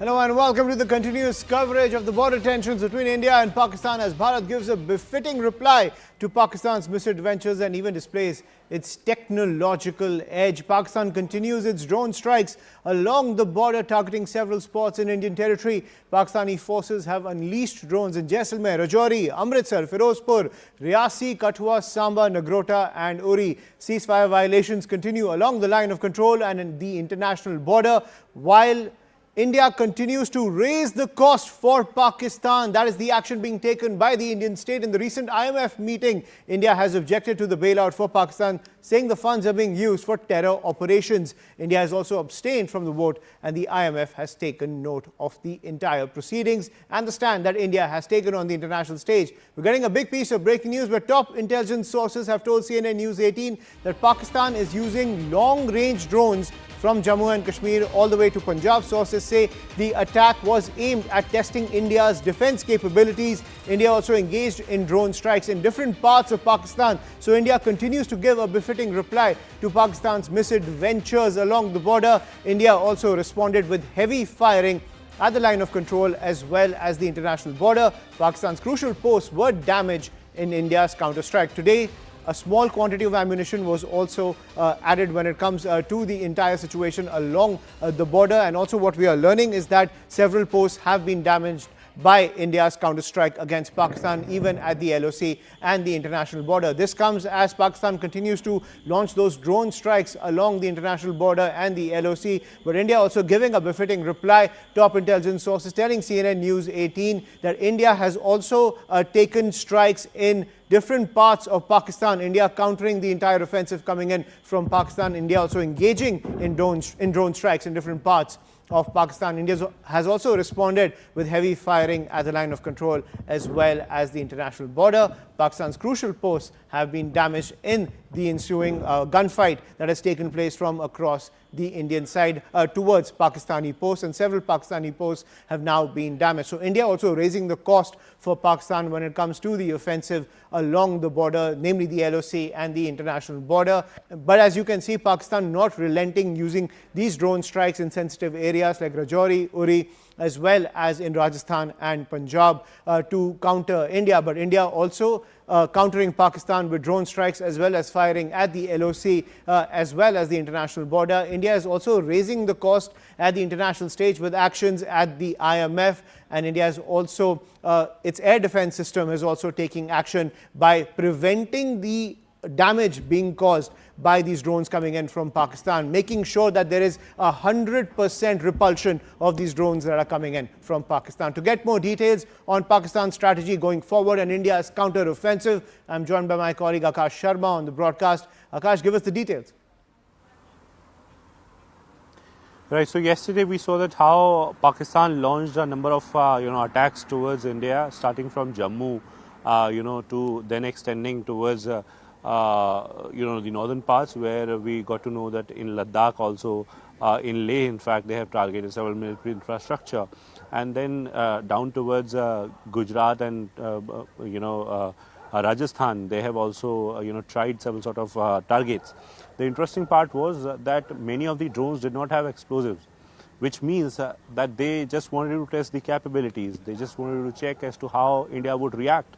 And that's the reason why, there was an anticipation that something is going to come today.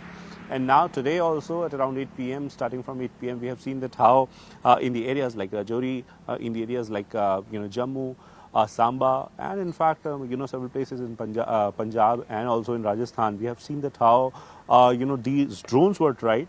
And 2-3, points that are very clear out of these attempts. First one is, of course, the fact that Pakistan is somewhere showing the sort of capability where they are, in fact, able to attack, from their home to a place that is at a distance of more than 100 kilometers, in fact 200 kilometers in some cases.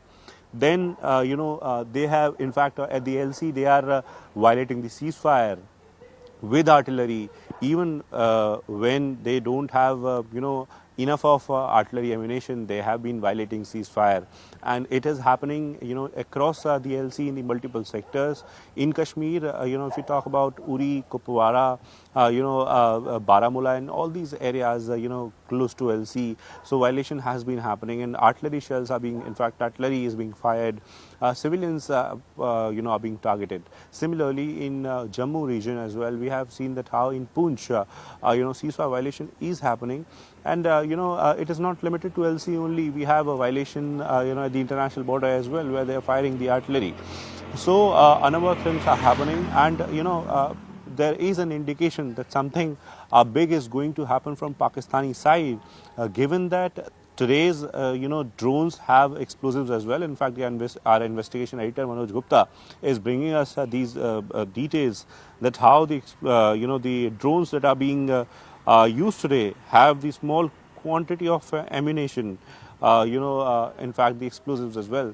So clearly, clear indication of provocation, and not just provocation, but an action that is out of frustration because of the fact that, in the initial days, in fact, the initial attacks, Pakistan has, in fact, seen the sort of capabilities that Indian armed forces have, and this is the reason why the same design is being used with a sort of modification, a bit of modification. In Punjab, several locations were targeted. In fact, several military infrastructure were targeted in Kashmir and in Jammu region as well. Right, and Akash, you're currently reporting from the Jammu region. What is the situation there right now? Clearly, it seems that the blackout is still in effect. What is the kind of pulse on the ground right now in the Jammu area? So no more sirens, but we have been asked to not to, open our camera light and report on road, and that's the reason why my camera light is in fact off. I'll try to show you some visuals. It's all all silent here on the road. People are not at the road, also because it's the night time, but in general, in routine days, you used to see a lot of chatter, a lot of people on this particular road. This is road close to the railway station, where we earlier had a lot of people on a daily basis, but now, since these are not the routine times, normal days, that's the reason why we don't have people. In fact, blackout is no more there in Jammu, because we have got electricity back in the park there. Rajesh Bhardwaj is showing you the visuals, but since some police personnel were there, and they saw us reporting live, so they asked us to switch off our camera light for the safety, and that's why we have not in fact switched on our camera light. But yes, as far as Jammu is concerned, so in the both days, not just today but yesterday as well, we have noticed that how it is starting from here.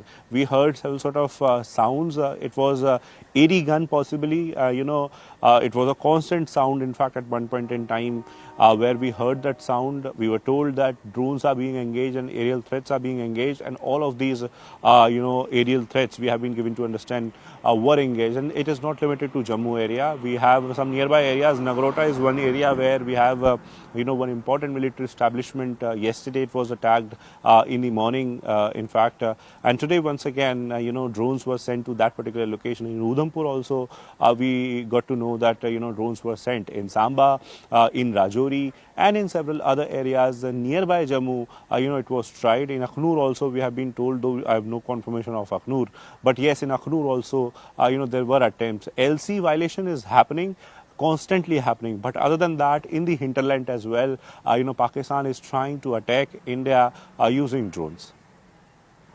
Right. Thank you, Akash, for getting us the latest. That's the update coming in from Jammu. I'm also joined by Ishan Wani, who's reporting from Srinagar. Ishan, given the fact that Pakistan is unrelenting in its offensive with a second wave of drone strikes today, what is the latest from Srinagar now? Well, for the first time, we have drone strikes and attempts to actually strike the Srinagar airport, which is also an air station of the Indian Air Force, and also the airbase in Avantipur, which is a full-fledged airbase of the Indian Air Force. The attempt was made there to target them, to dislodge and to ensure that they inflict damage on these crucial assets of the defense personnel in Jammu and Kashmir.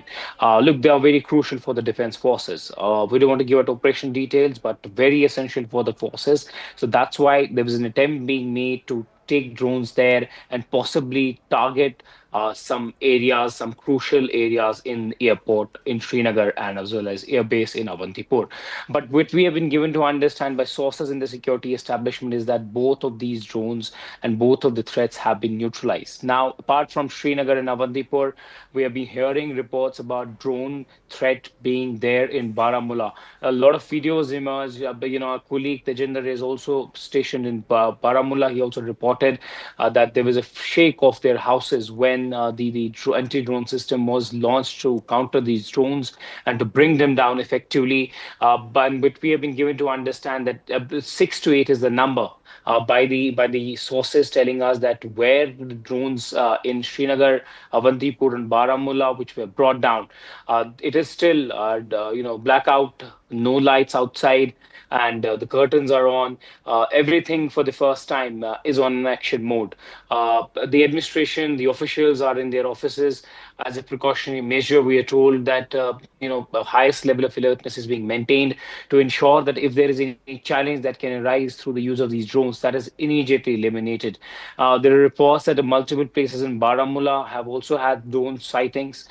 There can be a possibility of them not being present there and then people suspecting that it's a drone.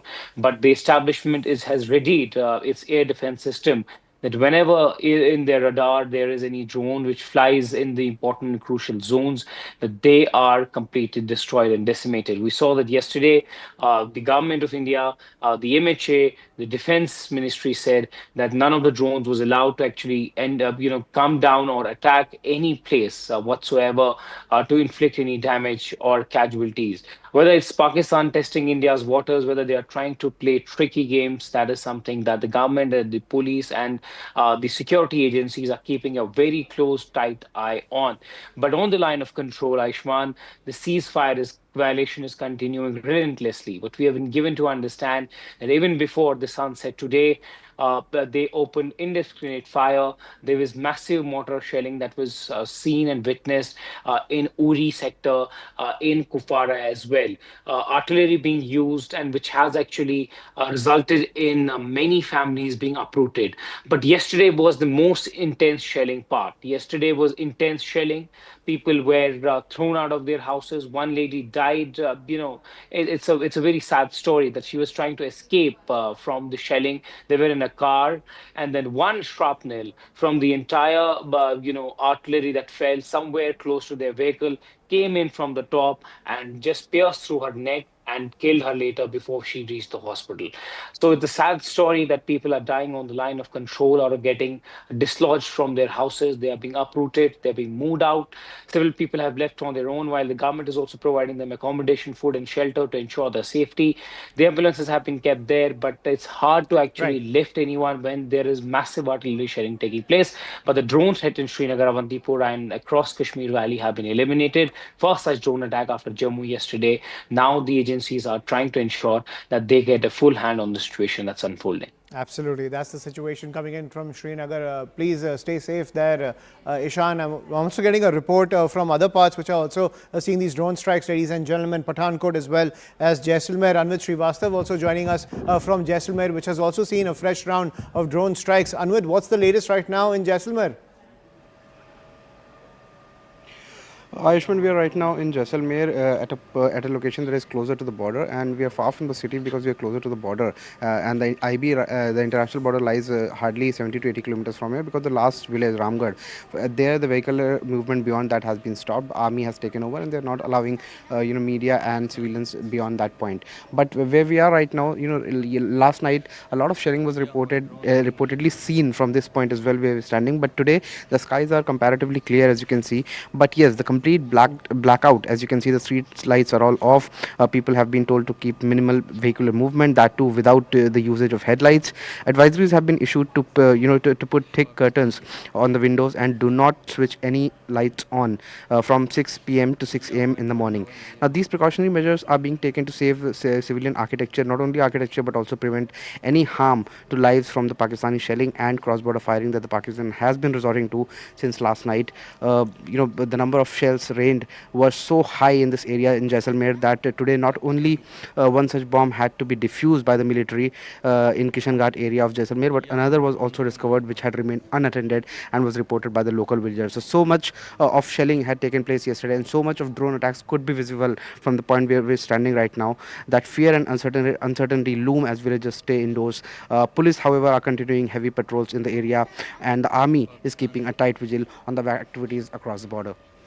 Right, so that's the latest coming in from Jaisalmer. As you can see, Anvit over there reporting in complete darkness. There's a complete blackout in Jaisalmer as the drone strikes continue, and there's a threat of more artillery firing as well as drone strikes coming in from Pakistan. But the Indian Defence Forces on high alert. At the same time, the Indian Defence Forces as well as the air defence systems are repelling all the drone strikes that are coming in from Pakistan. But clearly, as a precautionary measure, several of these areas now witnessing a complete blackout. Also, what we're learning is that these drones have been sighted at around 26 locations ranging from Baramulla in the north to Bhuj in the south and along the international border as well as the line of control with Pakistan. Now, these include suspected armed drones posing potential threats to both civilian and military targets. So it's not just the military targets that are being targeted by the Pakistani state, it's also these civilian areas. These locations include Baramulla, Srinagar, Avantipura, Nagrota, Jammu, Firozpur, Pathankot,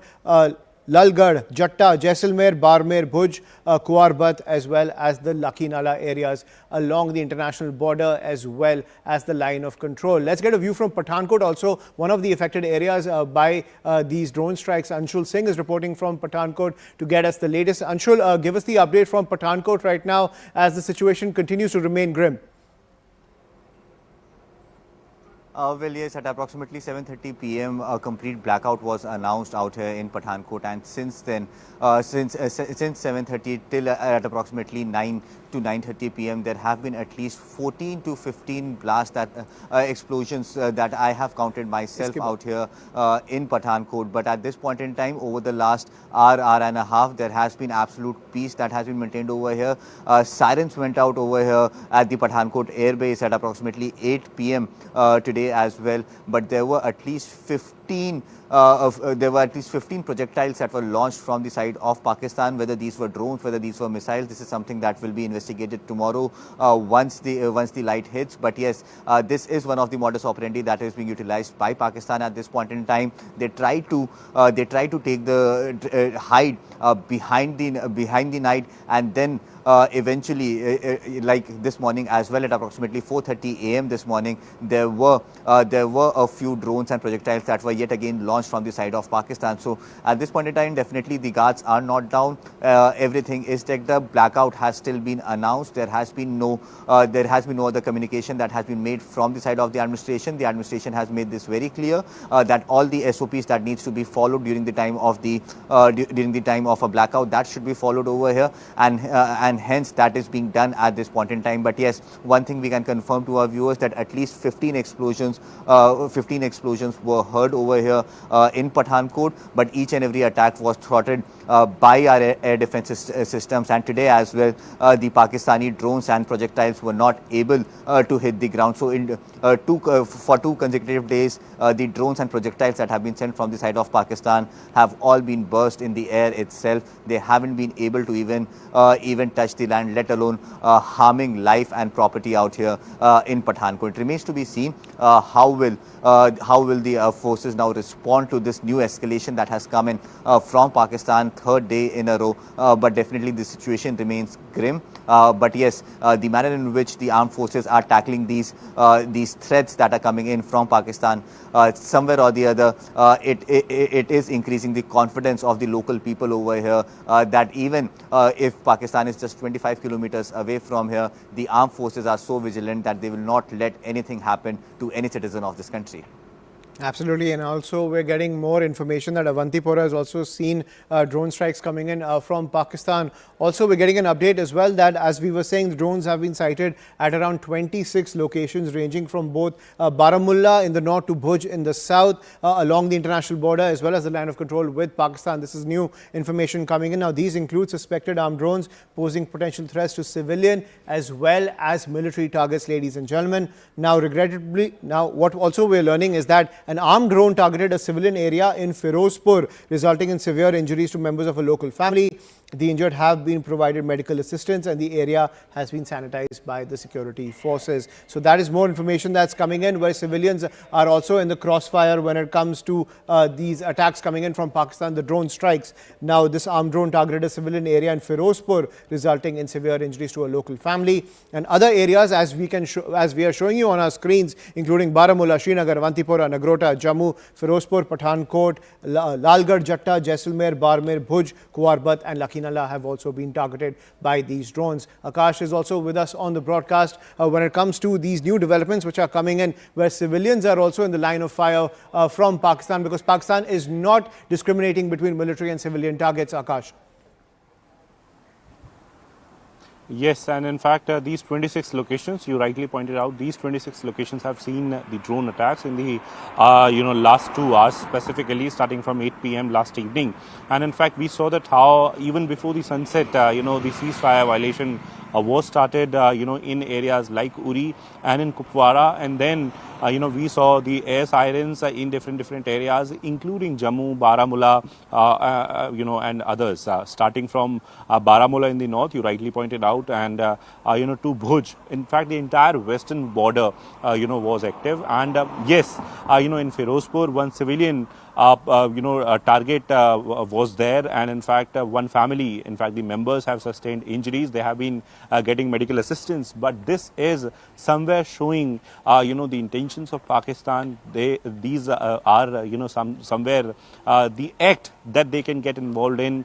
And at a time when India has made it very clear that we don't want any escalation, we will not target your civilian population, we won't target your military installations, then also Pakistan is trying some important military installations here in India. I cannot, of course, name because of several limitations, but these places, many of these places have got several crucial military infrastructure, Ayushman, and this is the reason why it is concerning. I know that our armed forces are very much there to thwart any sort of attempt, but then up to when we will be seeing these sort of attempts from Pakistan, because this is the third attempt. In fact, we have been seeing that how yesterday in the morning and in the evening, in fact, there were attempts, and today once again there are attempts. So yesterday in the morning, of course, India carried out the retaliation, in fact retaliatory strikes in Pakistan, where their air defense systems were destroyed, their radars were destroyed, and in fact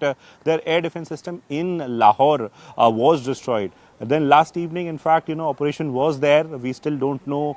We did not have, in fact, we were not provided with any sort of detail, because operations are still on. And as Raksha Mantri said, Operation Sindoor very much, is very much on. But then, civilians are getting impacted because of it. And now, in fact, the sort of action that government is going to take will be something that will be very crucial to watch for. Right, thank you, Akash, for getting us those updates. We're getting some more updates, ladies and gentlemen, when it comes to India's counter-strike. Also, what we are learning is that National Security Advisor Ajit Doval and External Affairs Minister S. Jaishankar have left from the Prime Minister's residence after the crucial meeting over the counter-strike to Pakistan. And that's the big news that's coming in, that after that crucial meeting at 7 Lok Kalyan Marg, now both the National Security Advisor as well as the External Affairs Minister, those are the visuals on your screen, they have left 7 Lok Kalyan Marg after that crucial meeting over India's counter-strike to Pakistan. And joining us on the broadcast is Arun Dhanta, also to get us the details. Arun, over to you. Well, that's right, Ayushman. Two important meetings happened today in the evening. First was, of course, with Prime Minister Modi, Rajnath Singh, and three, defense tri-services chiefs and RAW and IB chief. They all were present, along with, of course, National Security Advisor Ajit Doval.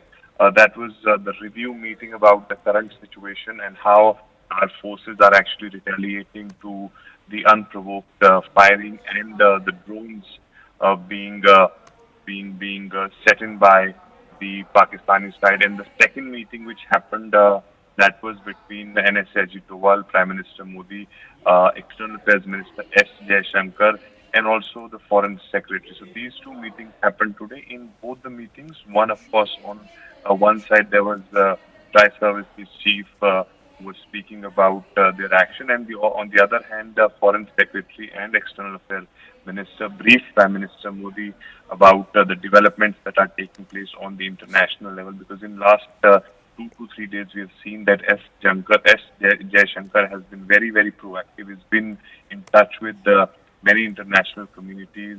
In fact, yesterday we saw that he met Saudi Minister of State for External Affairs and also the External Minister of the Iran. So on every front, India is monitoring the situation. On one side, if they are retaliating to the Pakistan's unprovoked attack on India, but also how to counter it on international level, how you can expose Pakistan on international level. So all these things are discussed, and also, of course, the expected attack from the India side, because right now we are seeing that it is Pakistan who's in fact sending in those swarms of drones in India. But of course, we know that our air defense system and our forces have been very much alert, and therefore they've been thwarted there before they deliver any payload or disturb any area or destruct any area in the borders of our country. So I think this has been a strategy meet which has been going on ever since Pakistan resorted to those drone attacks and the ceasefire violation along the borders. Right. Thank you, Arun, for getting us the latest information that's coming in when it comes to the huddle of the central government. But getting some more breaking news on the international front, this from the White House, when it comes to the tensions between India and Pakistan. US President wants to see the situation de-escalate as early as possible. Marco Rubio has been actively involved and is in constant contact with leaders from both countries. He's leading efforts to help bring the conflict to an end. That is the pitch that's coming in from the White House to de-escalate tensions between India and Pakistan. Let's listen in to the White House press secretary. Thanks very much, Caroline. Two questions. First, can you give us an update on U.S. efforts to mediate or have an impact on the conflict between India and Pakistan? Sure, I absolutely can. This is something that the Secretary of State and, of course, now our National Security Advisor as well, Marco Rubio, has been very much involved in. The President has expressed he wants to see this de-escalate as quickly as possible. He understands these are two countries that have been at odds with one another for decades, long before President Trump was here in the Oval Office. However, he has good relationships with the leaders of both countries, and the Secretary of State, Marco Rubio, I spoke to him just yesterday. He has been in constant communication with the leaders of both countries trying to bring this conflict to an end. Just one other question. Yesterday, we saw the news of a new pope. Before Pope Leo became Pope Leo, there were some... So that's the pitch that's coming in from the United States, saying that there has to be a de-escalation between the two sides. But remember, the United States has also made it very clear that India has the right to defend itself and take action against the terror infrastructure emanating from Pakistan. So that is the pitch that's coming in from the Trump administration. Let's get to our guests, ladies and gentlemen. Lieutenant General S. Harimohan Iyer, former Chief of Staff of the Northern Command, is with us on the broadcast, as well as NND Dubey, former DIG of the NIA, and Major General Rajan Kochar, defense expert. Thank you so much for joining us, gentlemen, when it comes to the situation between India and Pakistan and the escalation of tensions, as we are seeing on our screens the second wave of drone strikes coming in from Pakistan. Now, General Iyer, how do you see these scenes that are coming in from Pakistan and the escalation of tensions between the two sides, given the fact that even though India has highlighted its technological edge as well as its capability to strike deep into Pakistani territory, the Pakistani state is not relenting and continues to provoke the Indian state? Good evening, Ayushman. Firstly, a word of caution. Mm-hmm. There is a difference between drone sighting and drone attack. What is happening is drone sightings. So when they say 26 drone sighting, doesn't mean 26 drones are attacking you. So I'll exercise a word of caution, because what happens is it unnecessarily creates a little confusion and a kind of tempers flare on this. So this is one thing which I will request through you to your correspondents, that they should differentiate between the drone sightings and drone attacks. When you mean drone attack, means it's a drone which is coming with an intention of attacking the way we did on the terrorist basis on 7th of May. So that's the first thing. Secondly, what has happened now, we have had 2 days since we targeted those 9 sites. We have given him a bloody nose. And you all know that in Pakistan, it's the country owned by the army. So when you are striking him so hard, when you're giving him a hard nose, to expect him to buckle down just on that, when he's got such a large standing army, such a well-equipped Air Force and a very decently equipped Navy, he controls the economy, he controls the politics. So for him to cow down just because you hit 9 sites and, come to a negotiating table without, doing something, is asking for the moon. So that is first thing. We should be assured, you see our aide is doing a fantastic job. We are knocking down everything that is coming from his side, right?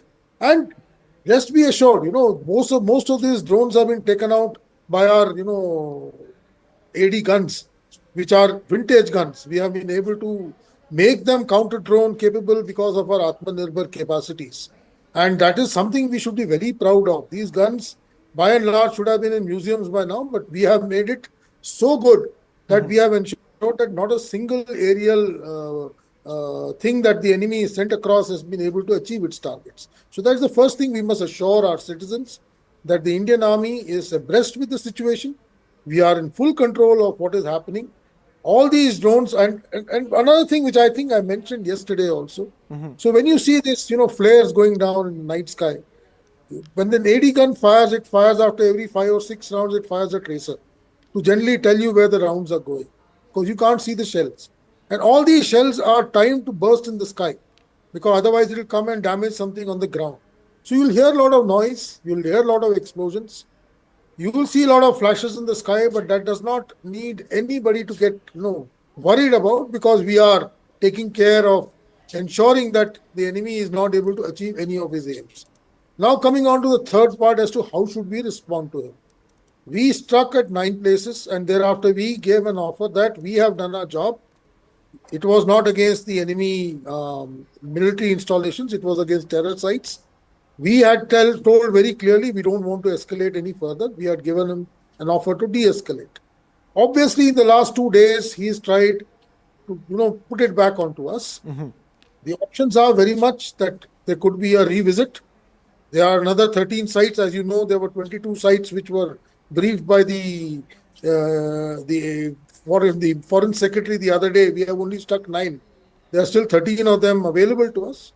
For all there may be a case when we will revisit, possibly when you see a boxing match, if he doesn't get knocked down by the first punch, let's give him a second one.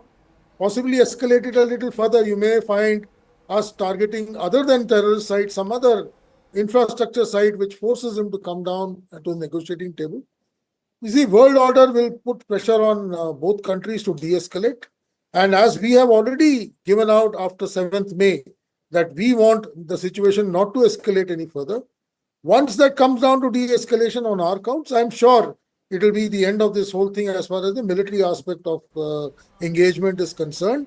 I am extremely positive that the way our armed forces have stood by us, we have still not even actually, I will say we haven't put on our boots. Our formations are still not mobilized, unlike him. The day he decides to, push the envelope a little larger, then possibly he's asking for trouble. I'm sure we have multiple options to ensure that he has not just a bloody nose, he doesn't survive. He also knows that he doesn't have the money to last for more than 4 days. He also is fighting a case of far and few resources with him. So I am very sure he'll come to heels at a due course of time. Right. If not, then the population in Pakistan will ensure that they can't suffer anymore and they'll bring him to heels. And that is what we should do. We should be prepared for a long haul. We should be patient. We are a stronger country, both economically and militarily. We have our aims correct. We are on the right line. We are not the aggressor here. He started this whole game by launching that event in Pahalgam. So he should be sent home when at a time and place of our choosing. And it is not something that he can extract out of us. We should be patient. Like I said, usko thakao, itna thakao, he is not able to stand up. Right. और जिस दिन वो उठेगा नहीं, the day he is so badly exhausted, I am sure he'll be more than willing to accept the terms that we laid out. Right, but General Iyer, that gives the impression that we are now in it for the long haul when it comes to wearing down the Pakistani state. Major General Rajan Kochar, what is your analysis of the situation? Do you think that now we're in a situation where we need to wear down the Pakistanis, increase the cost for them to wage even these small skirmishes that we're seeing along the line of control and the international border? Because even an unstable Pakistan where the people don't have faith in the civilian administration and the military leadership, that's also a dangerous paradigm for India. Yeah, thank you for getting me to the discussion. I think the present level of action from our part is the deterrence is not enough as of now. And that's why he's attempting to do this again and again. He is tending to escalate, and don't be surprised if the next action will be a bigger one. And what is he trying to do? Let us try to understand. He's trying to test and overwhelm our air defenses. He's deploying hundreds of drones, and he's trying to saturate our own systems. He's also trying to identify the gaps wherever he can and gather intelligence. See, it's a drone is a double-edged weapon. It is not only you are arming the drone to carry out a strike. It's also used for intelligence gathering and reconnaissance.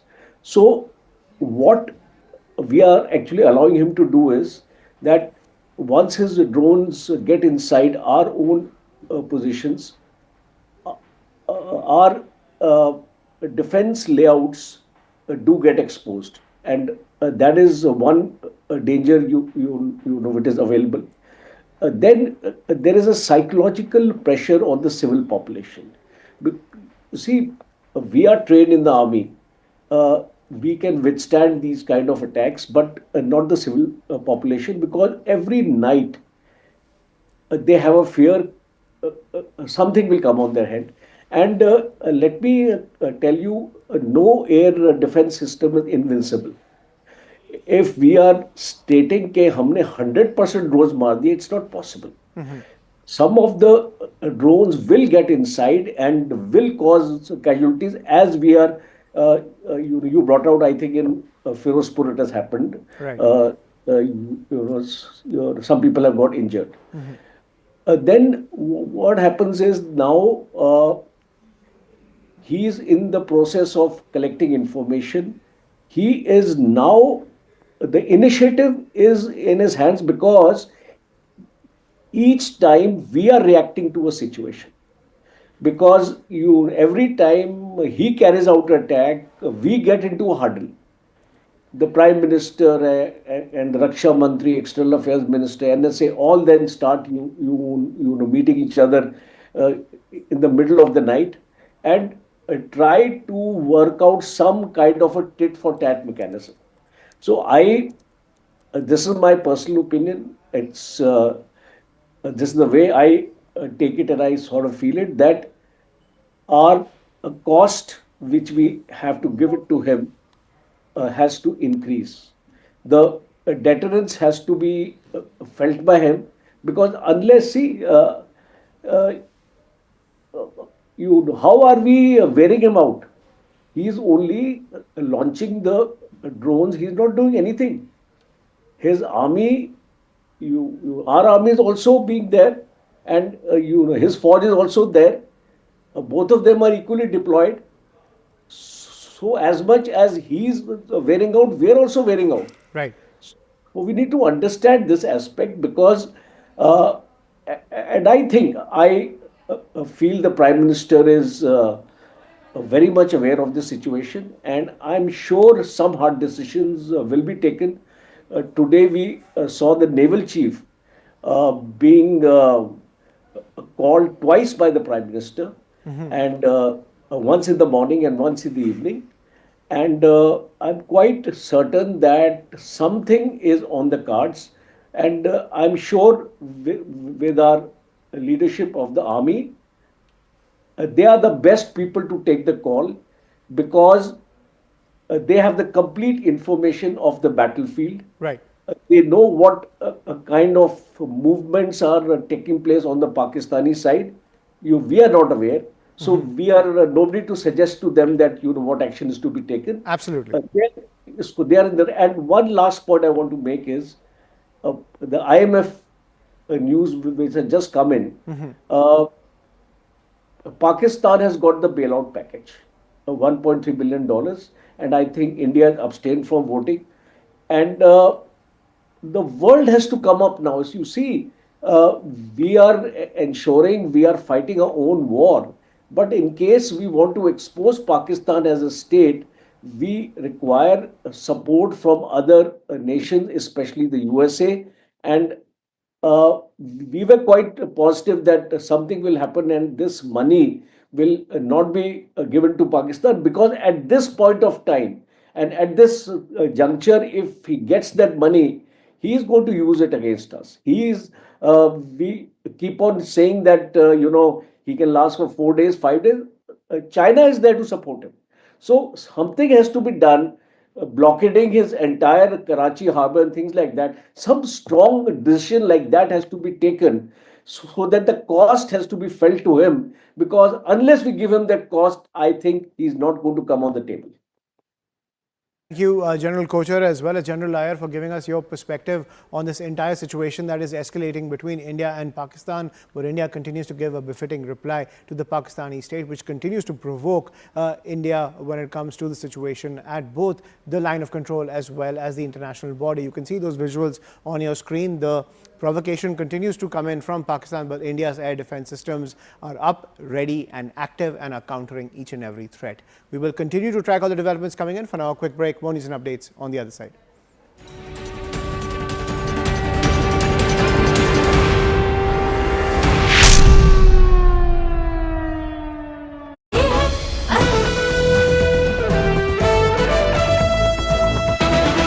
All right, we're just getting some breaking news before we close out the show. There's been a massive blackout followed with siren sounds that have been activated in Udhampur, a complete blackout in Udhampur. Also, multiple ceasefire violations happening across different sectors on either side of the line of control. So not yet quite the repeat of what we saw yesterday, but still heavy artillery firing happening on across the LOC. Akash has more details on this. Akash, so is it restricted to CFV violations and artillery shells right now? Are we seeing any kind of drone activity yet? Is there any possibility of a repeat of what happened yesterday, or it's following a familiar pattern? I'm hearing the sirens. In fact, here in Jammu, I'm not allowed to go outside because of the light and some sort of restrictions that are in place. Zaka, yes, we are learning about one drone attack here in Jammu. In fact, defense sources are telling us, and we have heard multiple firing sounds as well. You rightly pointed out on line of control, we are having ceasefire violations in different sectors, not only in Jammu but in Kashmir as well. In Uri and Kupwara, we have been reporting since evening. And at this point in time, in Poonch and in Samba, we are learning about this ceasefire violation from Pakistan, where they are in fact firing the artillery. Here in Jammu, I have heard multiple sounds. I was trying to count 11 at least. I have heard, and I am learning. In fact, defense sources are telling me that it was, drone once again. It was a drone attack once again. We'll wait for the police to confirm it as well. But I am learning that yesterday it was the airport, and once again it is in the close vicinity, possibly the airport only. And agencies are in fact using the aide systems and aide guns to thwart these attempts. Once again, it is Pakistan trying to attack the infrastructure, and not only in Jammu. We have been learning about these sort of activities in different areas. You know, Tejinder is reporting, in fact, about Pathankot and Samba as well. We have a colleague, Anshul and, Anvit in different areas as well. They have been reporting about blackout and sirens. But as far as Jammu is concerned, Zaka, so it is very important. It is the international border, though, but it's a very part of, the sort of attack that was carried out. In fact, yesterday it got started with Jammu only.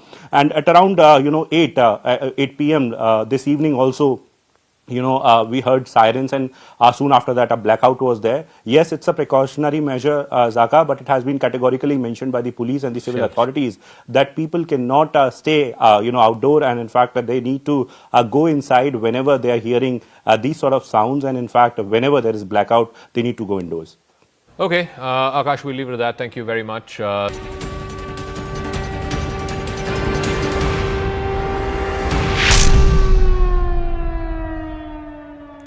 And amid the strikes coming in from Pakistan, we're getting a piece of breaking news where an armed drone targeted a civilian area in Firozpur, resulting in severe injuries to members of a local family. The injured have been provided medical assistance, and the area is currently being sanitized by the security forces. We have a reaction from the local police in Firozpur. Let's listen in.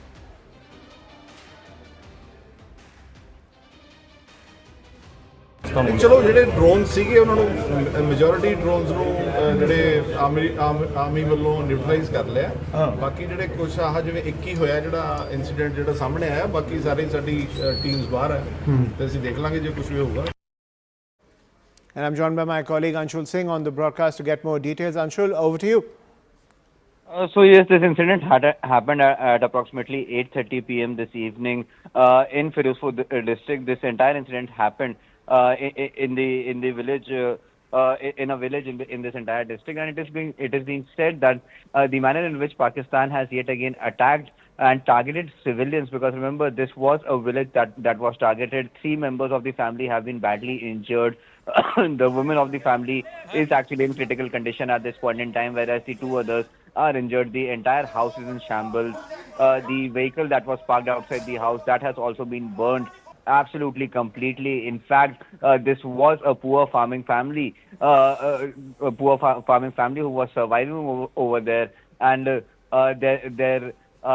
their cattle have also sustained injuries in this entire incident that has been done by Pakistan. Now remember, this is the 3rd such incident in as many days, where yet again Pakistan has gone ahead and targeted civilians and made sure that civilians of India who have no way to defend themselves, they are targeted in some way or the other. So definitely the manner in which this coward nation of Pakistan is actually trying to fight with India, this is absolutely shameful, and Pakistan has yet again decided to go ahead and target civilian locations in the country. This was just one drone that was not tackled by our air defense systems, and this is the kind of damage that has happened. But definitely at this point in time, what we are being told that 3 out of the 2 people are out of danger, whereas the woman of the family is still critically injured. So that's a good piece of news, that 3 out of the 2 people who have been hit by this drone are out of danger, and the rest are receiving medical attention. Thank you, Anshul, for getting us that piece of breaking news. We will continue to track all the developments coming in. For now, quick break. More news and updates on the other side.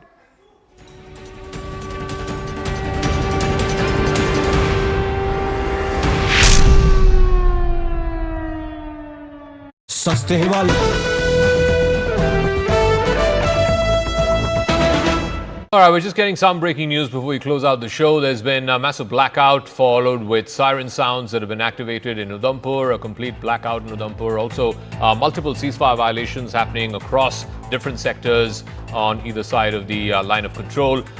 So not yet quite the repeat of what we saw yesterday, but still heavy artillery firing happening on across the LOC. Akash has more details on this. Akash, so is it restricted to CFV violations and artillery shells right now? Are we seeing any kind of drone activity yet? Is there any possibility of a repeat of what happened yesterday, or it's following a familiar pattern? I'm hearing the sirens. In fact, here in Jammu, I'm not allowed to go outside because of the light and some sort of restrictions that are in place. Zaka, yes, we are learning about one drone attack here in Jammu. In fact, defense sources are telling us, and we have heard multiple firing sounds as well. you rightly pointed out on line of control, we are having ceasefire violations in different sectors, not only in Jammu, but in Kashmir as well. In Uri and Kupwara, we have been reporting since evening. And at this point in time, in Poonch and in Samba, we are learning about this ceasefire violation from Pakistan, where they are in fact firing the artillery. Here in Jammu, I have heard multiple sounds. I was trying to count 11 at least. I have heard, and I am learning. In fact, defense forces are telling me that it was, drone once again. It was a drone attack once again. We'll wait for the police to confirm it as well. But I am learning that yesterday it was the airport, and once again it is in the close vicinity, possibly the airport only. And agencies are in fact using the aide systems and aide guns to thwart these attempts. Once again, it is Pakistan trying to attack the infrastructure, and not only in Jammu. We have been learning about these sort of activities in different areas. Tejinder is reporting in fact about Pathankot and Samba as well. We have a colleague Anshul and Anvit in different areas as well. They have been reporting about blackout and sirens. But as far as Jammu is concerned, Zaka, so it is very important. It is the international border, though, but it's a very part of the sort of attack that was carried out. In fact, yesterday it got started with Jammu only, and at around 8 p.m. This evening also, we heard sirens, and soon after that a blackout was there. Yes, it's a precautionary measure, Zaka, but it has been categorically mentioned by the police and the civil authorities that people cannot stay outdoor, and in fact they need to go inside whenever they are hearing these sort of sounds, and in fact whenever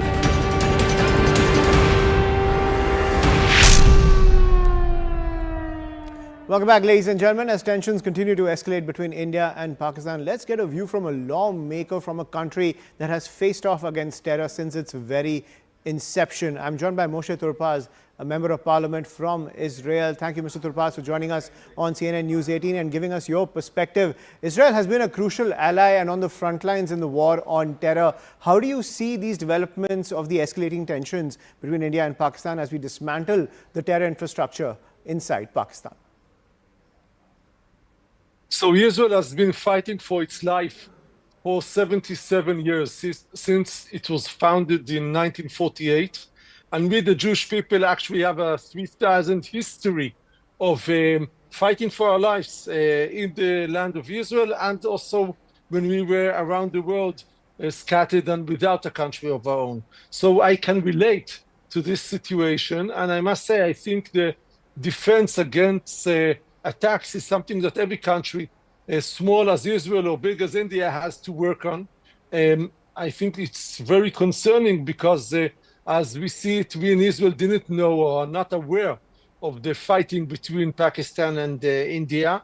And I think every time there is a terror against a country, this is something that we relate to. We understand how you feel when you're attacked like that.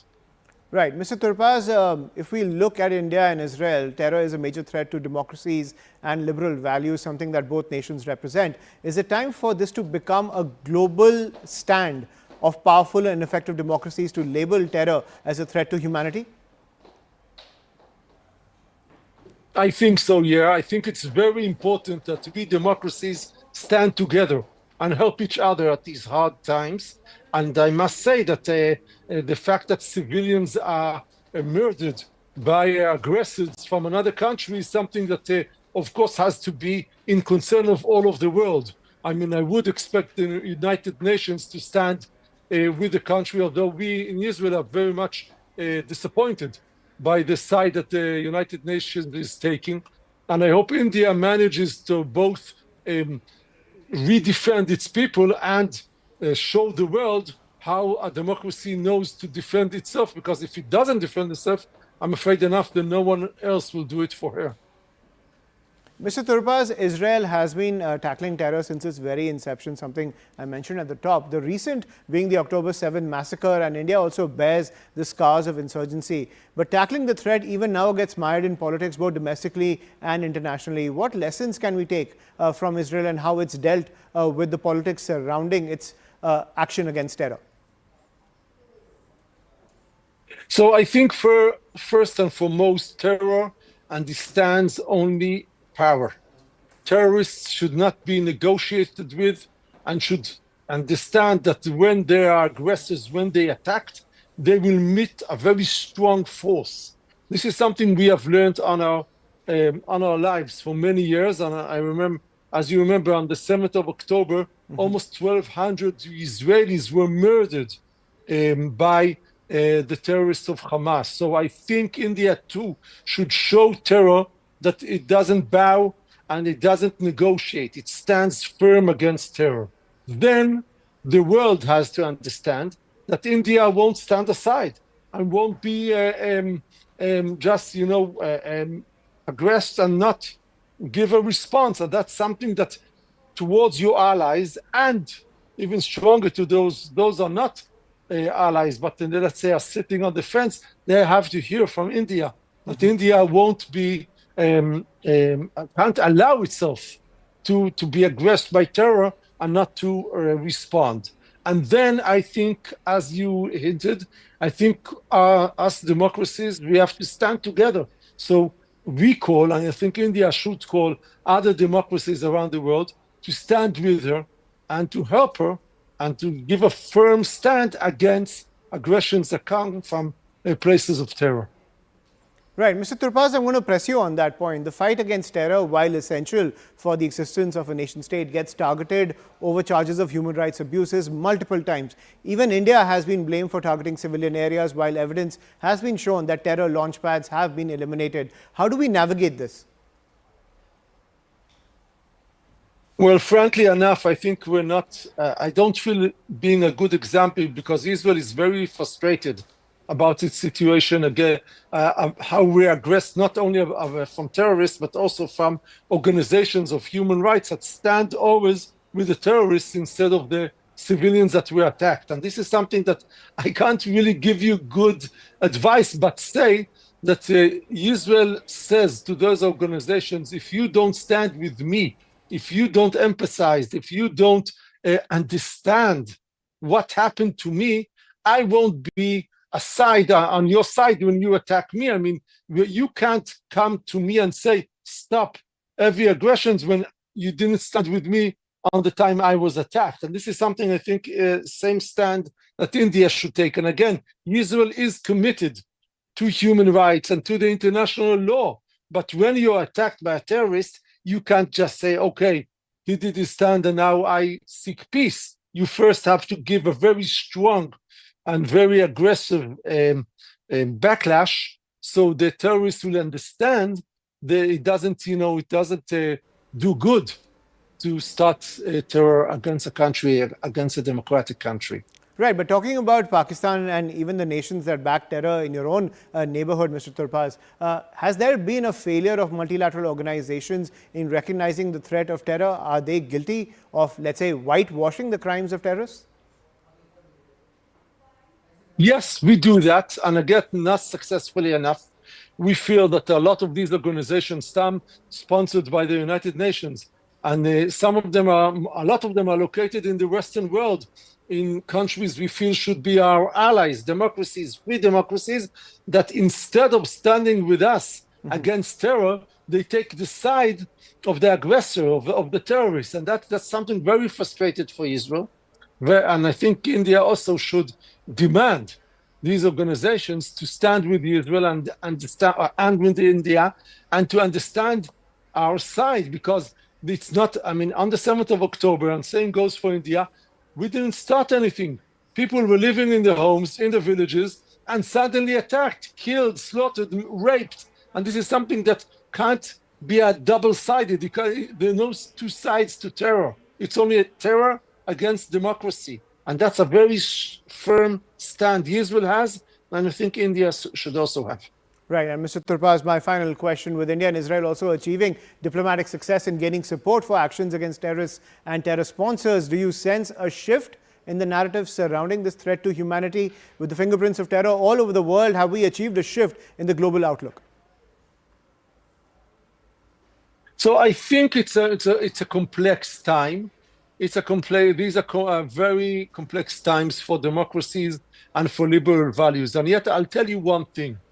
I used to be a fighter myself, and I served many years in the reserves of our army in Israel. And I always said we fight terrorists by force, but we don't turn ourselves to be terrorists. So we are doing the best to fight for democracy, for liberal values, for humanity, against brutal terror without turning to be them. And that's something very vital for us liberals, liberal democracies to understand. We want to stay with our liberal values, even if we fight brutal people that are not like that. And that's, I think, something essential for a message to the world. Right. Thank you, Mr. Turbas, for sharing your perspective, as well as the fact that how India and Israel are in the same boat when it comes to the fight against terror. We're going to take a quick break now. More news and updates on the other side.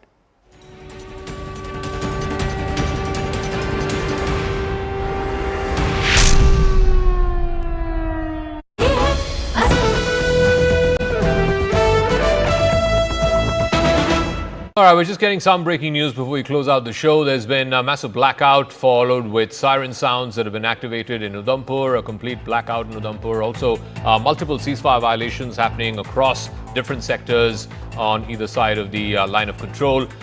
So not yet quite the repeat of what we saw yesterday, but still heavy artillery firing happening on across the LOC. Akash has more details on this. Akash, so is it restricted to CFV violations and artillery shells right now? Are we seeing any kind of drone activity yet? Is there any possibility of a repeat of what happened yesterday, or it's following a familiar pattern? I'm hearing the sirens. In fact, here in Jammu, I'm not allowed to go outside because of the light and some sort of restrictions that are in place. Zaka, yes, we are learning about one drone attack here in Jammu. In fact, defense sources are telling us, and we have heard multiple firing sounds as well. You rightly pointed out on line of control, we are having ceasefire violations in different sectors, not only in Jammu but in Kashmir as well. In Uri and Kupwara, we have been reporting since evening. And at this point in time, in Poonch and in Samba, we are learning about this ceasefire violation from Pakistan, where they are in fact firing the artillery. Here in Jammu, I have heard multiple sounds. I was trying to count 11 at least. I have heard, and I am learning. In fact, defense sources are telling me that it was, drone once again. It was a drone attack once again. We'll wait for the police to confirm it as well. But I am learning that yesterday it was the airport, and once again it is in the close vicinity, possibly the airport only.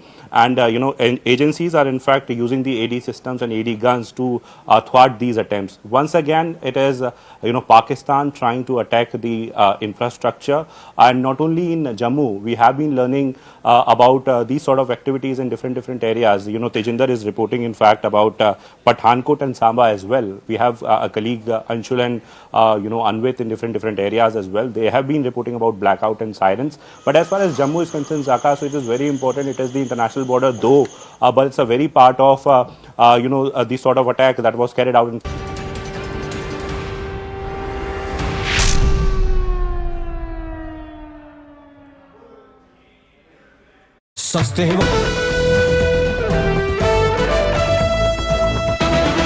All right, we're just getting some breaking news before we close out the show. There's been a massive blackout followed with siren sounds that have been activated in Udhampur.